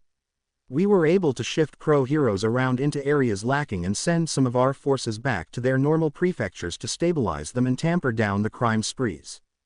At one point I blacked out in my office due to exhaustion and awoke 5 hours later to find All Might on site, since Gran Torino had called him due to seeing my exhaustion and fear of me crashing. This resulted in him taking over easily due to him being the former symbol of peace, and was able to keep the operations running smoothly during my sleep. When I awoke, I was informed that the Commission had set up operations since the command building due to the other building having received an attack by the PLF. 2. This now brings us all up to date in regards to any events I can speak behalf on of. Questions. Izuku said as he just finished that long-ass speech about the entire event and everything that he was involved in. Everyone in the room was in silence as they just looked at him since he had told so much without intending to hide anything. After a few more minutes of silence, another person stood up and spoke. Can you speak to the reasons why this battle happened in the first place? Why did a return of the Meta Liberation Army happen? The reporter asked, and Izuku nodded his head as he looked at the commission president, who nodded her head since they suspected this to happen. Izuku turned back and looked at the reporter and then the rest of the room as he took a breath in. 1. You asked 2 questions that have different answers, but I will try to make sure to answer both, Izuku said as the reporter nodded their head. In all honesty, Izuku was surprised at how tame they all have been with him. Izuku thought about how he wanted to answer this and realized he was going to go all in. First, I want to make clear this is my own personal views and don't reflect anyone else's standpoints, as they can say their own. In regards to the MLA, for why there was a return of them, the organization was led by a man called Destro, who claims to be a descendant of Destro himself. I don't know how true that claim is, but that is what the organization has claimed. The MLA claims that they wanted quirks to be celebrated and not oppressed by quirk laws. It is the same reason that the original MLA came about, and in truth, quirks are overly oppressed in my view, as I believe that as long as someone isn't using it to harm others or cause crime, chaos, or disorder in the general public, then there should be places that a quirk should be free to be used or in your normal life, as they are a part of us. I am not advocating for no quirk laws at all, but more relaxed, such as having the government offer quirk licenses to use in your daily life if you have a speed quirk to get to a place faster or a flying quirk to fly under a certain distance to not cause problems with air traffic of airplanes. That is why a return of the MLA happened in my view, is because people felt oppressed in the fact that they couldn't more freely use their quirks. We will hit back on this topic later, but I ask you to leave it for now. 2. Now in regards to why this entire battle and why it happened. There are many viewpoints and reasons that can go into why, but from where I stand in my perspective, I believe the why isn't because it was going to happen because the other side was going to fight regardless, or that heroes need to stop villains. No. I think this all stems from our own society on why this battle happened in the first place. Let's talk about the members of the League and why they became what they became, because that is really the answer to why this happened in the first place, because our society has pushed people aside and abused them or harmed them to their breaking point. 1. Let's look at Himiko Toga, who suffered at society's hands due to the nature of her quirk, that she was forced to act a certain way to not make people afraid of her because her quirk required her to drink blood to stay sane. People villainous her due to her quirk, and in the end, she broke because she couldn't get what she needed to maintain her sanity.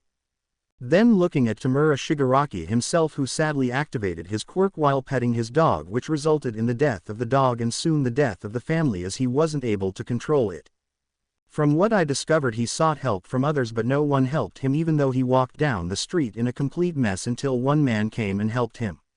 This man was another other than the villain from the Kamino Ward incident, which resulted in Tamura Shigaraki going under his care for all this time, which resulted in what you have, as he hated society since people just ignore others' problems when they could help others but don't. This hatred increased into what you have today. 7. Then another example from the League of Villains would be Dabi, who was abused at his home, whose father was a pro hero who wanted him to train and overcome the parents' own shortcomings of never obtaining what they wanted. Soon they resulted in an unstable mind that led to his own false death, and years later ended up joining the League of Villains since he wanted revenge on the father and to tear down the society that ignored what his father had done.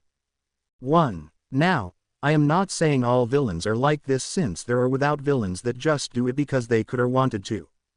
However, our current society has become so focused on the type of quirks you have that they discriminate and abuse those that don't fit the norm of what society has deemed as acceptable, which has resulted in a system that creates villains non-stop.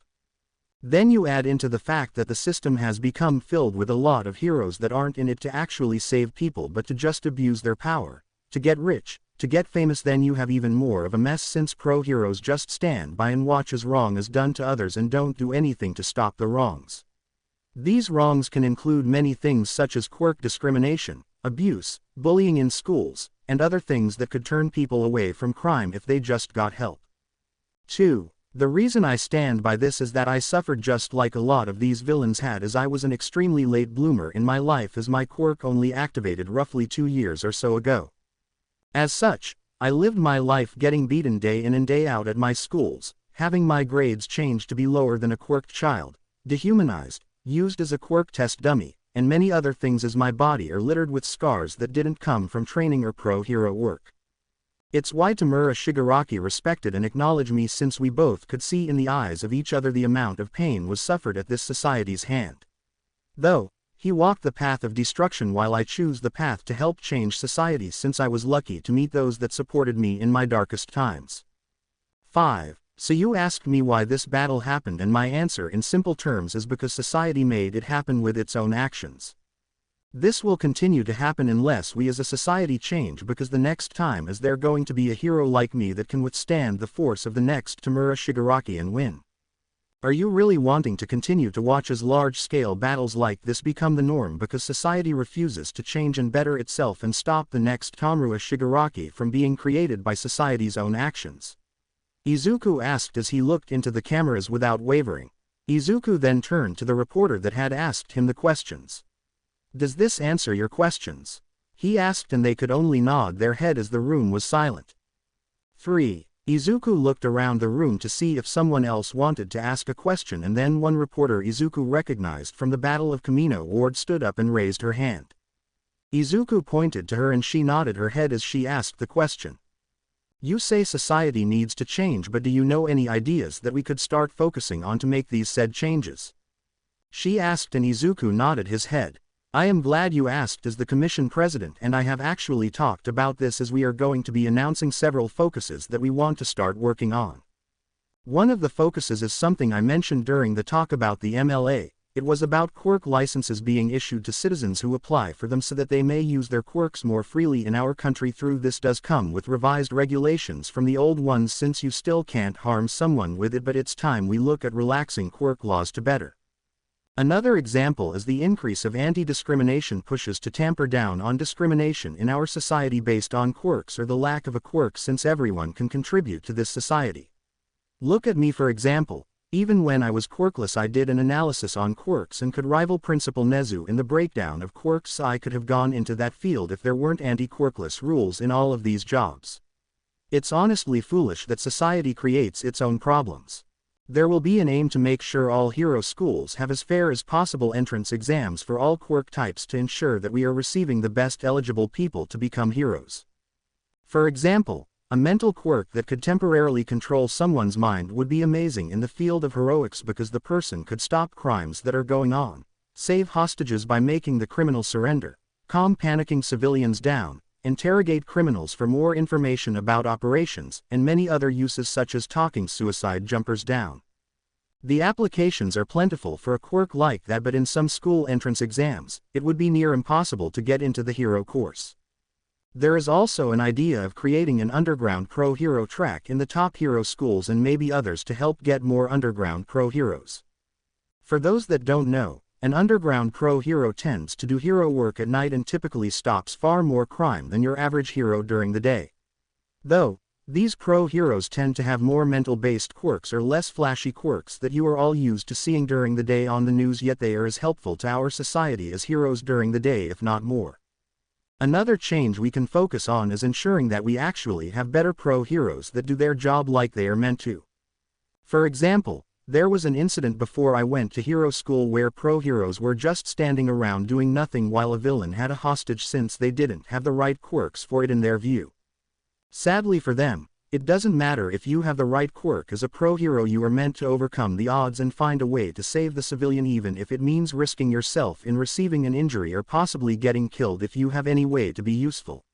As such, enforcing core values of protecting citizens, de-escalating situations, and ensuring that minimum damage is done when possible for capturing of villains and reducing of civilians.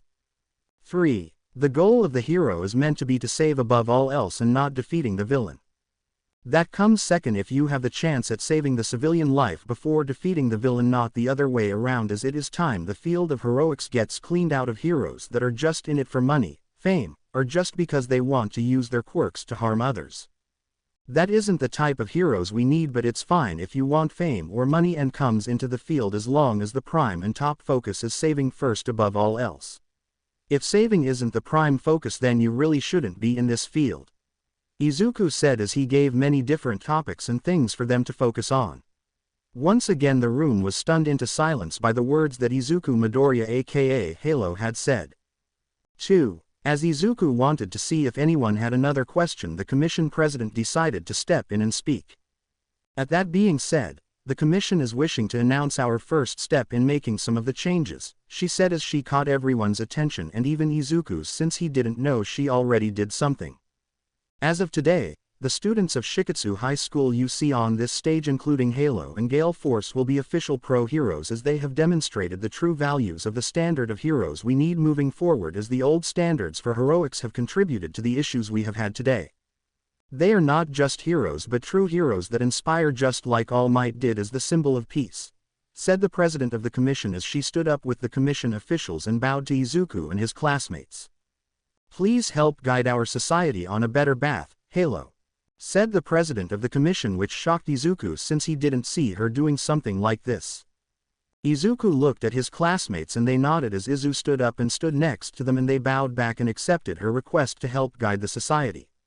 Suddenly a clap went off that drew everyone's attention, and it was from All Might, who smiling brightly as he looked at Izuku and his classmates, and then the clap caught on as everyone in the room was clapping, even Bakugo was clapping. 16. Soon Izuku sat back down, and so did the president of the commission, as they asked if anyone had more questions. They kept fielding questions for about another 20 minutes or so before the meeting came to an end with one final question. Halo, earlier you mentioned that the father of Dabi was still a pro hero. Will that pro hero face charges and be removed from heroics? Asked the reporter, and Izuku looked at the president of the commission, who nodded her head as she leaned to the mic and spoke. In regards to that pro hero, his license has been revoked as of this afternoon once we had confirmed the identity of Dabi. As such, as of now that pro hero is no longer allowed to conduct heroic duties and will be facing charges, as the commission has already sent police to arrest the hero.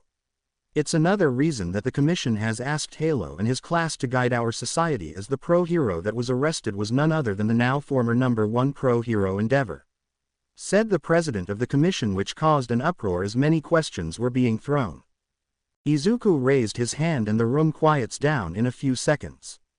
I know it is shocking as well as disturbing. It is why the standards for heroics need to change, as heroes like Endeavor are not needed. He will no longer get away with his crimes since we now have found the evidence of it, Izuku said, and one reporter asked if he knew of the crimes before now. I had my theories about Dabi being the deceased Toya Todoroki and was only able to confirm it after we captured him. Without proof, I would have been laughed at and accused of slander in our current society if I attempted to accuse Endeavor of what he had done to Dabi, and don't say you would have taken it seriously, because we all know none of you would have in our current society that deems power is right, Izuku said as he shot back at all of the reporters who looked embarrassed at his comment. This is another example of why our standards in our society and in heroics need to change, because our society allowed this to fester to the stages it had. It's time we move our society to a better path than the one we currently walk, and I hope you all will join me on that journey, Izuku said as he stood up and bowed his head as everyone clapped their hands and they walked off the stage. 1. This was the starting point towards the future that Izuku Midoriya, otherwise known as Halo, wanted Japan to head into. Years later, as Izuku looked back on that press conference, he smiled because so much had changed since that day due to the destruction that society had witnessed, and it made them strive to change for the better. It only took me a month to be confirmed the #1 pro hero back then, and that allowed me to do so much with society. I wish it just didn't require so much pain and destruction back then, Izuku said as he looked at the person in front of him. Indeed, but I was right in the end when I told my followers that you wouldn't defend society as everyone believed you would, but instead you changed it, as I told them all that we were made from the same cloth. I destroyed but you rebuilt it now, didn't you, Izuku? said the voice, and Izuku could only chuckle as he sat across the man who Izuku would always visit at least once or twice a month. 14. Indeed, you were right about that, Tamura. Society has moved to a much better path now, as crime rates have dropped to a surprisingly low level that not a lot of heroes are even needed nowadays. To think it only took 8 years to reach this point in society with the amount of work we had to do, but nonetheless we are in a society where people aren't harmed each day due to the quirk or lack of a quirk they are born with anymore. Instead, you can choose to be whatever you wish to be without fear of being judged. Tough, some issues remain, but not to the level in the past, Izuku said as he rubbed his shoulder, since he had just arrived from a villain fight earlier before stopping to visit Tamura in the prison. 3. Oh well, but I am glad to have met you, Halo, or should I say the symbol of resilience, who is hailed as the greatest hero of all time. Tamura Shigaraki said with a smirk on his face that made Izuku roll his eyes. Yay, yay, yay. Now, I believe you have a queen of spades in your hands, Izuku asked, and Tamura smirked even more as he said go fish, and Izuku cursed. This was how Izuku Midoriya, the hero that is hailed as the great hero of all time, spends on his last weekend of every month for the past 8 years as he visits the villain that was hailed as the so-called Demon King, Tamura Shigaraki. The end. I hope you guys enjoyed this video. Please make sure to like and subscribe to the channel, and now we will see you in the next video.